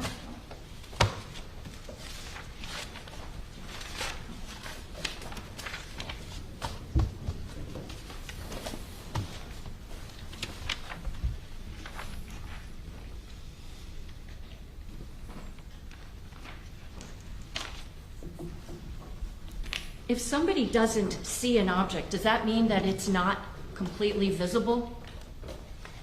Yeah. In this particular case, if the operator of that Robalo vessel did not see channel marker 15, does that mean that it was not fully visible for safe operators of vessels? No. If the operator of the Robalo, in this case, told the police during an interview that he was approaching the quote-unquote last channel marker when this crash happened, would that be consistent with that operator knowing where channel marker 15 was? Yes.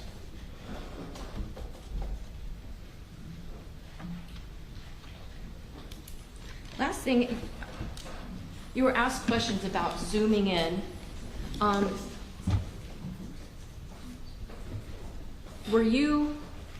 Would it have been possible to take a photograph of the chart plotter device without zooming it in? Yes. And have you seen that type of an image from this very SIMRAD device? I think I showed one. They were side by side with one of the images. Yes. When the image is not super zoomed in, does the chart plotter show the path of the Robalo straight into channel marker 15? It does. No other questions? All right. I'm considering you're subject to recall. Stay here, sitting. I have a quick question. Okay. Sure. We're going to take a little coffee break now with the jury. Ladies and gentlemen, please put your notepads and sign on. You can have your seats if you would. We're going to take about 15 minutes for a coffee break. Please do not discuss the case, and we'll take you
state you can call your next witness. Thank you, Your Honor. The state will call Dr. Fintan Garavan, please.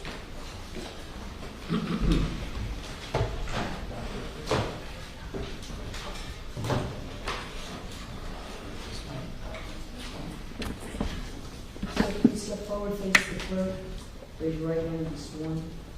Do you solemnly swear from the testimony about to give will be the truth, the whole truth, and nothing but the truth? I do. You may have a seat, Dr. Smith.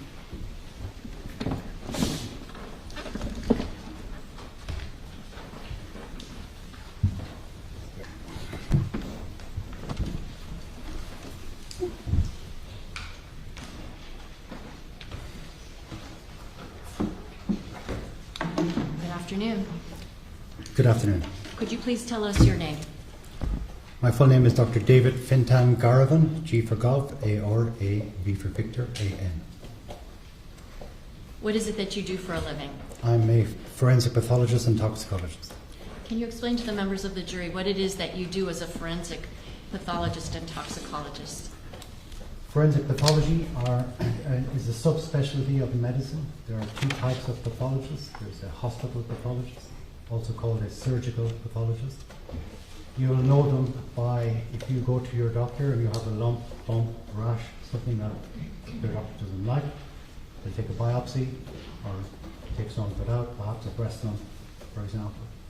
That will go to a pathologist where it will be examined and they will make a diagnosis which will then determine your treatment. Forensic pathologists have done all that, and then we go on to a further stage. The further stage is where we deal with the whole body, and we are concerned with the cause and the manner of death. So we take into account natural diseases, injuries, drugs, circumstance, which can cause the death of a human being in its looking at the whole body. We take into account the scene, the location, circumstances, how it happened, and we form an opinion as to the cause of death, and we form an opinion as a medical examiner. The state of Florida is a medical examiner state. There are no coroners in Florida. We also provide a manner of death, of which there are 5 choices: natural death, accidental death, suicide, homicide, or undetermined. You mentioned something about also a specialty of forensic toxicology. Yes, I also have a PhD in toxicology, and I work as a forensic toxicologist in addition to forensic pathology. I'm going to guess that perhaps you did not grow up here in Miami, Florida. I did not. Could you explain to the members of the jury, where did you grow up and where did you get your education? My home country is Ireland. I did all my medical training in Ireland. I did my PhD and my science training in Ireland. I came to the United States in 2006 for 1 year. 1 year. And I'm still there. I did my fellowship in forensic pathology here in Miami-Dade under Bruce Hyman, who unfortunately passed away, but I trained under him, and I stayed here for a couple of years thereafter. Subsequently, I have worked in many countries. I've worked in England, Liverpool, England. I worked in New Zealand, Samoa, Tonga, Cook Islands. Wait, speak up a little bit. England, Samoa, New Zealand, Cook Islands, Australia, and I came back to the United States at the request of Dr. Hyma in 2015. Are you a member of any professional organizations for forensic pathology? Yes, I'm a fellow of the Royal College of Pathologists of London, which I took my... Do you need some water, sir? Actually, that'd be great, please. I just drank a very strong coffee, compliments of the office clerk. Or the officer, I should say.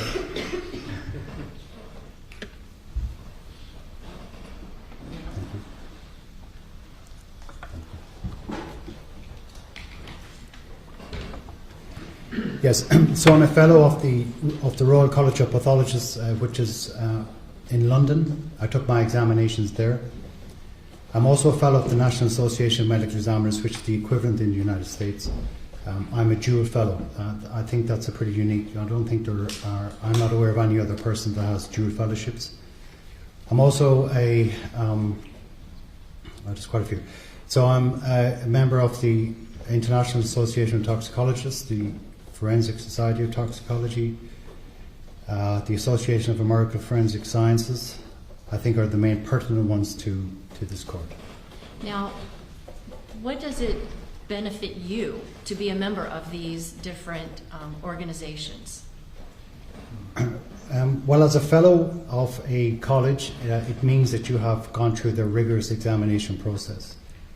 That process in London is a 3-day examination. So you have to actually perform an autopsy in front of examiners. You have to show that you can actually do what you claim you can do. They can give you any case. You don't have a choice in that. You have to sit a morning of written examinations. Yes, writing is still a thing. You have to actually write essays. And then there are 2 days of what we call long cases and short cases. And then at the end of that, on the third and last day, you have to do an oral defense. So it's 3 full days. The advantages of being members of the other professional organizations is that you stay in touch with what's current.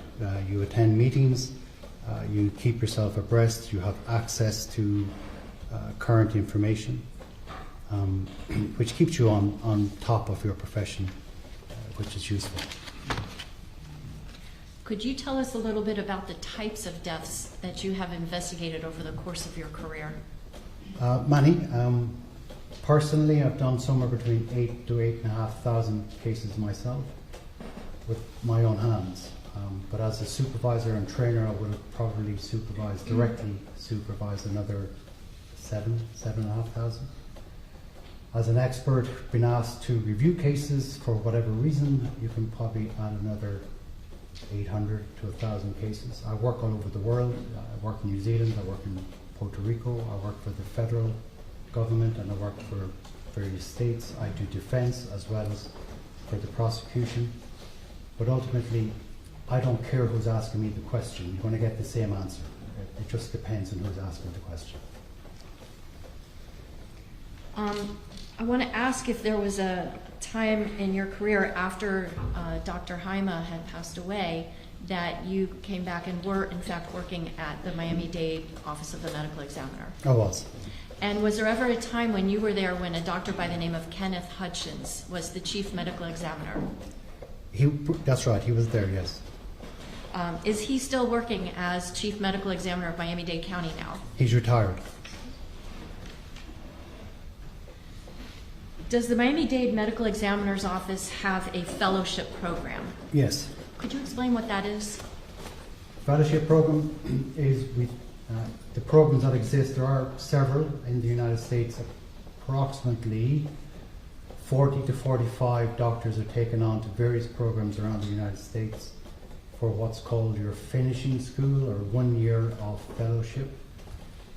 That is usually at your 13th or 14th year of training. So you're at the end of the road, you hope, and you spend a year in a program where you go through a dedicated training program to polish you, I guess, to bring you up to speed, to bring your skill sets up, to poke you, to push you, to see if you can take the stress and strain, if you're suitable.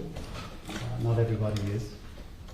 But it's really an intensive year of training, at the end of which you're still not qualified. You still have to take the examinations.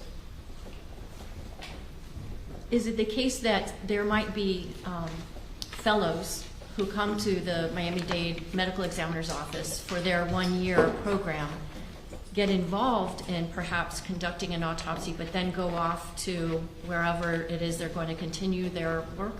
Yes, that happens every year. They're only there for 1 year. Most go somewhere. It may not be here. Some stay, but it's not usual. Most leave. They have families back to where they're from and so on. Is it the case that if, for example, the fellow who worked on an autopsy, would that person be supervised by somebody who is here permanently? Yes. Now, if there was a situation where the chief medical examiner is retired and the person who conducted the autopsy under his supervision has moved to parts outside of the state of Florida, for example, would you be able, based on your training and experience, be able to review that autopsy file to come up with your own impressions of what the cause and manner of death would be? It's not unusual. Life is life. People move on. We don't live forever, or we retire. So cases can come to court after the fact. And in those circumstances, we should be able to sit down, review the case with the information available, and form an independent opinion. Because if the case is well documented, and it should be at a high standard, you should be able to review it and form an independent opinion. I want to call your attention now to Miami-Dade Medical Examiner case number 2022 or 2022-02732. Yes. Have you become familiar with that case number? Yes. And in fact, in preparation for your testimony, were you given copies of all of the medical examiner notes, reports, photographs, and the like? Yes. In reviewing those documents, were they sufficiently thorough and detailed that allow you to tell this jury a bit about the cause of death of the person who was autopsied under that case number? Yes. Who was the medical examiner that oversaw that process? Dr. Hutchins. Do you know a woman by the name of Dr. Brittany Imblum? I do not. Is it your understanding from reviewing the notes that that is the doctor who was the fellow at the time working under the direction and supervision of Dr. Hutchins? Yes.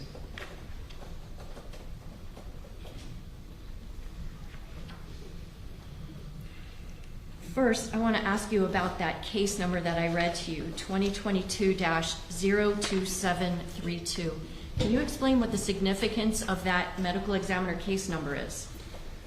Each case, when it arrives to the department, each case is assigned a unique number. They come in a sequence, so there's a case before and a case after, but there's a sequence of numbers, but they're all unique to that case. No other case will have that number. And when you say case, are you referring to person? I am referring to a person or an investigation of a death that may involve a whole, part, or some persons.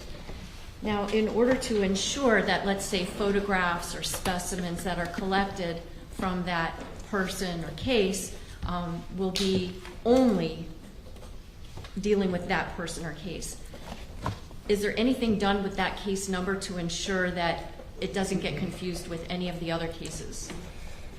Well, in each case, the number ascribed to that case, for example, in the photographs, they'll all have the unique number present in the photographs. All samples will be labelled with that number. The case file will be labelled with that number. Everything that's generated for that case is attached with that number. Do you know the name of the person who was assigned that case number? I don't offhand, I do not. Would reviewing the medical examiner autopsy report Yeah, help and you? please, I just want to be clear, it's no disrespect to the deceased. We have to remain impartial, so I try not to learn the personal aspects of it.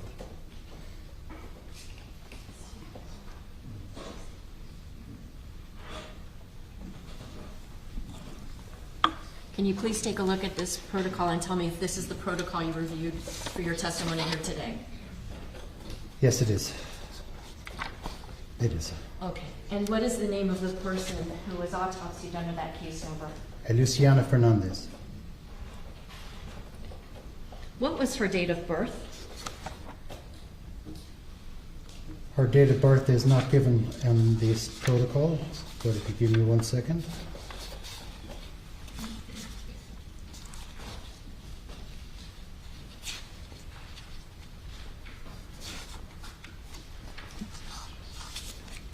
Would that be noted in the investigations report It's that in went the- along with this? Which I do not have, correct. Thank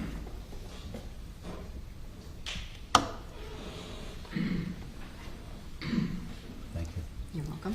Is that the investigations report that was part of that case file for Luciana Fernandez? Yes, it is. And what was her date of birth?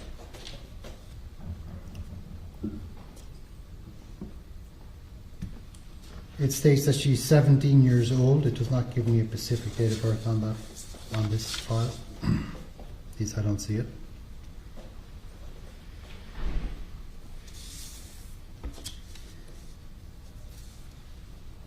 You don't see it under her name? August 26, 2005, excuse me. That's yes. okay. Does the investigations report also include information as to the date and time that she died? Yes, it does. What is that? September 5th, 2022 at 6:30 a.m. And where was it that she was pronounced deceased? Kendall Regional Medical Center. Are you aware of a type of photograph that's taken at the medical examiner's office called a legal ID photograph? Yes. Can you explain what that is, please?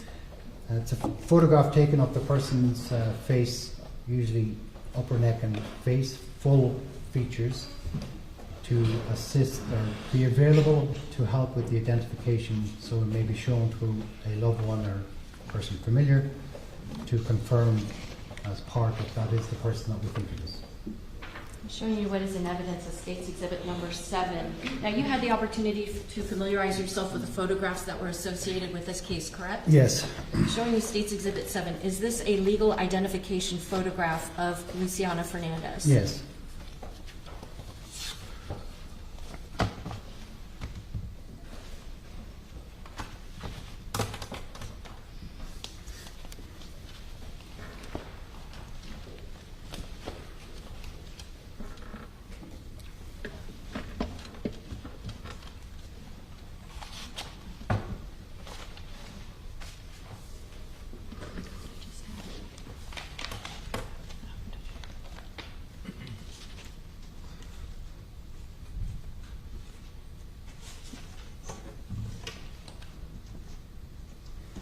I'm going to show you an exhibit. It's State's Exhibit number 1 in evidence. Do you know this person? I do not. Do you know any members of her family? I do not.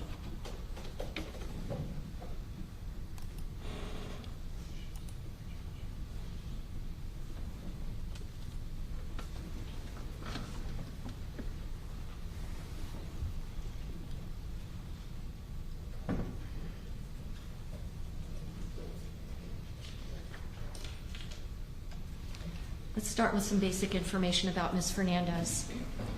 How tall was she? 5'5". How much did she weigh? 135 pounds. When she was brought to the office of the medical examiner, did she have a condition known as anasarca?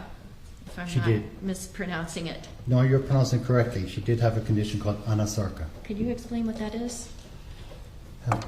Anasarca is a condition where the body swells, fluid seeping into all tissues.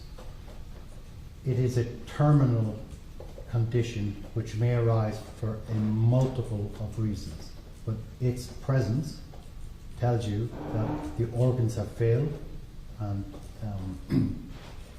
this person has been in terminal decline for hours before their death. It can be days or weeks depending on the case, but ultimately when the body is swelling like that, it means that the organs have failed. Doctor, do you have an opinion as to the cause of the death of Luciana Fernandez? Having reviewed all of the evidence that was provided, the photograph, the autopsy protocol, the circumstance of the case, which is clearly very important to us, the cause of death in this case was determined to be drowning. I would agree with that. I would have used slightly different language, complications of drowning, but that's a style, not a difference of opinion. Why would you say complications of drowning as opposed to drowning? I use that term if the person, if you retrieve the heart function, depending on the circumstance, if the heart function is restored, technically they're still alive. However, the consequences of the damage done for whatever is the initial insult cannot be overcome, and therefore it ultimately causes the death. So I call it a complication of it. It could be blunt force trauma, it could be gunshot wounds, but in this case it's drowning. Would you please describe the evidence of medical intervention that was done to try to keep Ms. Fernandez alive? Objection, Your Honor. 401, 403. Go ahead. Well, there were many things done. So once she was recovered from the water, attempts at CPR were initiated. They were quite aggressive, as you would expect it to be. It was quite sustained. It went on for quite a period of time, from time of retrieval to transfer to hospital. On arrival to hospital, these attempts continued at resuscitation, which included attempts to restart the heart, which were successful. They would have done many other things, taken blood samples, added fluids, and so on. Got an airway, which is putting in a tube to start allowing for air to be, oxygen to be put back into the lungs. So all of these are done as part of resuscitation. After Ms. Fernandez died and her body was transported to the office of the medical examiner, will there be a photograph known as the receiving photograph? Yes. Can you explain what that is, please? On arrival, the body or patient or person is photographed as we received it. Literally, the way it came in, we take a photograph so that we document this is how we received the person.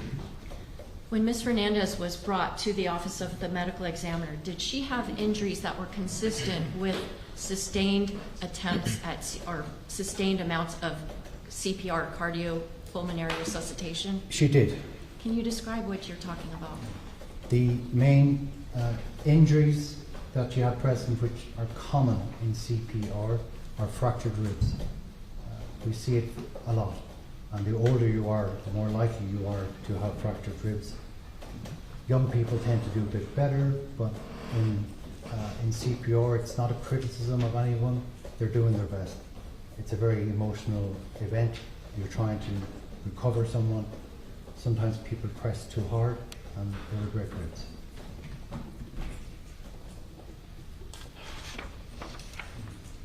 Showing counsel states 1T for identification.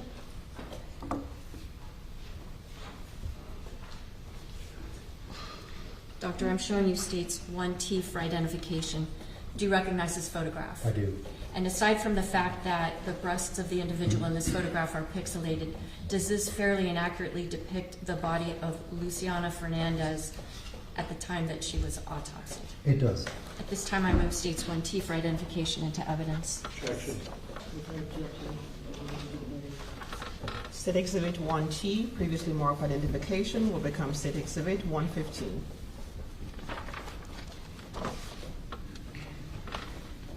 May the doctor stand down? Yes.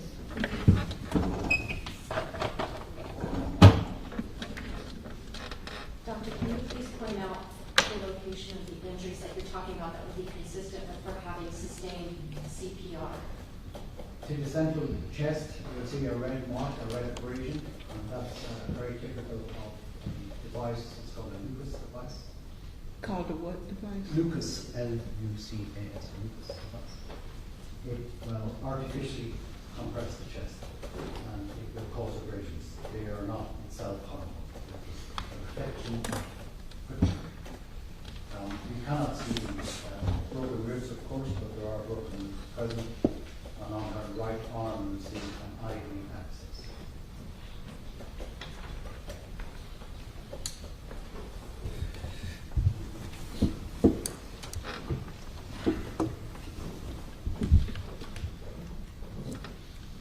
Did Ms. Fernandez have any injuries to her head?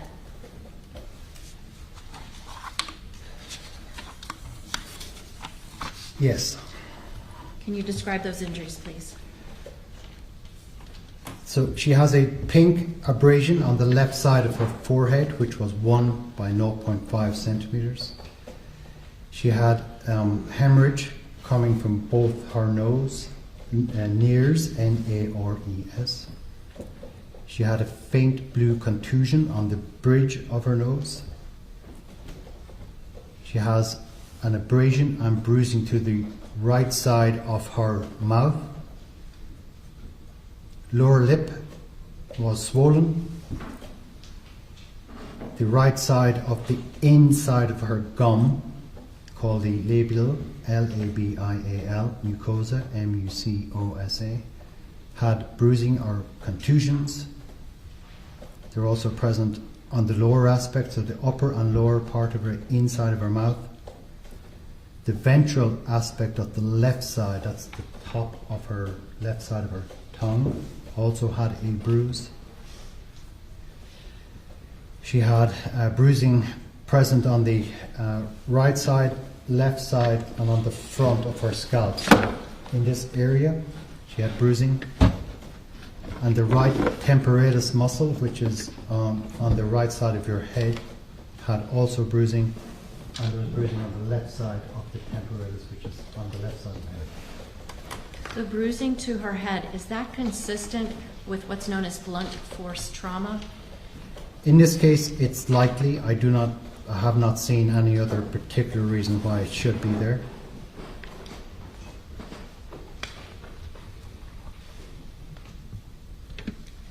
Did Ms. Fernandez have any injuries to her neck area?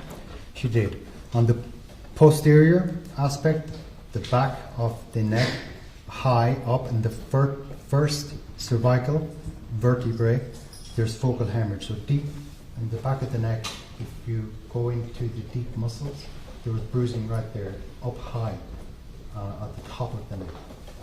Are you able to make any extrapolation of the fact that she had the bruising across the top of her head and then the bruising high up on the base of her neck? You would have to take several things together. There's bruising on the right side as well of the mouth, and there was a thing called surgical emphysema, which is air, present on the right side of the mouth. There's bruising to the head, and there's bruising to the back of the neck, deep. To me, would suggest in this case that when the incident occurred, most likely was propelled forward, striking possibly the front of her face or head, which compressed the neck.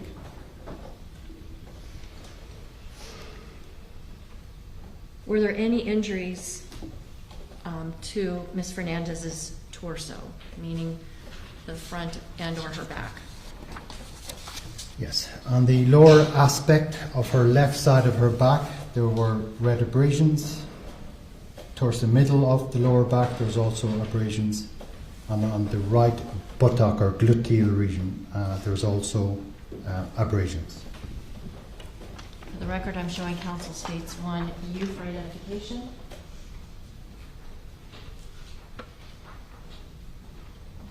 Doctor, I'm showing you states 1U for identification. Does this fairly and accurately depict the body or the back part of the body of Ms. Fernandez when she was autopsied? It does. This time I move states 1U for identification and evidence. Same objection. Same objection. State Exhibit 1U, previously marked for identification, will become State Exhibit number 116.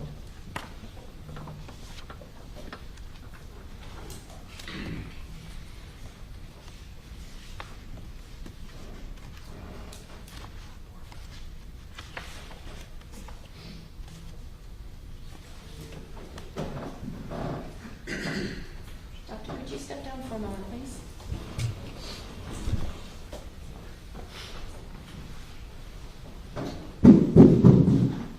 Around Ms. Fernandez's back, we see, it seems to be some level of discoloration. Can you explain to the members of the jury what we might be looking at here?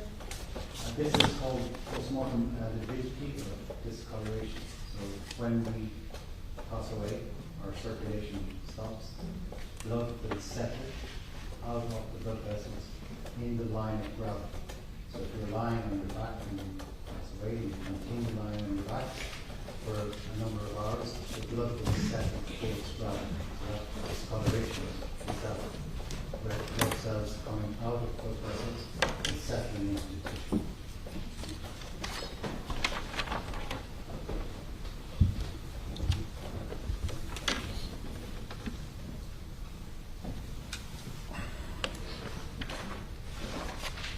Did Ms. Fernandez also have any blunt force injuries to her arms or her legs?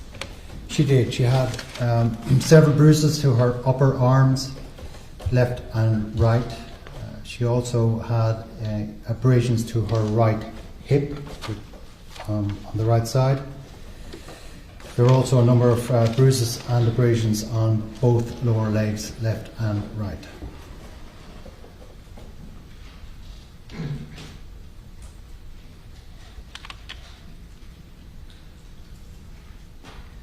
Was an internal examination conducted on Yes. Ms. Fernandez's body? Yes, it was. Can you explain what that how that type of an internal examination would be conducted? So the autopsy has many aspects. First of all, you get the information that is available at the start, so that would be the equivalent of your primary care doctor reviewing your chart before they go to examine you. The second part is that we do the external examination, so you're looking for signs of natural disease, injuries, clues to give you some idea of what you might be dealing with. And then we move to an internal examination, and the internal examination involves getting access to the body to examine all of the organs. That's all of them, from brain, neck, chest, abdomen. We go through all of your organs in detail, looking for disease, injuries, or clues as to why this person may have passed away. Were the findings both from the external and internal examination of Ms. Fernandez's body consistent with her having blunt force trauma, perhaps to the head, and then subsequently drowning if she was in water? Yes, so drowning is a diagnosis of exclusion. There is nothing in an autopsy that you will do and point your finger and go, aha, this is drowning. Drowning is a diagnosis of exclusion. It means that you must have ruled out other causes for the death. If I may explain. Anybody could be in water, swimming, walking, and have a heart attack, for example. If the heart attack is your cause of death and you happen to be in water, then it's not that you drowned, it's that you've suffered an event which has put you in a dangerous environment. So that's the reason why. We also would look at to make sure you're not intoxicated or there's some other reason that you didn't get out of the water. So once you have ruled out other causes, and the only thing you're left with is the environment to where the person was found, in this case underwater, in the result of an event that happened with a boat, we can reasonably conclude that, having ruled everything else out, that the cause of death is drowning. Now, was a toxicology screening conducted of Ms. Fernandez's blood? Yes, all cases get screening. The blood sample that was used, was that ante-mortem or post-mortem? Meaning prior to death or after death? It was ante-mortem. Was the tube of blood that was analyzed, or tubes of blood that were analyzed in this matter, dated and given a time? Yes, they all are when they're ante-mortem. And in this case, it was the September 4, 2022, and the hour was 20 hours and 28 minutes, which is 28 minutes past 8 p.m. And was the packaging of those tubes of blood consistent with the blood having been drawn at a hospital? Yes.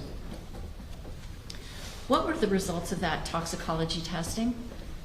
A comprehensive screen for drugs and alcohol was performed, as is in all cases, and in this case there were no drugs or alcohol detected. Now, if that's the case, does that rule out the possibility that Ms. Fernandez could have consumed alcohol earlier that day? It does not, no.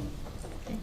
Can you explain to the jurors why it might be possible that she could have consumed alcohol earlier in the day, yet by the time 8:30 rolls around, no alcohol is found in her body? Objection 401, 403. I'm sorry.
Dr. Garavin, are any of the injuries that Ms. Fernandez sustained as a result of this boating crash fatal in and of themselves? I would not think so. If that's the case, then why did she die? It's the environment that she was in. According to information provided, is that there was a boating event or incident, and as a result of this, she was thrown from the boat, was under the boat or trapped under the boat. The injuries that are present, particularly to the head, the mouth, her neck, and to her forehead and sides of head, I think it's very possible that she may have been knocked unconscious, at least. Particularly with the neck injury, it tells me from experience a lot of force went through her head. So if you take into account the speed and the laws of momentum, that if she was thrown forward, that means she struck whatever she struck at that speed and then immediately went into water. If she's unconscious, and there's no reason to think that she was inhibited in any other way, then within a few minutes, if she's not recovered from that environment and brought to land or has access to breathe, she will succumb to lack of oxygen. Effectively, that's what happens to you when you are underwater and when you drown. No further questions. No questions, Judge. Your excuse, thank you. Thank you, Your Honor.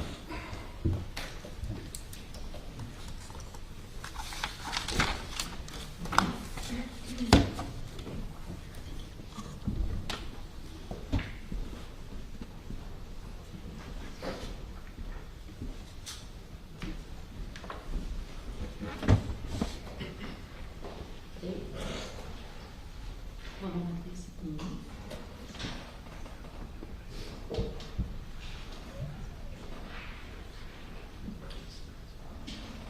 Your Honor, at this time, the state of Florida rests its case, having proven the elements beyond a reasonable doubt.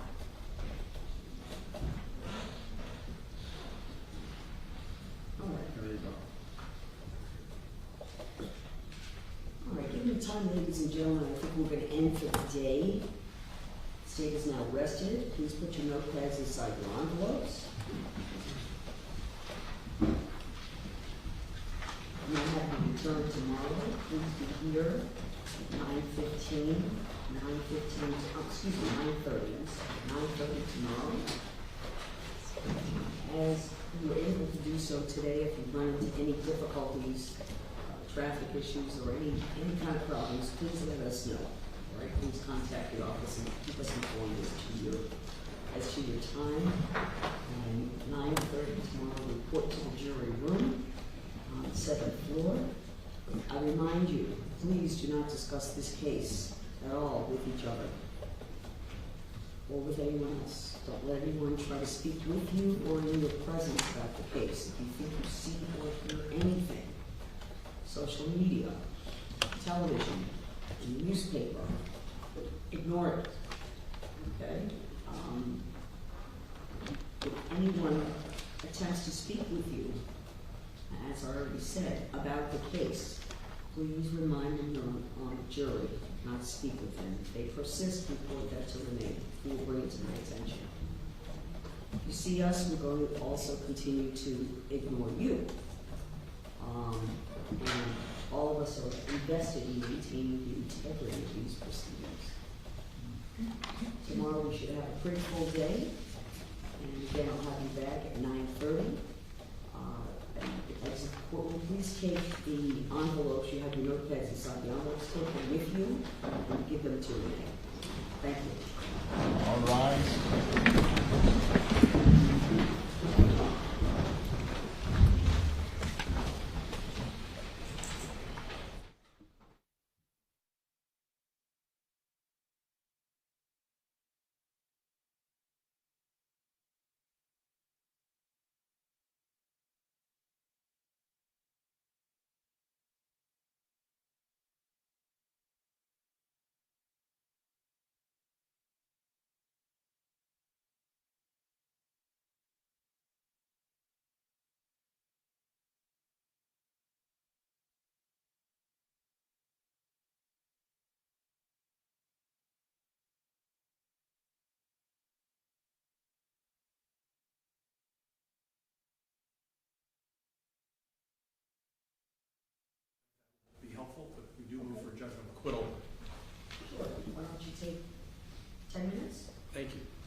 release the trigger again? Sure.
a right to the rape.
go back on the record.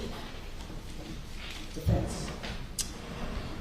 Judge, at this time, consistent with our pretrial motion, we move for judgment of acquittal on both counts.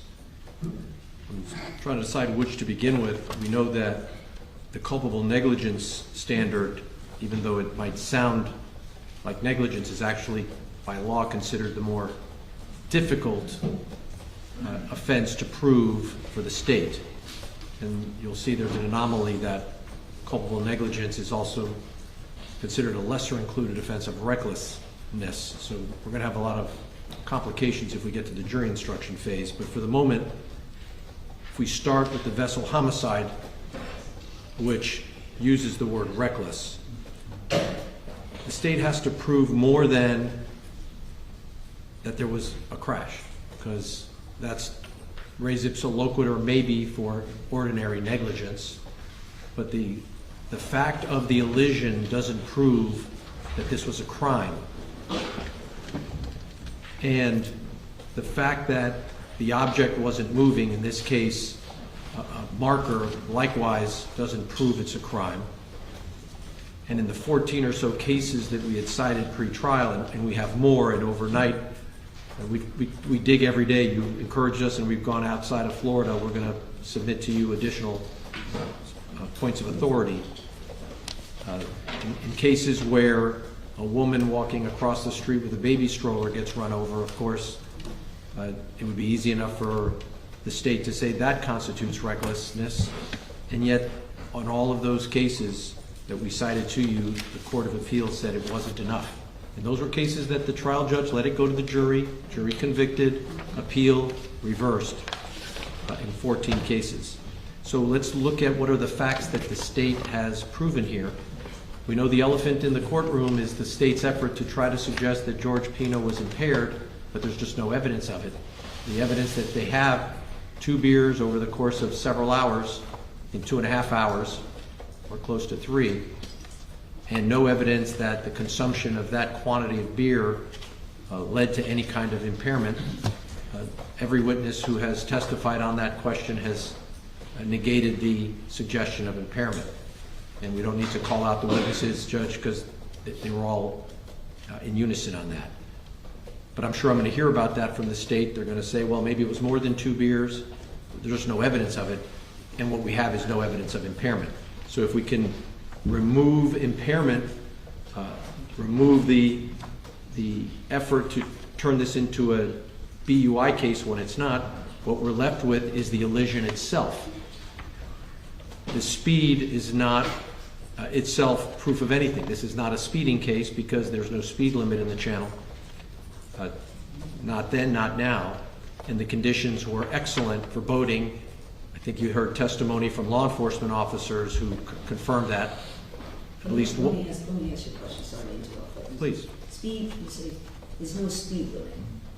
Okay, so, is there a point where speed is reasonable or not reasonable under the totality of the circumstances of operation?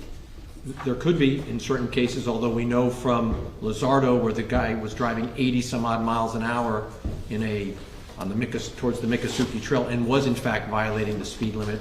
The court said that wasn't enough. Here we have. Well, what else was there in Lizardo? It was speed, and he crashed right into the other car. Besides speed in the crash, were there any other evidence of any other conduct? I don't believe in Lizardo. I think that was the gravamen of, and still the judge let it go to the jury. I understand that. Well, let me say, Lizardo was the conditional plea. The court rejected the motion to dismiss. I understand. Right, and so Lizardo makes clear that even way over speed limit is not enough. Speed alone. Right, and here we don't even have a violation of a speed limit. Because there is none. Exactly. That's my question. What? Would there ever be speed on the water that could be considered unusable? There could be. If, for example, the vessel that was being used can't handle the speed, for example. That's one example. This boat, the Robalo, there's no doubt that this boat is built to handle that level of speed. So in that case, there's no suggestion that speed in and of itself put anybody's life in jeopardy. If the elision had not occurred, speed would have put nobody at risk. The speed itself did not create, there was no other boat in the channel, there's no risk of elision. I mean, there's no risk of collision, there was an elision. And so the speed itself did not jeopardize the lives of anybody on that boat. Now, we have the evidence of the law enforcement officers who themselves were operating at that speed. I think one officer said he was traveling between 40 and 45 miles an hour with passengers, the less injured passengers on the bow, seated on the floor of the boat, and thought it was perfectly safe. So you have that evidence to consider in terms of whether George Pino drove in a way that's any more dangerous than the way law enforcement says was not dangerous. This suggestion that having 7 passengers on the front seating, the way the boat is designed, again, no evidence that put them at risk under the conditions that we have. So by way of example, you didn't hear anything about choppy seas, precipitation, conditions were ideal. So this boat was built for this speed, with this number of passengers. So we take alcohol impairment, not proven. Speed, not excessive, not unreasonable for the conditions that happened here. Whether there had been 7 passengers in the bow or just 1 passenger in the bow, the elision it's the elision that caused the injuries and the death. It wasn't the number of passengers or the speed. Had the speed been 30 miles an hour and you go into a fixed object, someone could be seriously hurt if not killed. So the speed isn't the issue. The issue, I think, what the state's best case is that the operator, George Pino, didn't see the marker. Because I think everybody agrees had he seen it, he would not have never intended to hit it, and he would have avoided if he had seen it. And so the question is, I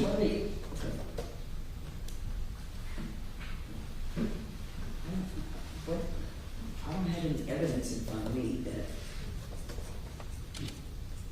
no evidence that Mr. Pino, I don't believe, because I think the state's charges would have been different.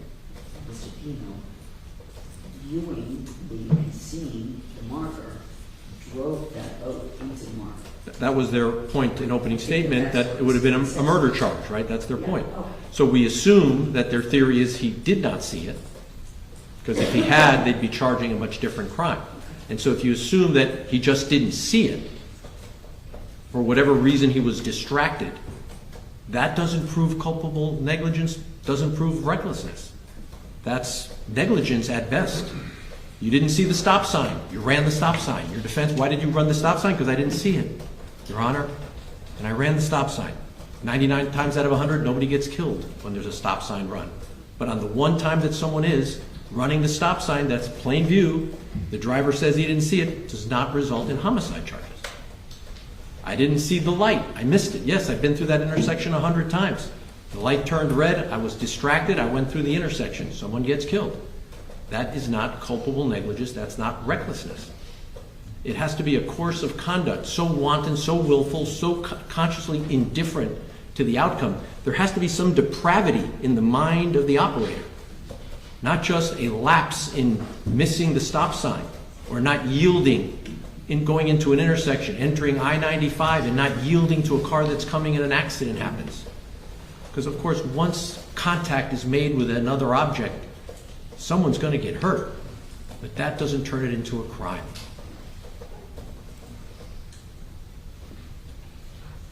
And whatever your view is about recklessness, Judge, as to culpable negligence, if McCreary, the state of Florida Supreme Court, means something, we're not quite sure what it means, it has to be even, I guess, more depravity of heart in the way that the operator was operating the vessel. So we're struggling to understand what the difference between those two standards are. So as far as manslaughter goes, the more, call it, serious charge, I don't know how the state's going to distinguish between recklessness and culpable negligence, but whatever those tests are,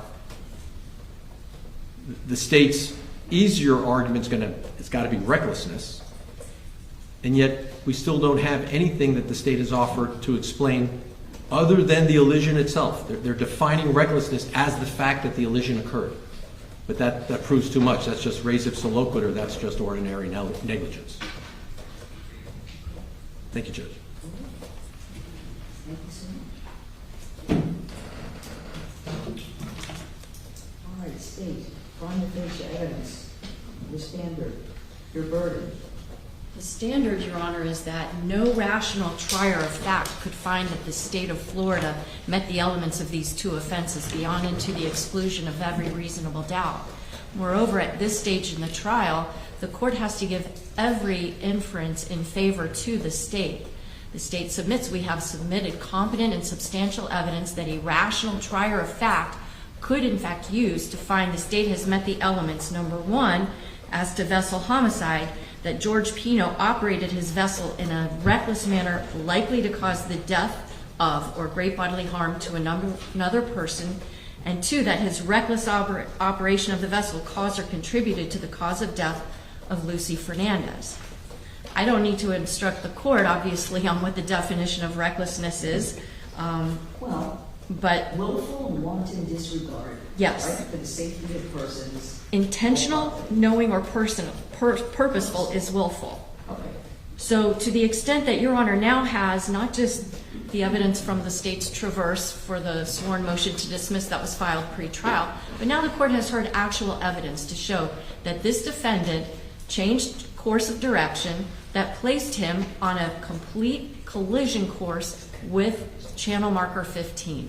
That is an intentional, knowing, and purposeful act. Not that he is intentionally and purposefully going to try to run into the channel marker, but that he's the one at the helm dictating what the speed of that vessel will be and what the heading of that vessel will be. To the extent that wanton means conscious and intentional difference to consequences, and with the knowledge that damage is likely to be done to persons or property, we have that as well, Your Honor. The evidence is clear and unrebutted that this defendant, by his own words, by the words from his GPS device, and from the words of other witnesses, this man knows that body of water very well. He's been through that channel a multiple number of times. On top of that, Judge, he's gone past specifically channel marker 15 numerous times. So if you know where that channel marker is, and you nevertheless decide to pursue a course in your vessel that puts you on a collision course with it, and which I know Your Honor was not in a position to see all the video footage, which of course is available to the court.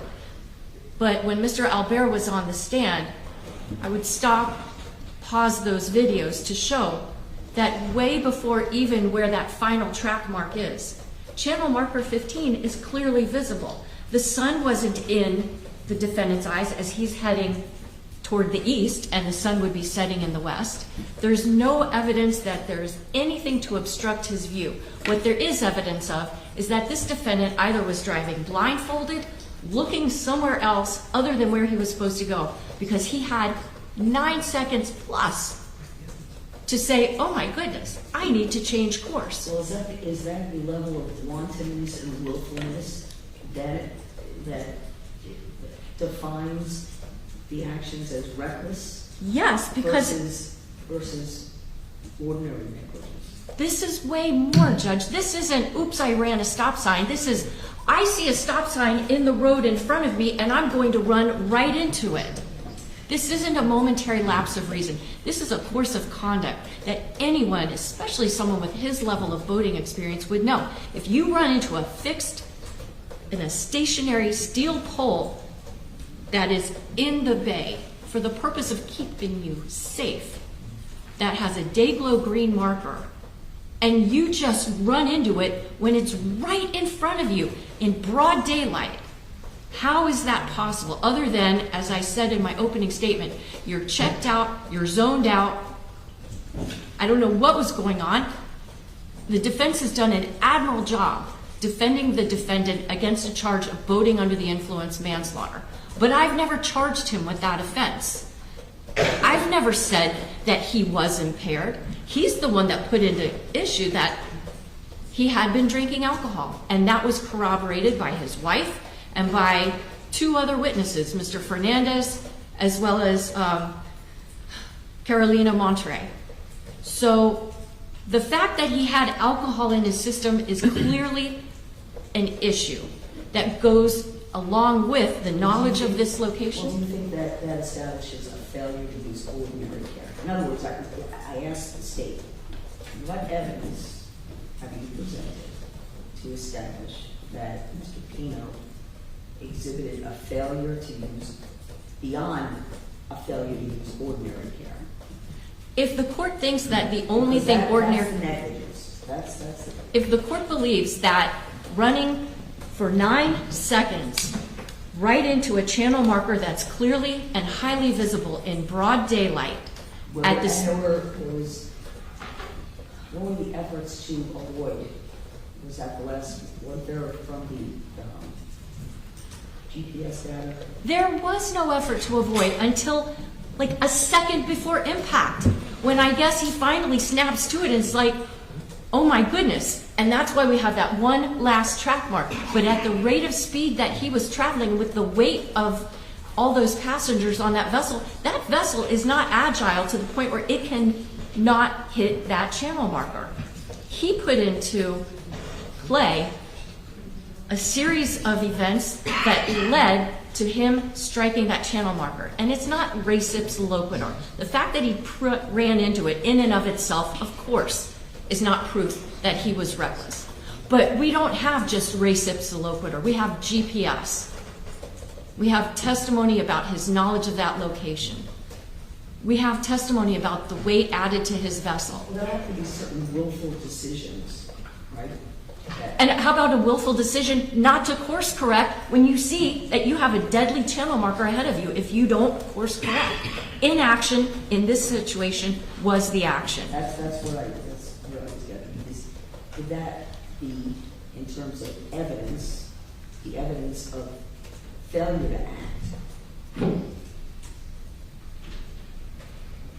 cause the conduct or lack of conduct to rise to the level of something done ordinarily? Absolutely. And Judge, I would strongly urge the court, because of unfortunately the makeup and the design of this courtroom, it's impossible for the court to see No, I can see actually. on the screen. Oh, from the mirror, Your Honor could see it? Okay. I take that back, sorry.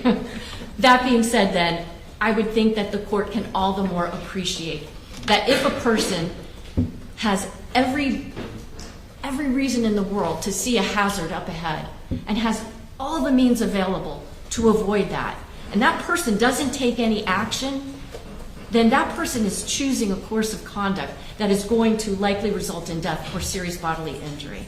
And that is wanton. So have I established with competent substantial evidence that the defendant was reckless because he was willful and wanton? Yes, but the crime of vessel homicide requires the state only to prove that he was willful or wanton. I submit the evidence shows both. And as to the charge of manslaughter, the state charged the defendant with manslaughter under 2 theories. Yes, one of those theories is culpable negligence, which, yes, we know from case law is considered a higher burden of proof than even recklessness. Well, isn't that interesting, because isn't that the lesser for the vessel homicide? The opposite. Vessel homicide. Vessel homicide being the lesser of the manslaughter. It can be, yes, depending on how the charges are pled. In this particular case, the state chose to charge the defendant with each of those offenses separately. And it's my intention to argue to the jurors that, yes, this evidence is competent, substantial to prove beyond a reasonable doubt that the defendant acted recklessly. However, I am willing and prepared to go the extra step and say, but not only was it reckless, it also rises to the level of, and this is where I get to the point of the way that the state charged the defendant with manslaughter. I charged him with manslaughter by causing the death of Luciano Fernandez through his own culpable negligence, but I also charged him with manslaughter by intentionally committing an act or acts that caused the death of Ms. Fernandez. And here, the act or acts was his decision to continue to plow forward as fast as that vessel could go, given the weight that was on that vessel, headlong into a channel marker that he knew was there, with a boat full of 17-year-olds, many of whom had been engaged in consumption of alcohol, so that if, heaven forbid, there's an emergency, their ability to react to it is going to be less, which, in addition, that none of them are wearing life jackets. You know, you come back to that. In part because it seemed that the court understood that recklessness is not just the way that you drive your boat, it's all of the factors taken into account. Well, again, not just the way you drive a boat, but when we talk about all of the factors, it's not a type of contributory negligence because the girls were drinking or not drinking. You would say that? See, I don't know how the ability of the girls to respond or not respond go to the criminality, if it is, of Mr. Pino. Because if Mr. Pino is on notice that the passengers on his vessel are going to be less able to react in an emergency, but he nevertheless places them in a position where they are going to be facing an emergency, then his decision to consciously disregard their vulnerability goes to him being A, reckless, and B, culpably negligent. You're not taking steps beforehand to prepare all of the circumstances, given all the circumstances, to prepare for a worst case scenario. To anticipate. When you have precious cargo, when you have vulnerable cargo, if a person is driving with, 100 cartons of eggs, they're going to be a little more careful than if they're driving around with 20 cans of, vegetables. You got to be aware of who your passengers are. And he was acutely aware of who they were, first of all, because he's known many of them for years. Second of all, because he and his wife were supplying many of them with alcohol. And third, because we can see the girls are obviously having a good time, and they've already talked about the fact that they were consuming. I'm not charging him with, providing alcohol to minors. But the fact that that did happen does go to the vulnerability of his passengers, and it means that he has a duty to keep them safe. And could he have maybe done that better by driving slower, by maybe operating his vessel on the proper side of the channel? All of those things are things that go to his culpable negligence. And the concept that... So he becomes culpably negligent in your argument.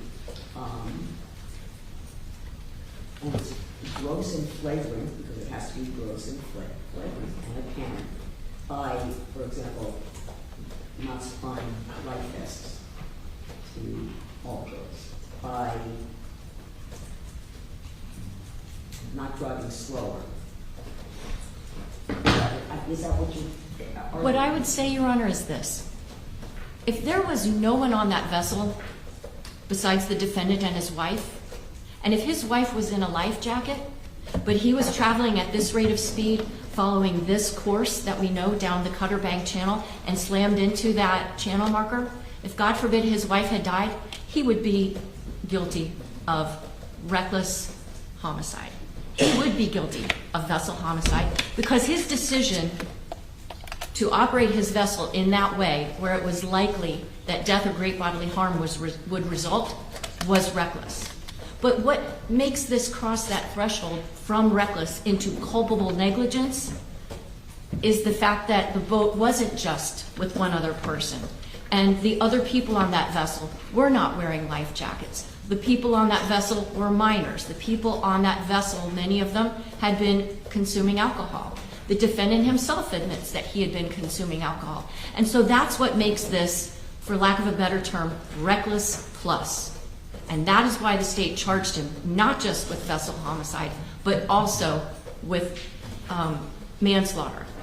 Also factoring in, forget about the navigational rules for a charge of vessel homicide, but we know what they are. The jury's heard evidence of it. The court obviously can take judicial notice of what the navigational rules are. And then when we compound that recklessness with the fact that he is obviously not keeping lookout, when we compound it with the fact that he's operating at a speed that's not safe, that he did not do anything to avoid A, the risk of a collision, or B, to avoid the collision itself, that's what places this case in the category of reckless plus. And that's why the state submits, Judge, that viewing the light most favorable to the state, this court has to deny the motion for a judgment of acquittal.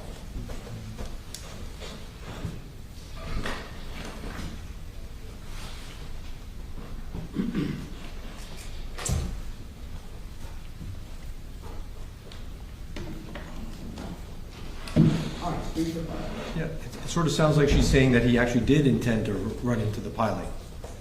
Because now she's saying that he turned, went straight ahead, and he took no action as if he intended to do it.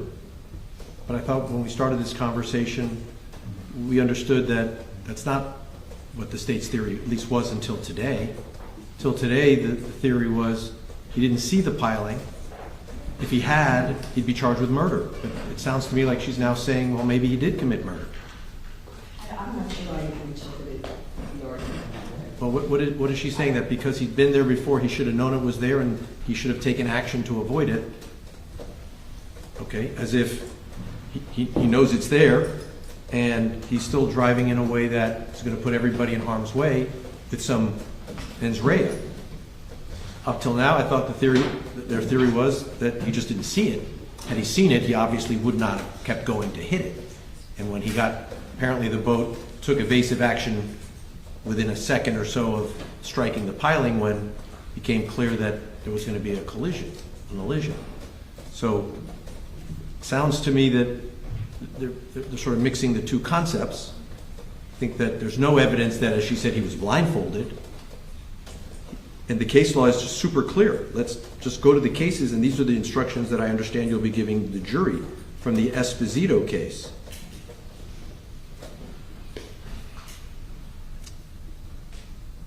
Neither carelessness nor ordinary negligence in the operation of a vessel are sufficient to sustain a conviction for vessel homicide. Simple negligence cannot by itself give rise to criminal liability. Quote, the degree of culpability required for a vehicular homicide, vessel homicide, is more than a mere failure to use ordinary care.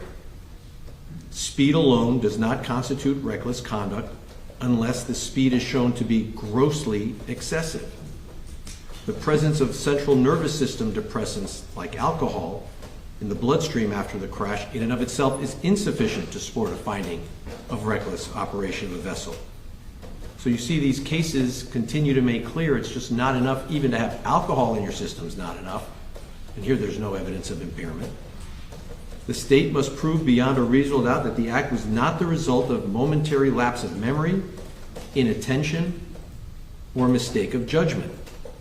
A finding of simple inattentiveness is woefully insufficient to state a prima facie case of reckless driving, open paren, willful and wanton driving behavior. That's State versus Esposito, a direct quote. And so you have a standard here that requires some intentional act, but not simply he intended to drive the vessel. We all understand he was intending to operate the vessel. The question is, was he intending to put his passengers in harm's way and intentionally aiming at the marker, which I thought we understood would constitute a depraved heart and could support murder if his intention was to hit the marker. And then the idea that if there's a carton of eggs on board, that somehow changes the duty of care. I think that's the analogy that the state was using. The fact that some of the passengers may be of a younger age or some are intoxicated. Of course, if he hits the piling, whether you're intoxicated or not, whether you're old or young, that could cause serious injury, bodily harm, and death. So again, I think they continue to define the crime by the elision itself. And under their theory, catastrophic injury coupled with an elision equals reckless per se. That's what they're telling you. Ask the state to define a scenario where that wouldn't be the case. elision plus catastrophic injury. That's what they're relying upon, to say that when that happens, it's a crime. But that's not what the case law says, Judge. Thank you. Thank you.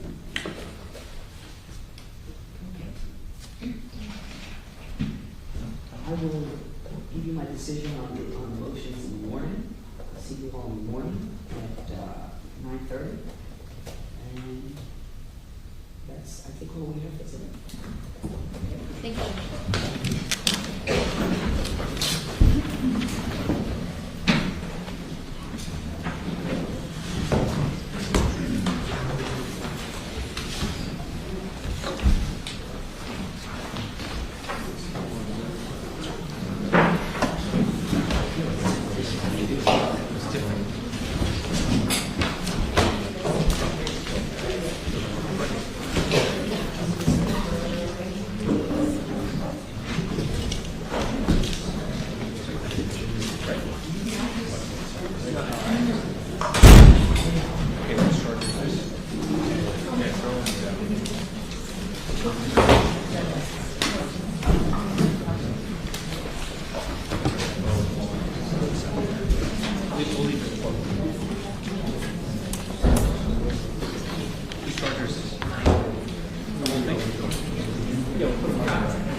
Thank you.